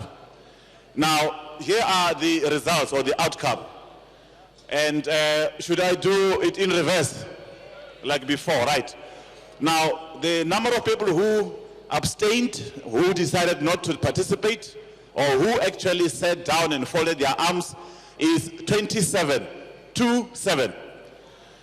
Secondly, those who voted against, in other words, who did not want to confirm the dismissal, are 8-7 or 87. And those who confirmed or who voted yes to the dismissal are 1,183. Thank you.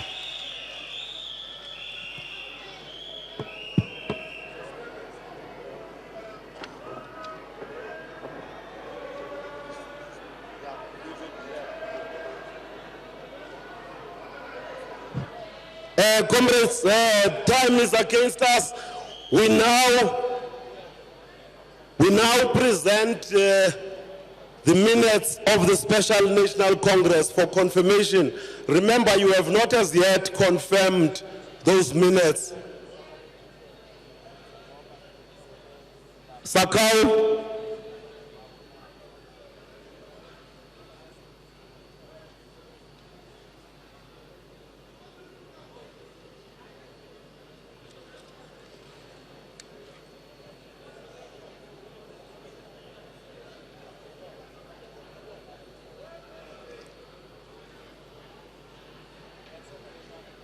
Confirmation of the Special Congress minutes. Yeah. They've got to be confirmed.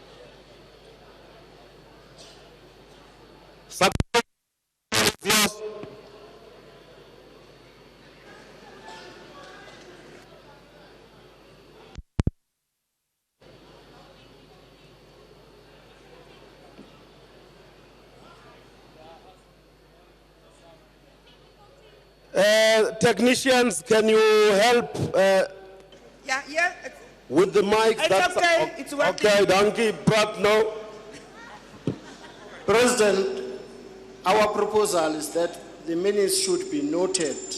We don't want to say they should be rejected. There are two key reasons here. One, the set of minutes that was circulated to affiliates on Sunday, the 25th of September, differs from the one which was circulated yesterday. Even if you look at the contents of the two, the other one is correct in some respects, the other one has gaps. We don't want to say minutes were rejected. We suggest that they should be processed and finalized by the CEC. Thanks. Thank you, thank you. Sipau.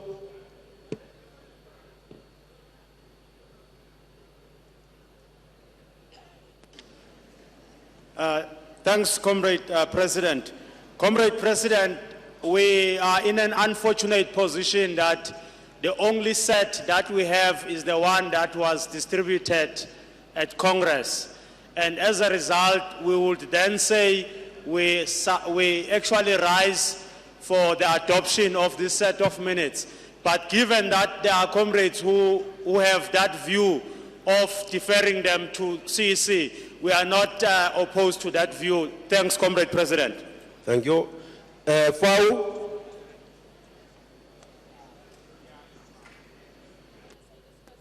No, thank you very much, Comrade President. We wish to support Sakau in saying these minutes should be noted and be referred to the CEC, for reasons that they've mentioned. Thank you.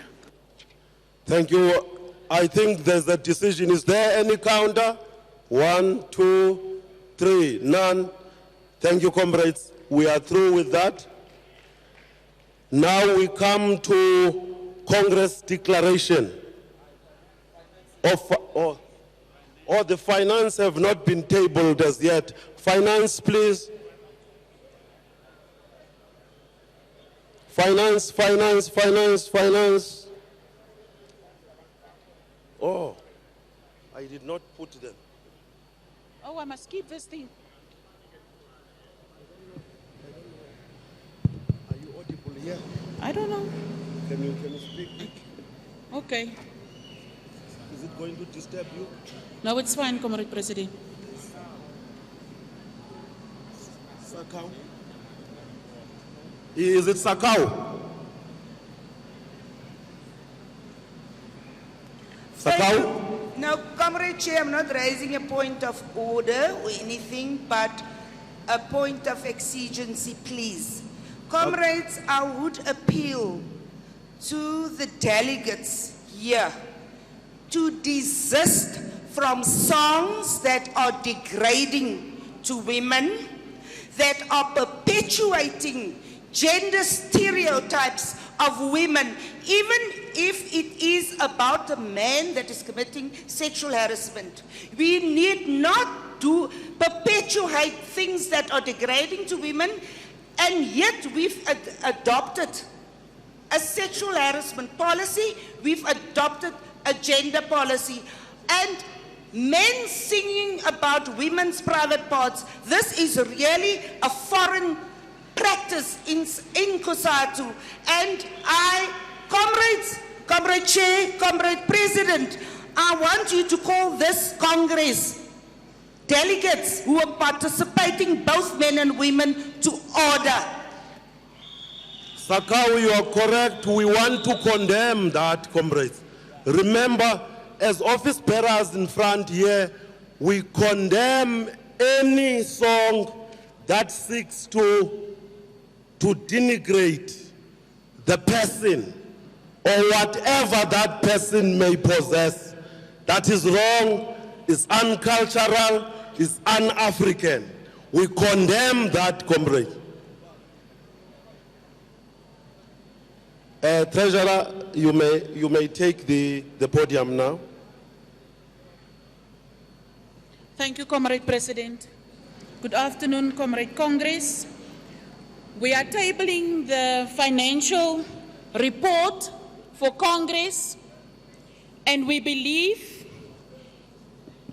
And we believe we have three financial audited statements in the report, 2012, 2013, and 2014, which was adopted by the CEC. And Comrade President, what we just want to highlight to the Congress is to say that for the last 3 years, it was not an easy ride. We had some difficulties and some hiccups on the issue of income. And everybody knows, as Congress must know, that our main income is subscriptions. Also on the issue, Comrade President, of donations have been downsized a little bit.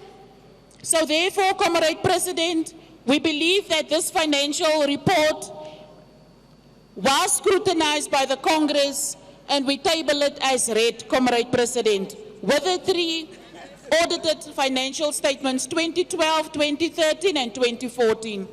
Comrade President.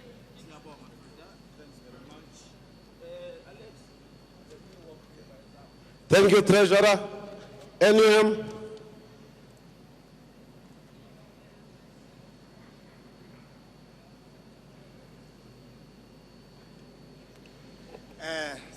Thank you, Comrade President. Comrade President, as the National Union of Mine Workers, we want to move for the adoption of the finance report as tabled by the Treasurer to Congress on behalf of the collective.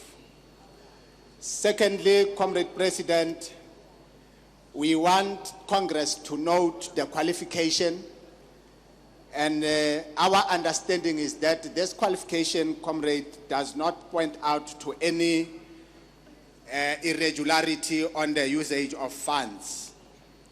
Thirdly, Comrade President, we want to urge Congress to condemn the tendency that happens in our finances where you find that unions do not pay subs and dues as expected, Comrade Chair. We want Congress to condemn that and urge unions to do that, to pay as it is expected, Comrade Chairperson. On the fourth part, on the fourth one, Comrade, we just want to highlight that lack of payment, like is happening, it contributes negatively in the federation in that it slows down the Congress or the federation's progress in programs, or it slows down the progress of the federation on its programs, comrades. And lastly, Comrade Chairperson, we want to urge Congress to plead, if not to instruct affiliates. What we have seen, Comrade Chair President, is that treasurers from different affiliates, they don't attend FinCom. And that, comrades, it weakens FinCom of Cosatu in a way. We want Congress to urge treasurers from different affiliates to attend FinCom and help the treasurer of Cosatu to deal with issues as expected. We thank you. Thank you. Teachers.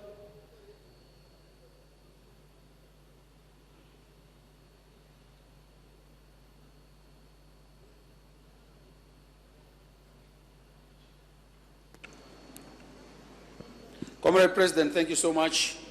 We would want to second the mover for the adoption of the audited financial statement with all the suggestions that have been made. And our emphasis, Comrade President, indeed, is that all affiliates must do everything they can to honor the subscription so that we are able to build a strong federation.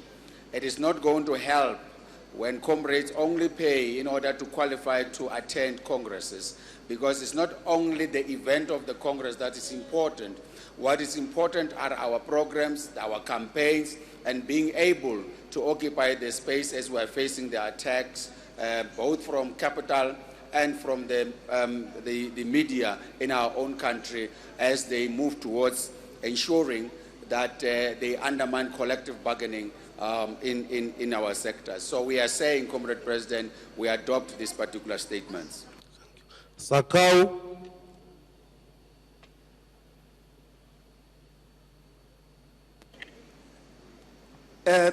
Thanks, Chair. We as Sakau have reviewed the financial statements which have been presented to this Congress, which are in from page 11 to page 93. And we can say we are satisfied by the audit report where it's, we don't get any qualification on a going concern issue, which clearly shows that, no, there's something we're doing right. We can balance our finances. I have also noted on page 3 of the finance report, where on paragraph 3, where it is brought to our attention about the qualification on completeness on that affiliation fees. We're happy that that has been brought to our attention. But our problem is that the report itself doesn't address the issue on the where can I come back there? Sorry about that. On the disclaimer of opinion. I've seen on pages 14, 42, and page 70, which are financial statements for all those 3 periods.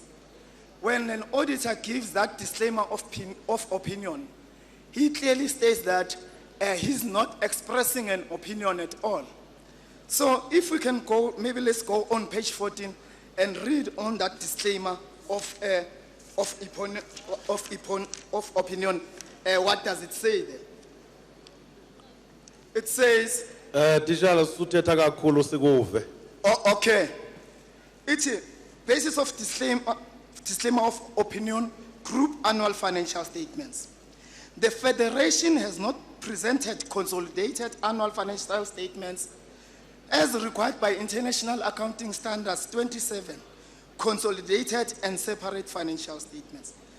So the clarity we are seeking here, why will they want to get that information? Do we have other separate entities which are not covered in this finance report? And if we have, we'd like to know which are those entities, and as to whether are they audited separately.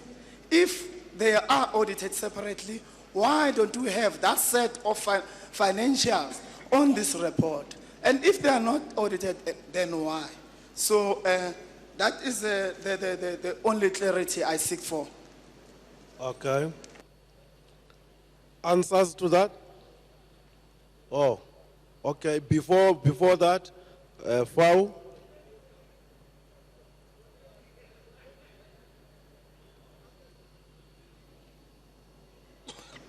No, Chair, President, thank you. Whilst we understood the comrades that said the qualifications do not amount to an indicator of mismanagement or something like that, we do not want to take it for granted that we should not get clarity, especially on one qualification that seems to come all the time, that relates to donation income. It cannot be, and then maybe the national office bearers will assist us through the national treasurer. It cannot be that we continuously receive qualification or what on the face of it appears to be an easy thing to account for, donations. If we can be clarified there, Chair. Thank you. Clarifications? Treasurer?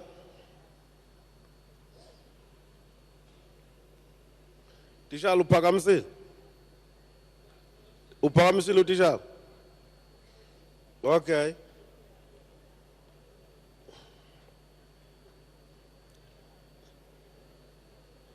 Maybe Treasurer, before you answer this one, let me hear what the teachers are going to say.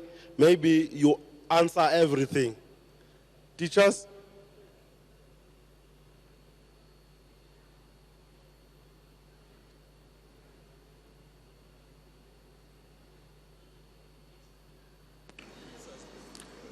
Comrade President, we have seen a number of financial statements of the Federation. It has always been a practice, not if it is an accounting principle, that the auditors will always say, just like any other organization of its size, Cosatu will not be able to justify or be able to provide accurate information around donation, including membership. It is always there. It is a standard clause that says that because you are not going to be able to audit the donation, you can't audit them. Because if they give you 20 rand, you can only account for 20 rand. You don't know how much that particular donor has declared and so forth. It's by nature of our organization, we will not be able to prove a donation. Secondly, you can only depend on what the organization being affiliates are able to declare in terms of membership. Cosatu is not able to audit and say, this is what we are receiving from an organization. Is it based on the actual membership that is there or what has been declared by an organization? Because Cosatu, twice a year, requests affiliates to submit membership, and on the basis of that membership, the affiliates are paying. Now, the auditors would always say they have not audited the individual affiliates' membership. Therefore, even in terms of the subscription that has been received, they will not be able to say 100% that this is what it is. Therefore, they will always have that particular safety clause in any financial statement. It is a standard practice, Comrade President.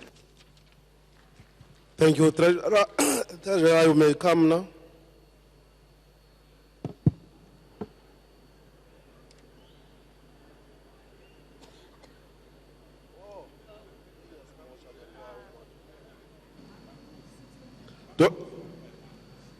Comrades, sifuna nibuze imibuzo nigqibe.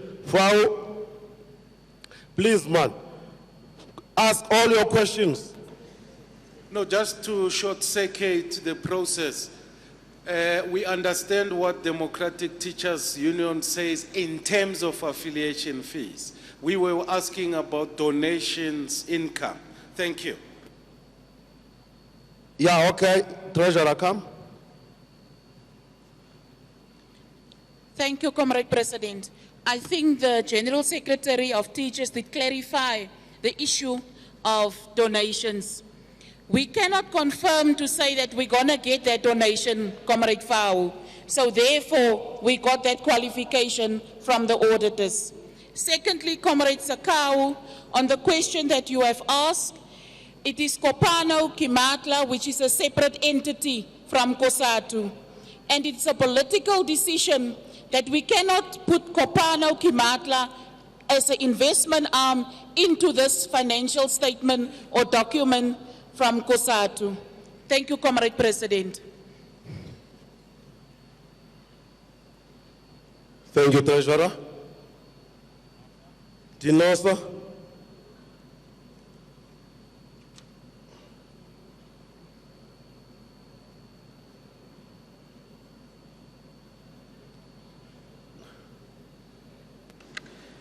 Thank you very much, President. We want to raise a clarity on the disclaimer, just to check if this has been addressed when you look at the emphasis that have been placed with regard to that disclaimer, because we believe this is something that could have been corrected thereafter if that is a challenge. But Treasurer, if you can clarify on that matter, because it will pose a serious concern when it comes to adopting. Thank you very much.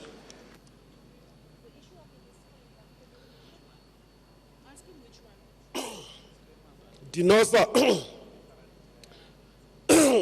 sorry for my voice. We want to understand disclaimer on what?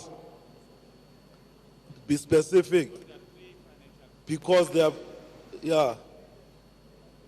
Okay, Comrade President, to make it easy for all of us, we can refer to page 14, which is the audit findings or the audit report.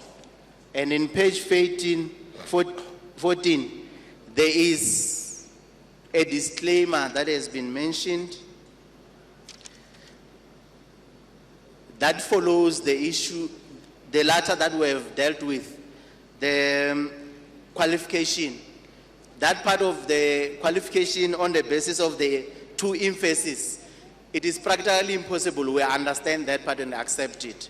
But when it comes to the disclaimer, it says the basis for the disclaimer of opinion, group annual financial statement.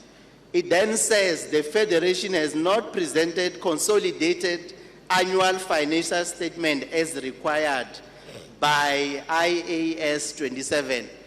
That is a requisite that has not been met as based on this for the financial year, I think it's 2014. Our question is to check if this matter has been managed to be covered, because we are required as a federation to provide and comply with that prescript. That is the question. Thank you very much. Okay. The last one is the teachers now. Oh, oh, take the board. I saw your board most time.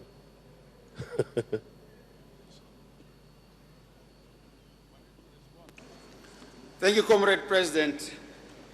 The Central Executive Committee dealt with this particular statement. And in terms of the International Accounting Standard number 27, it is that Cosatu is required to consolidate the Cuba property and any other entity that is there.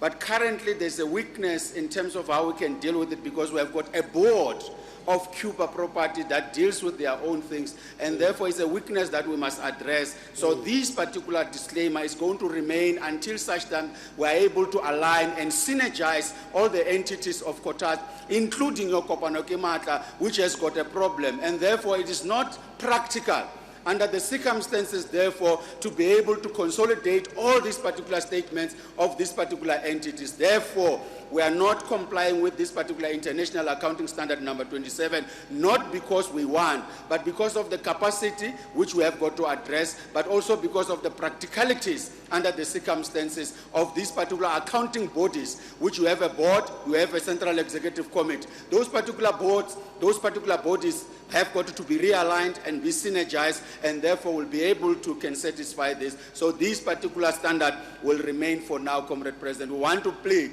with our comrades that there's nothing that is uncalled for or nothing in terms of this particular disclaimer that says we did not account as the Central Executive Committee. Thank you, President. Thank you.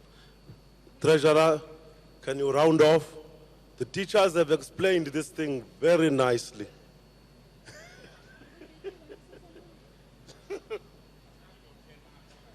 Must obtain Makabano, teacher of a Kazakh, that's on Daiv and the Mainware.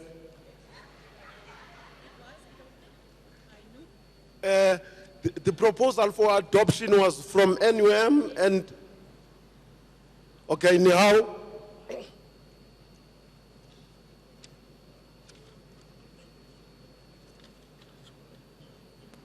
No, President, we had earlier on thought that it was moved and seconded. It was just a question of clarity. We want to reaffirm the adoption with the explanation given from the questions that were asked by the two affiliates. Thank you, President. Thank you. Dinoza? Ehlisa nomoya. Ehlisa nomoya, man. Thank you, President. We would like to second the adoption with the proviso that the shortcomings must be addressed so that it does not become a perpetual problem for the Federation. Thank you very much. Thank you very much. Treasurer, don't come back to the podium. They are clarified these matters clearly in terms of that application, explanation by teachers, which we agree with as the national office bearers. The statement is now approved. Can we now come to Congress declaration? We invite the Acting General Secretary.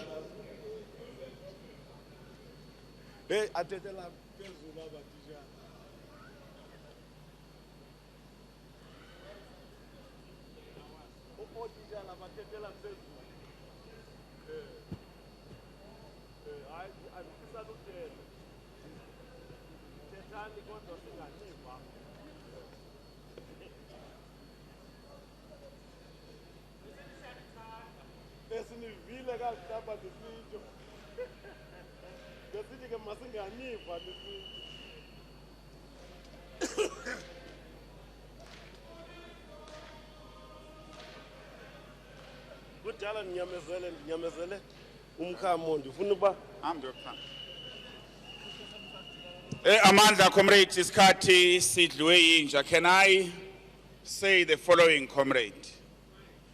When we're debating the national minimum wage, comrade from FAO and others requested that this Congress must adopt a declaration on the national minimum wage. The people who are involved in the negotiations, they started drafting the declaration and they were being circulated among comrades in terms of that issues. I want to present that declaration but not reading it. The one on a national minimum wage. We can either talk to the resolving part in a manner that we just summarize the decision that we are taking if the Congress agree. Because that's what we have agreed earlier, that the declaration on a national minimum wage must be adopted to the meeting. So I don't want, Comrade President, should I go ahead, otherwise you are dictator. Can I present the resolving part of the national minimum wage? With your permission, comrade, the resolving part take into account the following. That the manner in which business, in other words, we mandate the newly elected leadership to reject and condemn the behavior of business in their conduct in refusing to discuss the level of the national minimum wage. 2, we reject the notion of outsourcing the setting up of a national minimum wage to an independent body of experts. That the Congress reject the delaying tactics and the foot dragging by business. That we must engage in a mass mobilization and probably take an action early next year if there is no progress. In other words, we must submit Section 77 and be able to engage.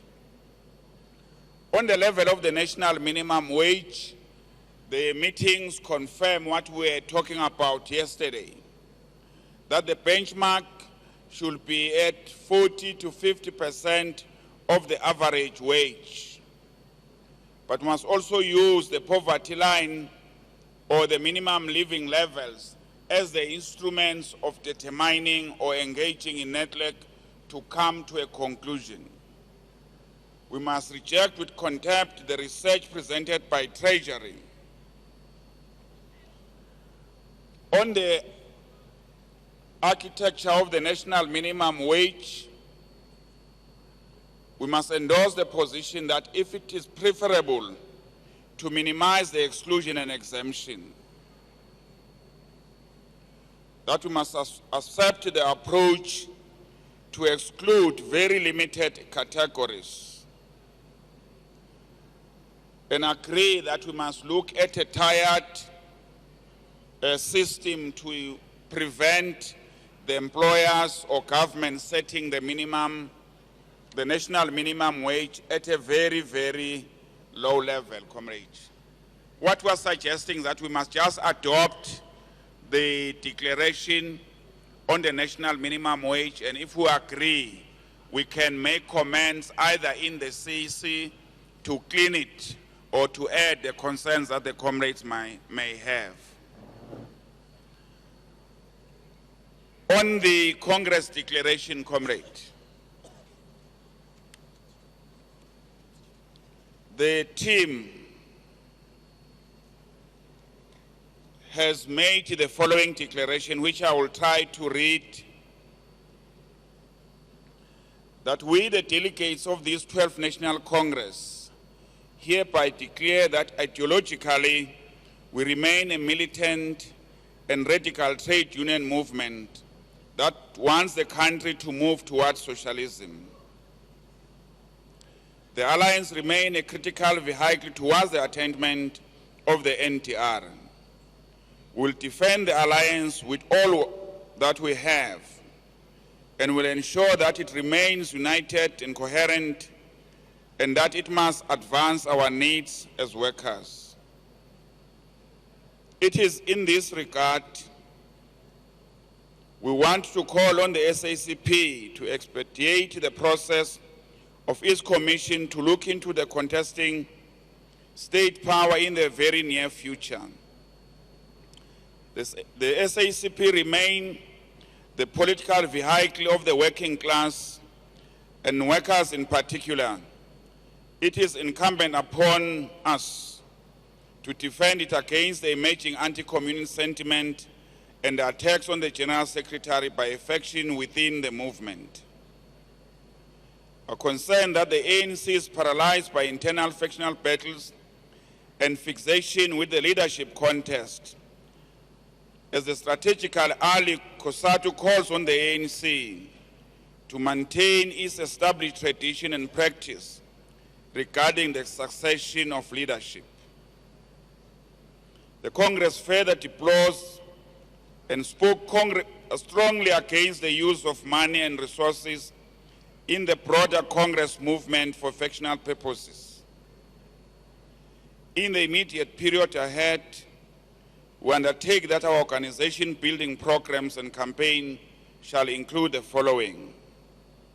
On political program, to wage a campaign on the ground and to work with the alliance partners to strengthen and reconfigure the alliance to drive the national democratic revolution.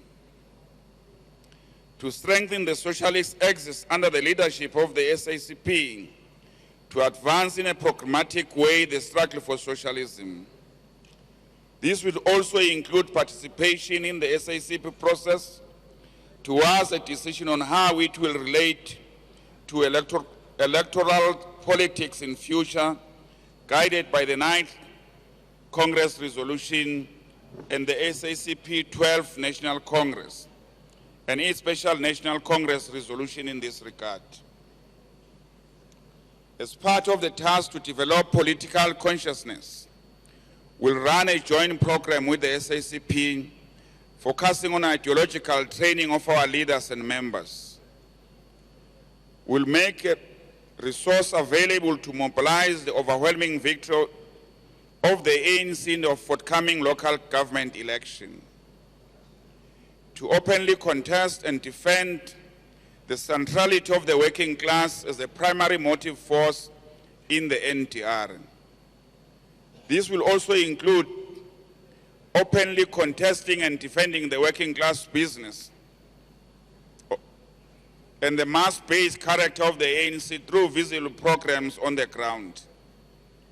To develop programs aimed at linking mass power and the state power. Fight against the killing of police and attack directed at the public servant. We have noted with anger the continuing killing of police and the merciless attack directed at the public servants and the civilians, which happens with impunity. We have seen nurses and teachers raped and physically attacked at work, and in our view, all these are intended to undermine the state and the security establishment of the country. We're worried that the state security capacity continues to be dwarfed by the capacity of the private security firms, who are 3 times more resourced and more armed than the state security agencies. What is even more worrying is that these are the foreign-owned and remain unregulated, will heighten our campaign in defense of the police and the public servant. We call on government to impose strict regulatory measures against private security firms. Police killing should be treated as a treason. On organizational, in keeping through with our drive to go back to the basic, we will initiate a process to look deeply into ourselves. Cosatu remains grounded on the tradition of a strong worker control and the protection of the workers' rights. We'll focus on building strong and campaigning affiliates that focus on member service. It must be members first. We also want to build strong Cosatu locals as a basic unit of the organization.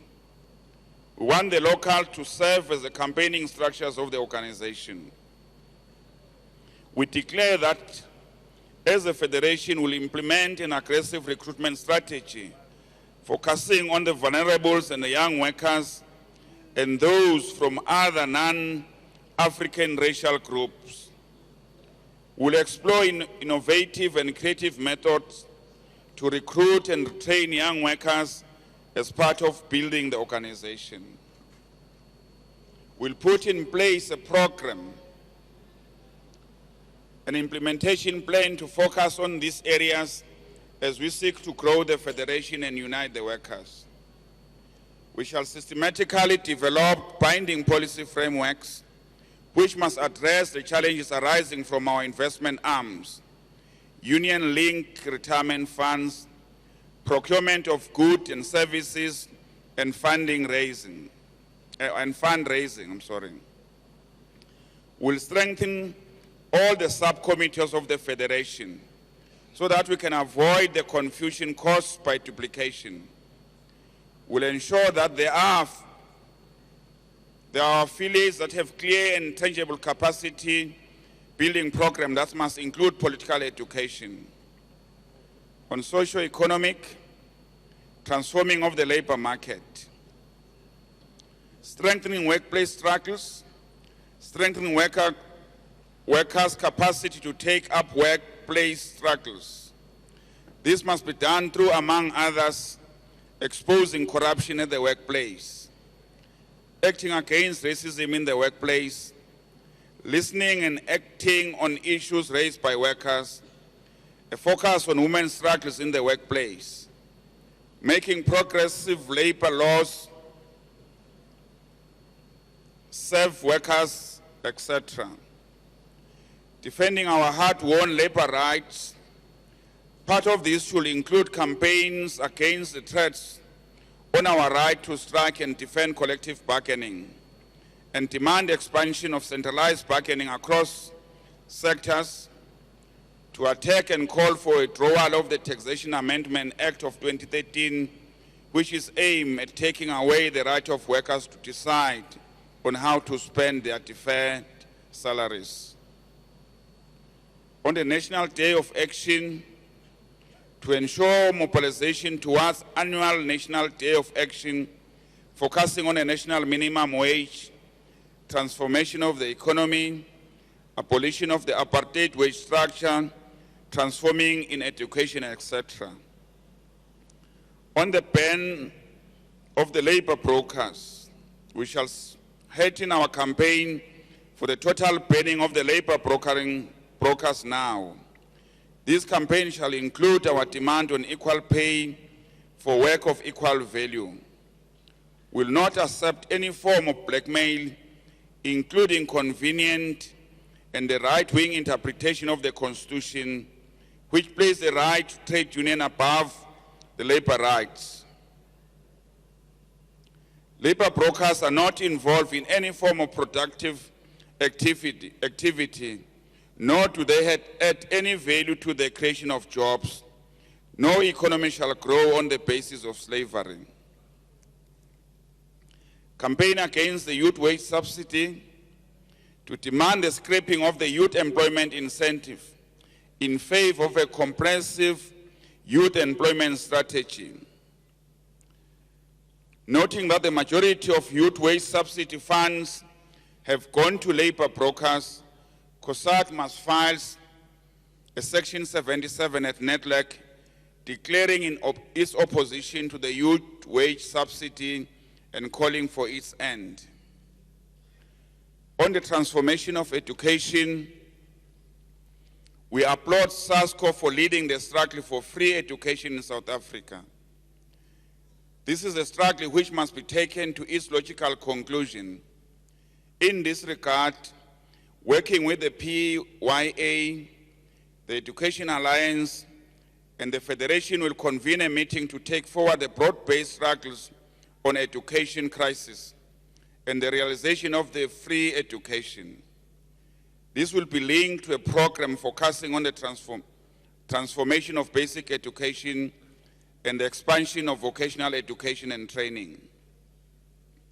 The Department of Basic Education must respect the agreement it reached with educators to postpone the implementation of ANA.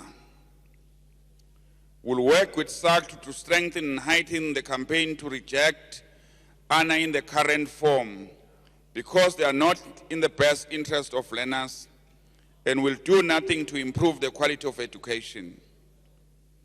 At the center of this campaign shall be to force employers to respect collective bargaining. The Department of Basic Education has joined the National Treasury in the art of displaying arrogance against workers' demand and to undermine existing collective agreements.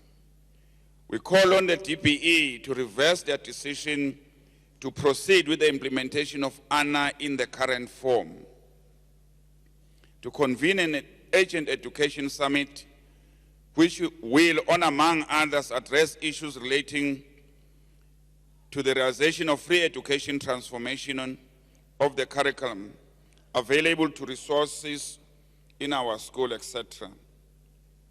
Fighting corruption in our ranks and in the society generally.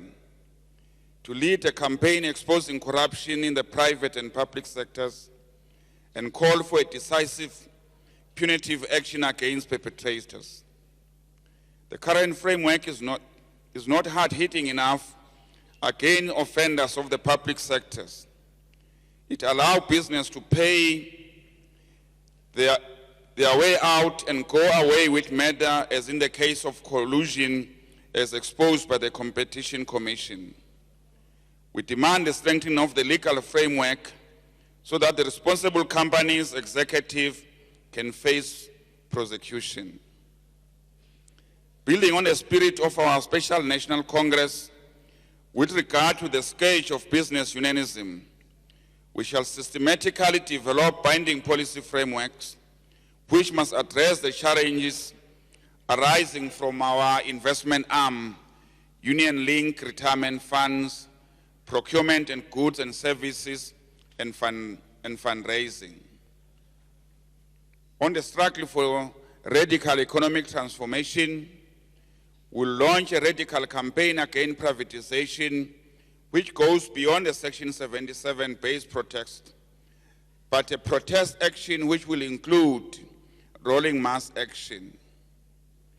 We call for the reconvening of the Alliance Economic Summit to discuss issues relating to policy difference in the Alliance, including the concern we have raised with the SACP on the economic and the labor market section in the NDP.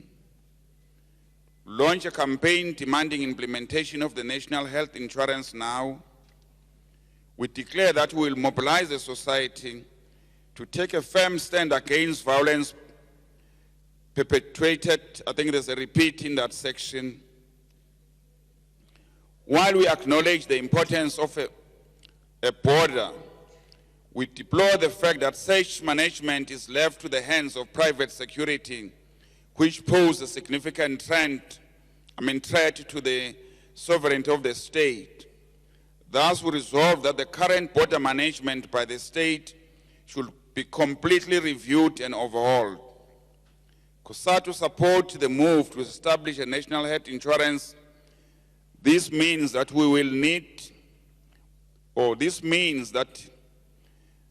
there will be no need for a current parasitic scheme of medical aid schemes.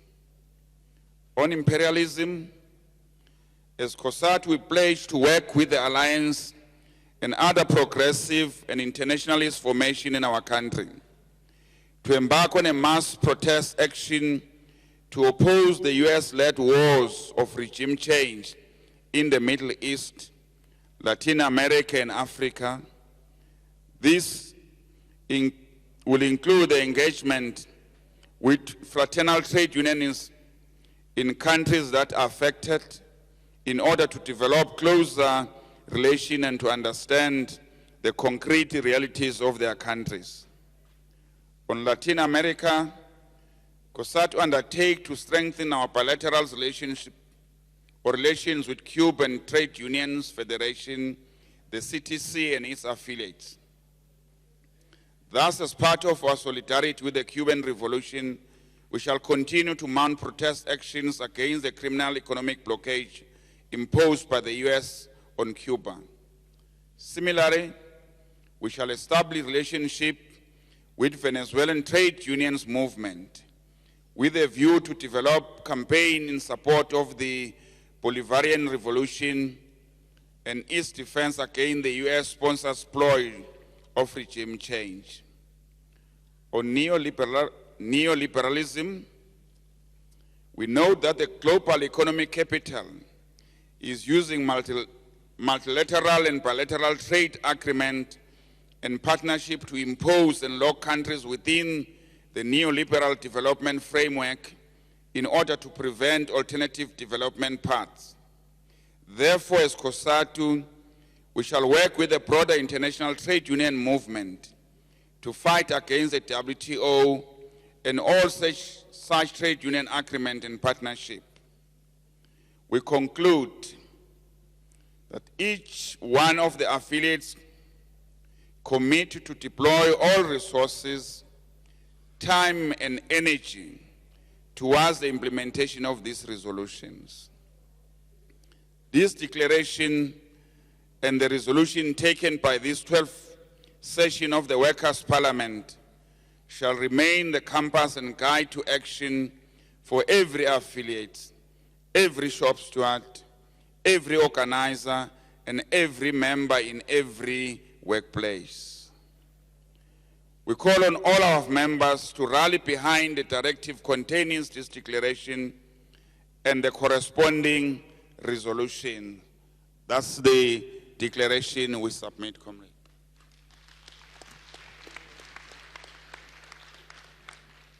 Thank you very much, Comrade Acting General Secretary. Can we get first indications on the declaration on the minimum wage, clothing and textile?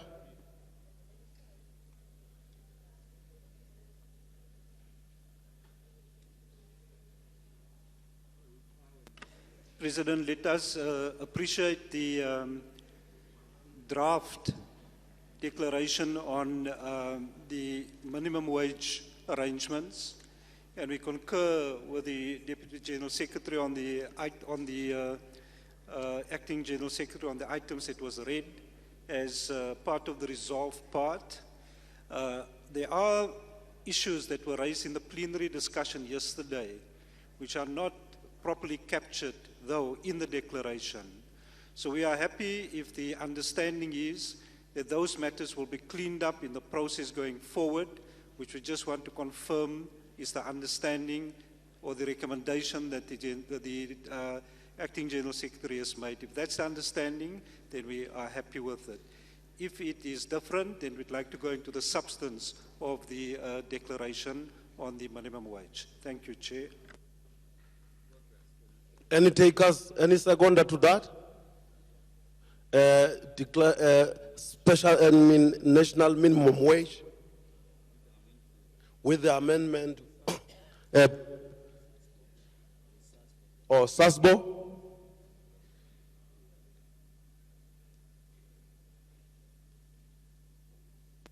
Thank you, President.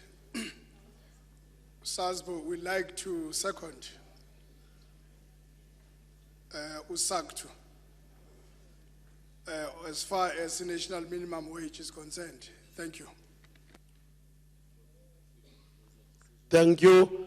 That's the decision, comrade. I did not see any counter to that. The declaration is adopted by the Congress. Thank you. Can we now, the declaration on minimum wage, let me clarify that. Yeah. Let me now invite comments on the Congress declaration. Tijal. Noted clothing and textile, NUM, and FAO. Let me write them all down. No, thank you very much, Comrade President.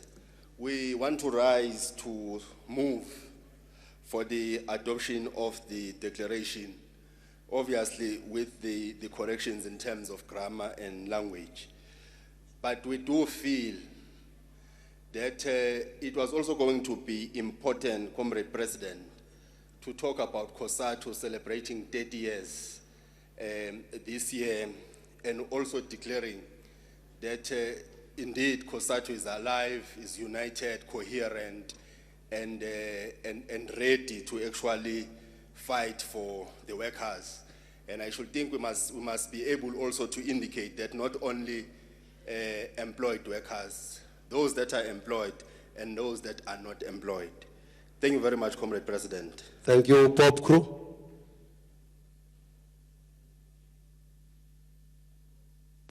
Thanks, President. We just rise to second Satu with what is just presented here. Thanks, Thank you. Clothing and textile.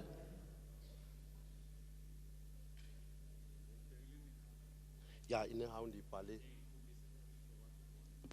President, thank you. We'll be very brief.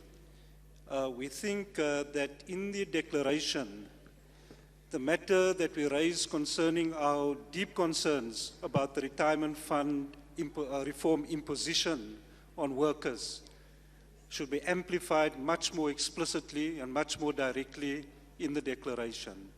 In other words, the decision of the Congress to convene a meeting with Treasury within the next 4 weeks and to try to find a solution regarding that matter, failing which a Section 77 must be filed and mobilization for a general strike must proceed, must come out much more clearer in the declaration. Finally, Chair, with your permission, the declaration does not bring out the matter and the urgency and the importance of the local procurement campaign. We can sponsor some wording to that regard, but we think the drafters are quite competent. It needs to indicate that there is a decision that we need to heighten the campaign and the promotion of the local procurement campaign. Thank you very much, Chair. Thank you, FAO.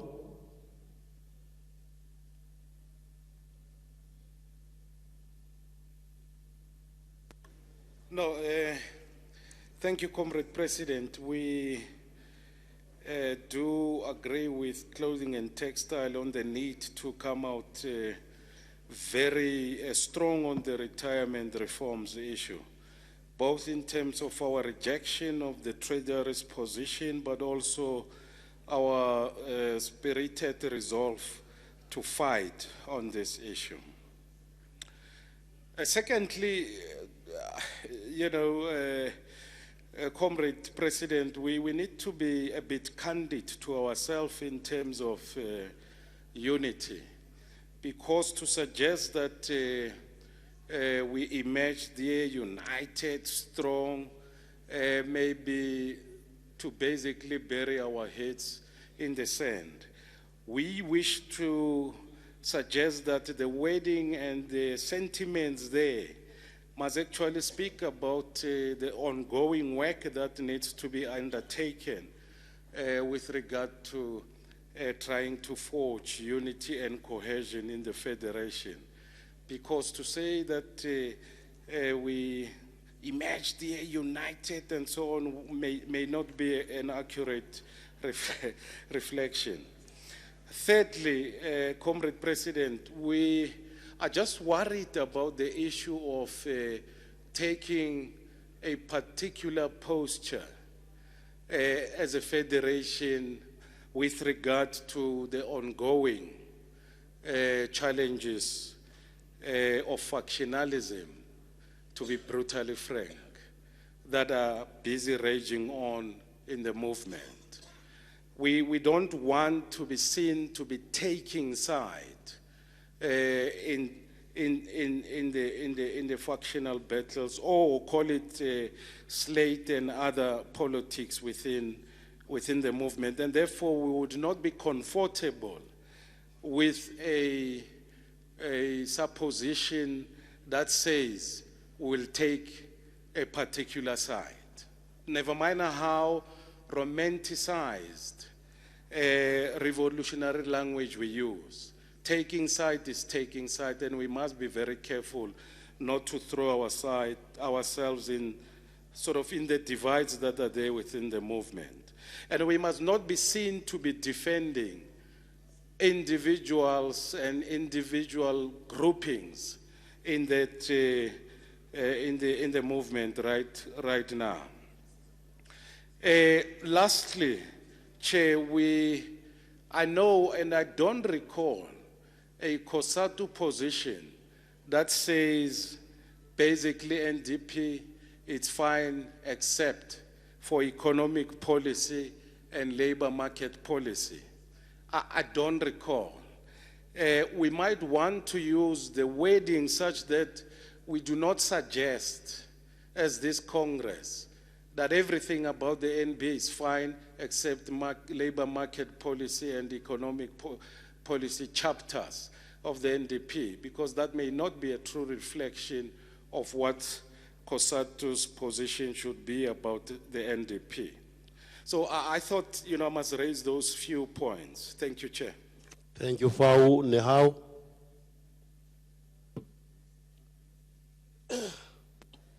Thanks, President. President, firstly, we want to second Satu on the adoption of the declaration. But of course, in our support, we do acknowledge that we need to strengthen some areas in the document, take into account the additions that have been made by clothing and the rest of other affiliates.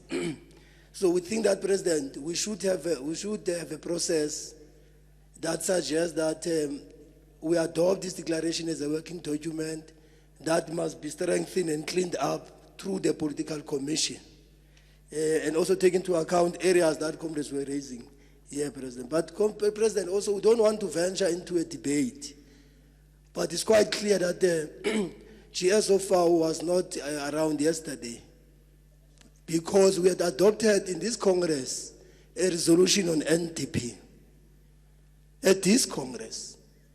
So we don't want to go back and debate. We want just to suggest or subject the working document, which we regard it as an adopted declaration to that process so that we deal with the rest through. Football Players Union.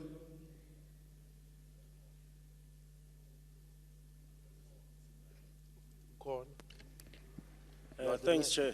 After that. Chair, I don't want to take things back, but I just want to make sure that the issues we raised about the minimum wage for the football industry has been well captured. That we would like to get the support and the NOBs to join us as we go and engage with the PSL leadership to ensure that they have maximum cooperation in ensuring that they address our issues.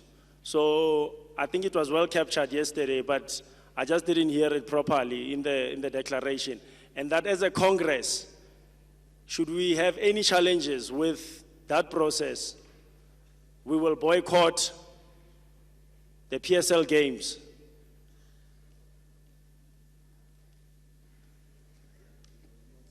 Okay. Secondly, Comrade Chair, the retirement reform as well, that will form part of the discussions that we'll have with the PSL. So we just want to also just add our voice in that regard.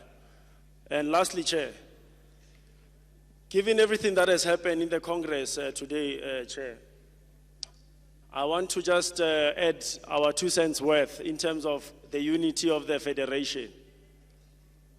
In that, and I want to start this point this way. Napoleon Bonaparte says, 2 things unite men: fear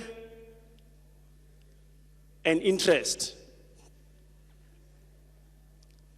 And Haraipa Marumo says, 3 things unite men: fear, interest, and a common enemy. Most of the time, when we have common enemies, we are brought together. But I think as a federation, we must always remember that Our declaration. Yes, no, I'm just talking about this issue of unity. Please give me a chance. I'm not dividing the house. House declaration. And I want to address something that is most important to all of us, Chair. And I want to share my thoughts, please. Please allow me. No, let's stick to declaration, football players, please. NUM. Amara Chair. Can I finish? I don't finish that because you are talking I wanted to about- just say, Chair, the common enemy that we have is is a triple challenge that we have. No, Comrade Marumo, we want you to address the declaration. If there's anything that is missing out there, and you have addressed that already, let's move on to the next union, which is NUM. Thank you, Comrade President. Comrade President, we'll start, there are 2 issues that we'll raise. One, we'll start with the area that focuses to gender, talks to women rights in the workplace. We believe that that should be extended to the women working class in generally, not only focus on women in working place. That's the first one. The second one, Comrade President. Here, Comrade President, in the report, there's an area that talks about the Falam Commission of Marikana tragedy. We have not seen anything talking to that. We are proposing that as part of the declaration, we must pronounce, Comrade President, to say that on the statement issued by the state president, saying that there will be compensation for the victims, which start on the first week, on the 12th up to the 16th, that should be extended to the duration of the strike. Otherwise, some of our members were assassinated beyond the 16th. will not be covered if this compensation succeeds, as pronounced by the state president. The second area, Comrade President, is that last Congress we did debate the issue of summit on socio-economic conditions of the mine workers. We believe that the declaration also must cover that, Comrade. We must fast track that view that we must go for a summit on socio-economic conditions of the mine workers in general, not only focusing in Marikana. Thank you, Comrade President. We then propose the move of the declaration. Yeah, the last union now will be the teachers, and then already there's an indication of an adoption of this declaration with amendment. Teachers, is there any union I have? Or Sakau? Thank you, President. Without taking much of your time and the Congress's time, we do want to come back on two issues. First one is that when we talk about unity and cohesion, our understanding is that unity and cohesion, it's scientific, it's not mechanical. In that, we understand it to be a process. We must appreciate where we come from as Cosatu, from the challenges that we're discussing in the Congress to the Special National Congress up to now. And also our understanding, Comrade President, is that when we differ in views, when we have two differing views, no matter how robust debates are, that does not mean that we are divided. Because once a decision is taken, it is binding to all of us in terms of one of the principles of democratic centralism. Still on unity and cohesion, our understanding of unity and cohesion is that we are talking about unity in action, unity in purpose. And our action, I think we have agreed here that our enemy is capital. We are united in fighting for the workers and also improving the conditions of workers. Hence, we are saying we must be able to celebrate that as Cosatu, especially when we are celebrating 30 years of our existence. Secondly, Comrade President, we want to emphasize on the fact of the defense of our organizations. Neoliberal, as well as those who drive, our detractors that drive the issue of the regime change, as an entry point in attacking our organization, they will attack those whom are seen as the face of our organizations.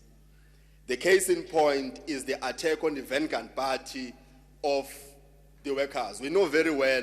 Tishala Kaubambe, I see the board from Nehau. Nehau, can I hear what the board is it for? President, I want to raise order, but in a proper way. Yes, please. Because I think we've proposed a process, when President. There are many issues that are not covered by the declaration. Yeah. And we thought that we propose a process that will go to the political commission, that will also, in particular, focus at our posture on the international development, including our posture on NDR and so on. So there are a number of things that are not in the declaration. So we thought that process at least will help the Congress to agree that we clean up some of the outstanding issues that are not in the declaration. And we want to request SADC to agree with us on this one, because now it's like the Commission are now engaging with the declaration. Thank you, President. President, will accept whatever Nehau is raising. But it does not mean that when Nehau will have suggested something is a decision is seconded. Because they raised it, it has not been seconded by Congress, but we accept it, we'll sit down. Comrade President, thank you very much for the sake of progress. Sakau.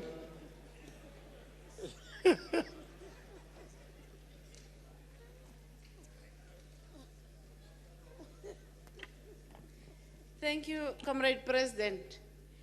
Comrade President, I think firstly we support what Nehau is saying in relation to the process. We don't have a problem with that. It's a good move. But we would like to emphasize that the declaration need to ensure that thoroughly they speak on the job losses. That is followed by the job creation, because that discussion was robustly discussed by this particular Congress. And lastly, we still reiterate from what Cosatu has said in relation to the retirement reforms. It can't be correct for people to hijack what we have contributed throughout our year of service in the working area. President, lastly on this one, we can vote. I decline. I decline the vote. Okay, comrades, the declaration is adopted with those amendments and of course with that process that has been outlined, the cleaning up process in the CEC. There's an announcement by the president as he comes. I think I must quickly do this one. There's a comrade from Western region from Nehau who lost her LG phone. You must contact her on these two cell phone numbers, 073-536-9258. The other one is 072-862-0799. Let me repeat the cell numbers again, 073-536-9258 or 072-862-0799. The other one is a Comrade Helen from South African Democratic Teachers Union, lost her Samsung S4. It is in a pink cover. Please bring that cell phone here on the podium or in front here where we are seated. Thank you very much. Comrade President. Thank you very much, Mongameli. I will not waste your time. Earlier on at this Congress, we decided as Congress that we would make a contribution to support the President of Limusa. We want to, on behalf of the National Office Bearers, thank the Congress and all the unions that contributed in kind. I will avoid saying how much at this Congress, but I know it will be appreciated by the President of Limusa. We want to thank Congress and all. He will get the details of which unions, but it is this Congress that has done that. Thank you very much for all of you. We'll want the President to come quietly, not now, quietly to collect the contribution. Thank you very much.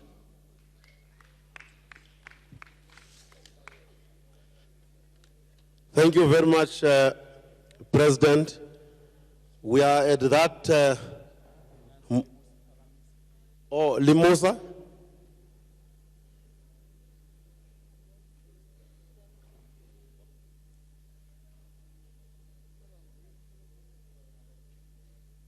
Comrade President, thank you very much. On behalf of Limusa, we really want to thank all the comrades that contributed, and we really appreciate it. Thank you very much. Thank you, Limusa. Now, we are at that item where we invite the IEC as we vacate the table as this leadership to make the announcement of the election results. Thank you very much, comrades.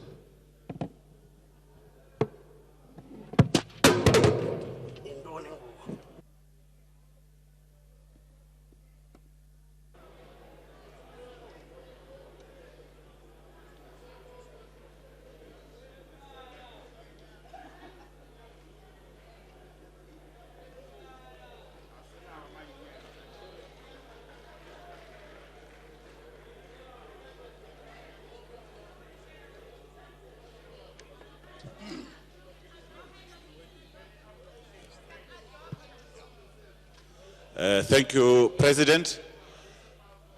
Colleagues, comrades, ladies and gentlemen, I'm going to firstly call upon the observers that were with us yesterday when we conducted the elections and later on when we conducted the counting of the ballots. Can you please join me on stage? And I need to also indicate that the team that I was with here are back at the IEC offices. As we know, we are all working hard to prepare for the 2016 elections. So the task I'm going to do is such that I'll be able to handle it together with the observers that were with yesterday when we did the entire voting and counting process. Please join us or join me on the stage here or on the podium. Thanks.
Thank you very much, ladies and gentlemen. Once again, I would like to thank all the candidates that were part of this process.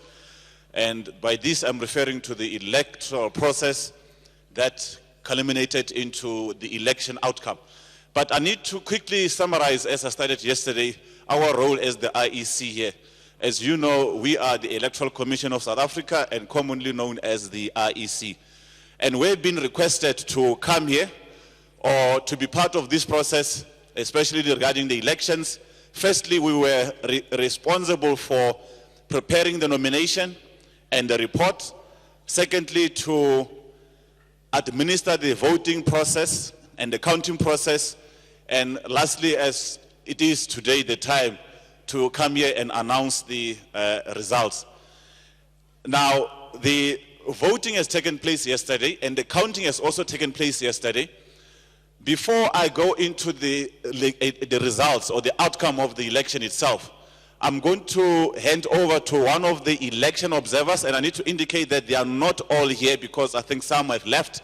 But as part of the process, at the end of the counting, all the votes get captured on the results form. I see. Can we check something with you? Yes. From where we're standing, unless we're wrong, it looks like we want to start by announcing the results of the contested positions, which in terms of the process of the Congress, that would have been the last position. We thought you will announce the entirety of the collective whether contested or uncontested, Comrade President? I'm on that path. I need to firstly give the observers the chance to say whether the elections were free and fair. And then I'm going to the results. And you are quite right. I'm not going to announce the results for the voting that we had here, but it's going to be the total outcome for all the positions that are or were available. Are we together? So I'm not just going to announce results for yesterday's elections. You are right. It's a good reminder. I was going to go through the list of all the positions. We have 6 positions, and we know that 5 of them were not contested because nominations did not have more than one person, and then those that were nominated were confirmed. And obviously, no, they will become official, but those names that were given, there were no competition.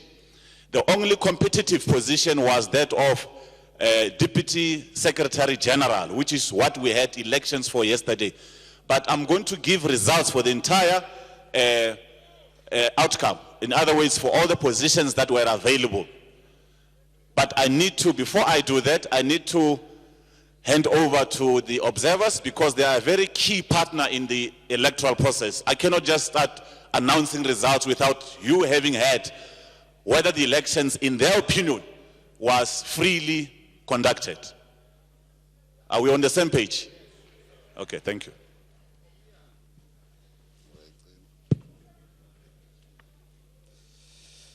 Now, indeed, I see on behalf of the observers, ours is to confirm the process was free and fair and there was no objection at all. Thank you very much. Thank you very much, observers. And as I was reminded, though I was going to, but thanks for the reminder. We all know that we had 6 positions for the various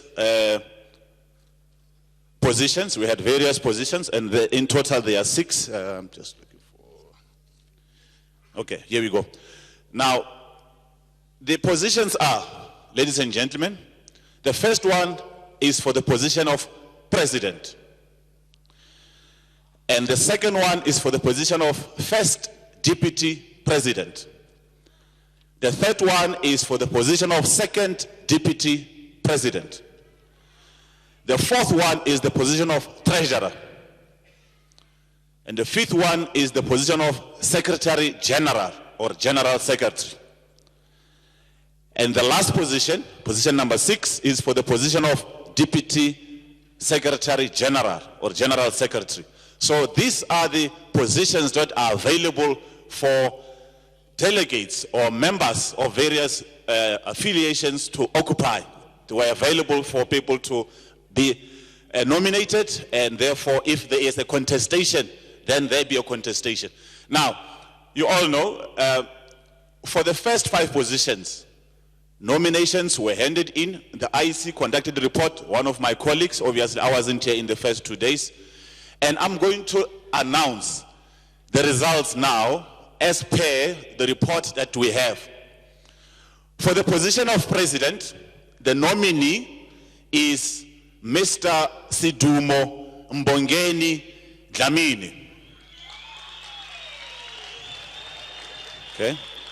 And as such, ladies and gentlemen, there is no contestant. It's only one nominee, which means that that position is uncontested.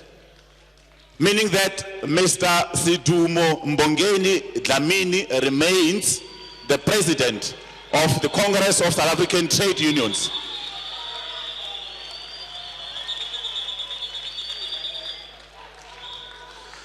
Right, okay, ladies and gentlemen, we have not done yet. We are not done yet.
Colleagues, ladies and gentlemen, comrades, thanks very much. I didn't know the tradition. I thought I was just going to proceed. Apologies if I did not follow the rules as you commonly know them. Now, the second position is for the first deputy president, ladies and gentlemen, and the nominee was Jojo Hubert James, and therefore this position was also not contested. In other words, the position is still occupied by Jojo Hubert James.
Gentlemen, this is quite exciting, and the exciting part for me is democracy in action. And when I say that it's in action, is because the delegates have been noticing they are full of energy all the time. You know, I was very tired because I did not sleep, but once I was called on to begin to work here, my energy levels shot up again, so I'm no longer tired, although I did not sleep. Can we maintain a little bit of silence so that we can proceed with the other positions, please? The third position, ladies and gentlemen, is that of second deputy president, and the nominee here is Zungiswa Phyllis Losi, and is also an uncontested position. Zungisa Phyllis Losi, she is the second Deputy President of Cosatu.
Thank you very much, ladies and gentlemen. Let's move on to the next position, which will be the fourth one.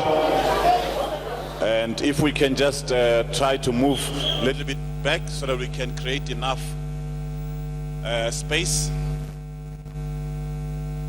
Now, ladies and gentlemen, the next position, the fourth position, is that of treasurer, and the nominee is Frida Wilhelmina Wosthuizen.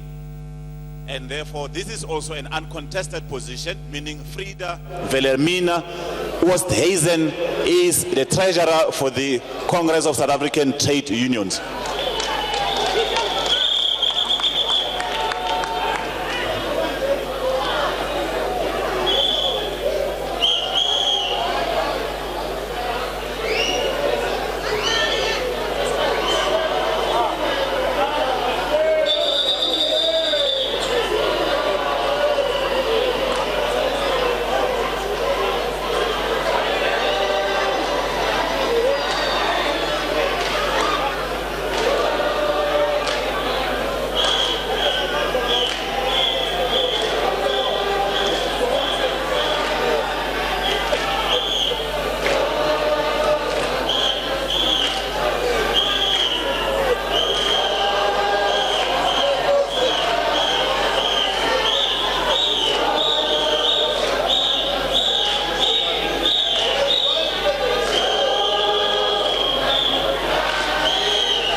Thank you very much, ladies and gentlemen.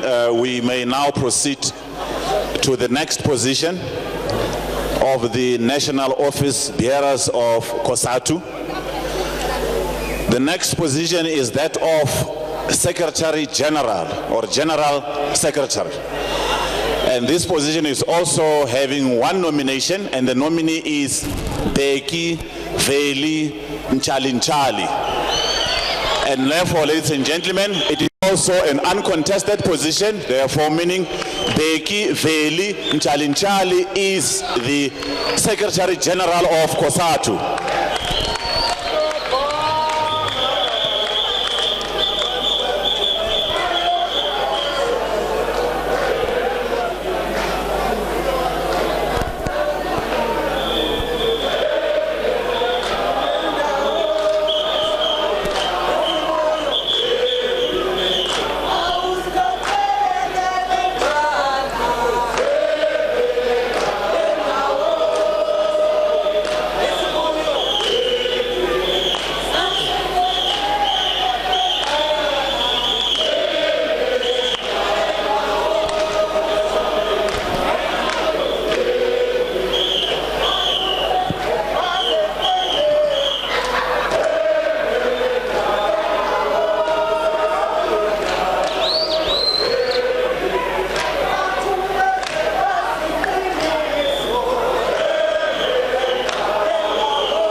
ladies and gentlemen.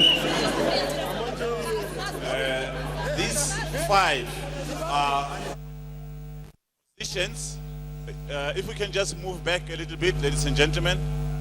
These are the 5 positions for the National Office Bearers of Cosatu, whose competition was actually uncontested as far as the nomination process is concerned.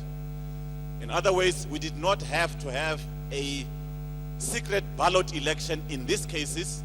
As you all know now, these are the representatives that occupies the set positions for Cosatu's National Office Bearers for the next term.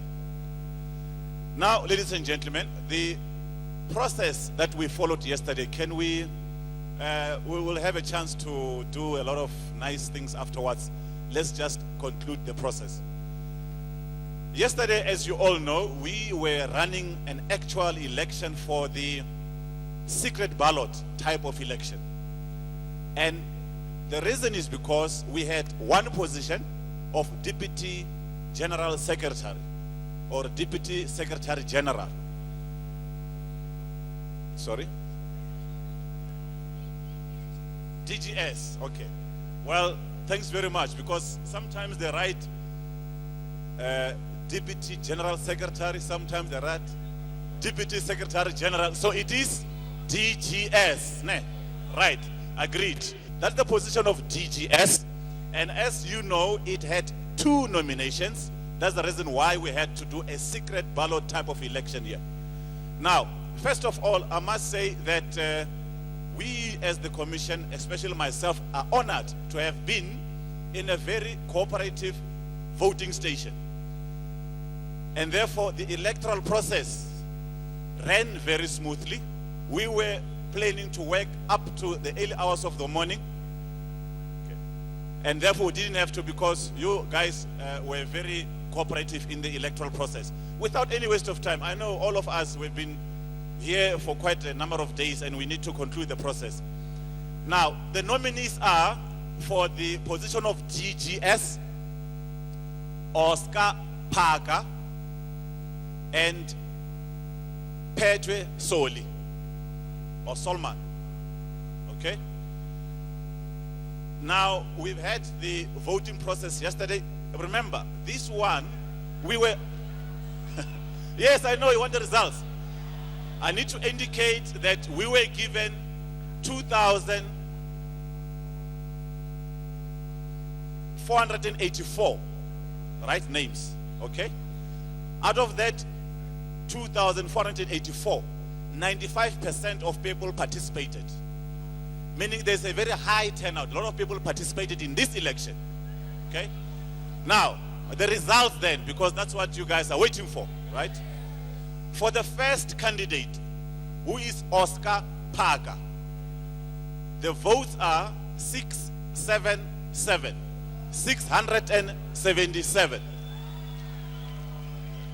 For the second candidate, who is Petwe Soli or Solman, is 1,679. 1679. 1679. 1679. I'm not done, ladies and gentlemen. As part of the process, I need to finish. The total votes cast. The total votes cast, 2371. And there was one abstention vote, meaning one person did not participate. He inserted an unmarked ballot. And there were 14 spoiled ballots. In other words, ballots whose intention or indication by the voter was not clear. Okay? There was no cancelled ballot, and therefore the total valid votes were 2,356. Thanks very much, ladies and gentlemen. This is the official result slip that was signed off by all observers that were part of the electoral process and is available for inspection. Thank you very much.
Sibetu no bala, uno balo de kotete. Sibetu no bala,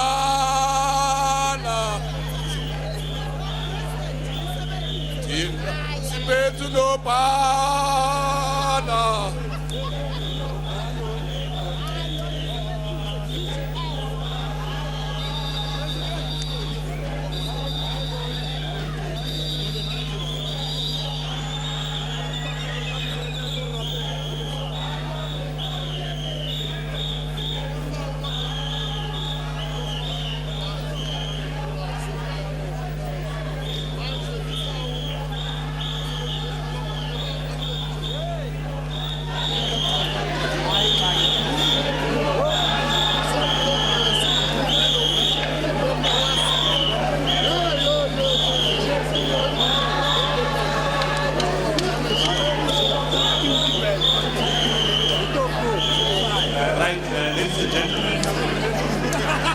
Ladies and gentlemen, thanks very much. Almost done. I just need to wrap it up with one or two sentences, and then my job for the day is complete. So please, we are going to have enough time to celebrate outside. The Congress is not done, if I'm correct. There's still going to be one or two items before the proceedings for the day are done.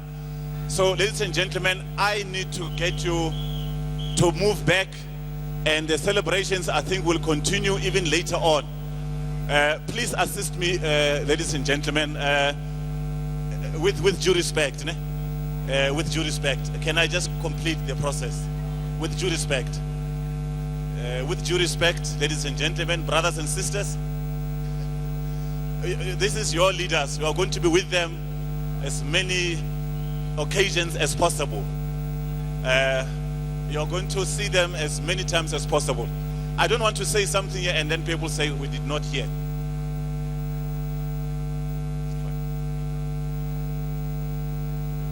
Okay, you know what? I realize that I cannot really control what is happening here. I need to state that these results are the official results. As the IEC mandated by or requested by Cosatu to come and help with this process, these are the final results.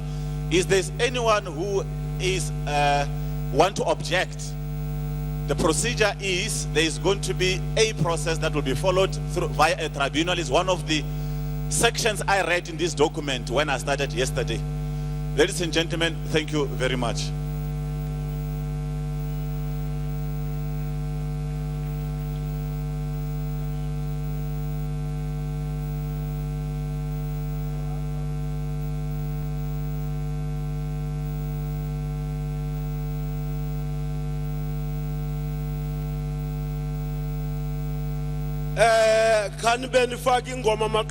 Whilst the president is getting ready to make the closing address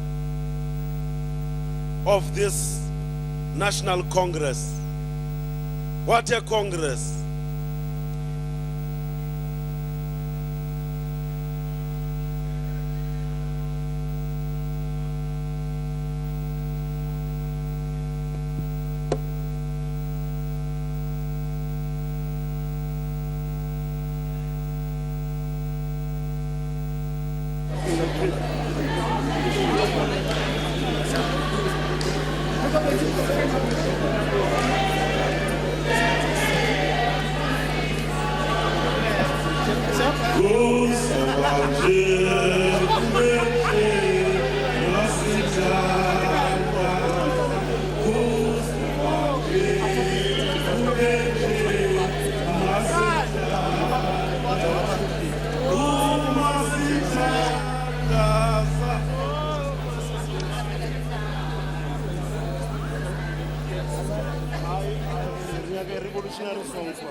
At this point, comrades, I invite the president of Cosatu, Comrades Tumodlamini, to the podium to make his closing address. Comrade President.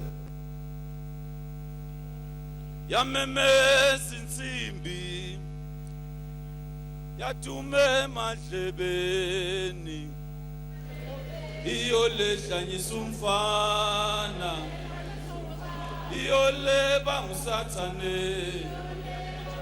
Thank you very much. Comrades, we absolutely have no intention to keep you any more further here. We want to thank you for having been patient up to this time. But we want to thank you, the delegates, for the work that we have performed at this National Congress of Cosatu, the 12th National Congress. We want to thank the Central Executive Committee of Cosatu, which has been working hard to prepare for this Congress. But we also want to thank our international guests, our alliance partners, for having stood with us. In the main, I want to thank all the Cosatu unions. We know we have been through very difficult times, but I think you do agree with me, the chapter is closed. The chapter is closed. We have opened a new chapter. We can confirm a firm foundation was laid by this Congress. Building unity is not a short-time event. It is work. It is work. It is work on the ground. It is running the programs of the Federation. So we promise you, having thanked you for the confidence you have given with us, I want to say, Msolwana, you are welcome to the National Leadership Collective of Cosatu. You are welcome. Feel at home. You are our brother. And I know you have no doubt about that. You have been our brother anyway all along.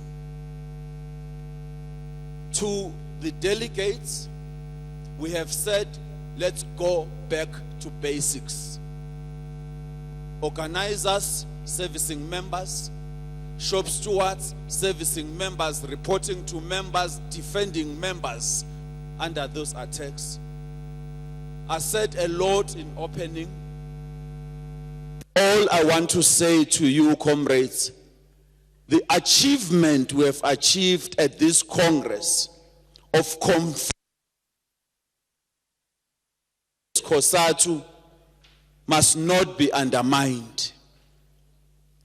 I want to tell our media, we have been very generous. Not a single moment we chased you out for the 4 days that you have stayed here. We expected you to respond and report factually. I must say we were disappointed. Some of you chose not to do that. This Congress of Cosatu concluded its work against any other doomsayer who was saying we're going to be burying Cosatu here. The last thing, what is being peddled outside, distorting or taking a cue from what came out of the speech of the Minister of Labor, we want to set the record straight. Not a single Cosatu union is involved in any labor brokering business here. Not a single investment arm of any Cosatu union is guilty of what the minister was saying here. If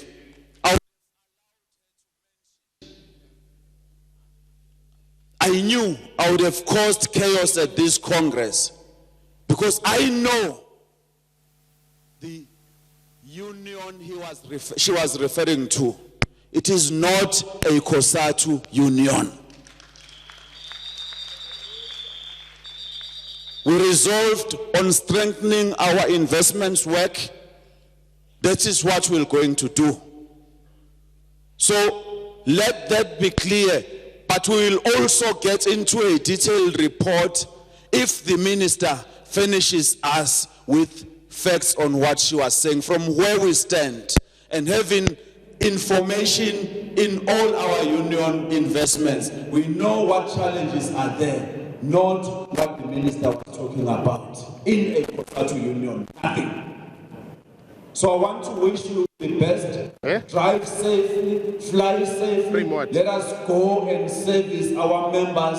Unity was not going to be a short-term event. It's a process. Build it on the ground. Build unity on the ground of the workers under Cosatu here in South Africa. This Congress is therefore duly closed.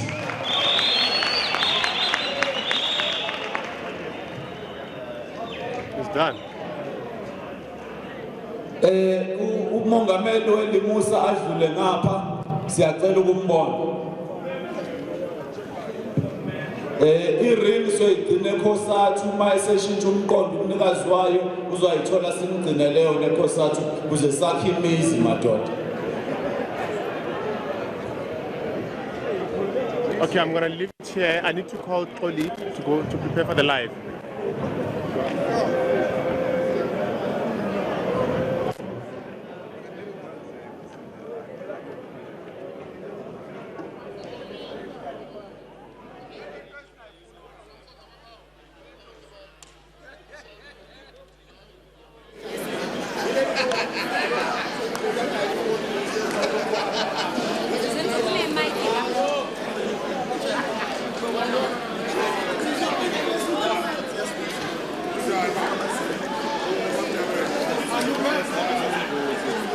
Flying from home.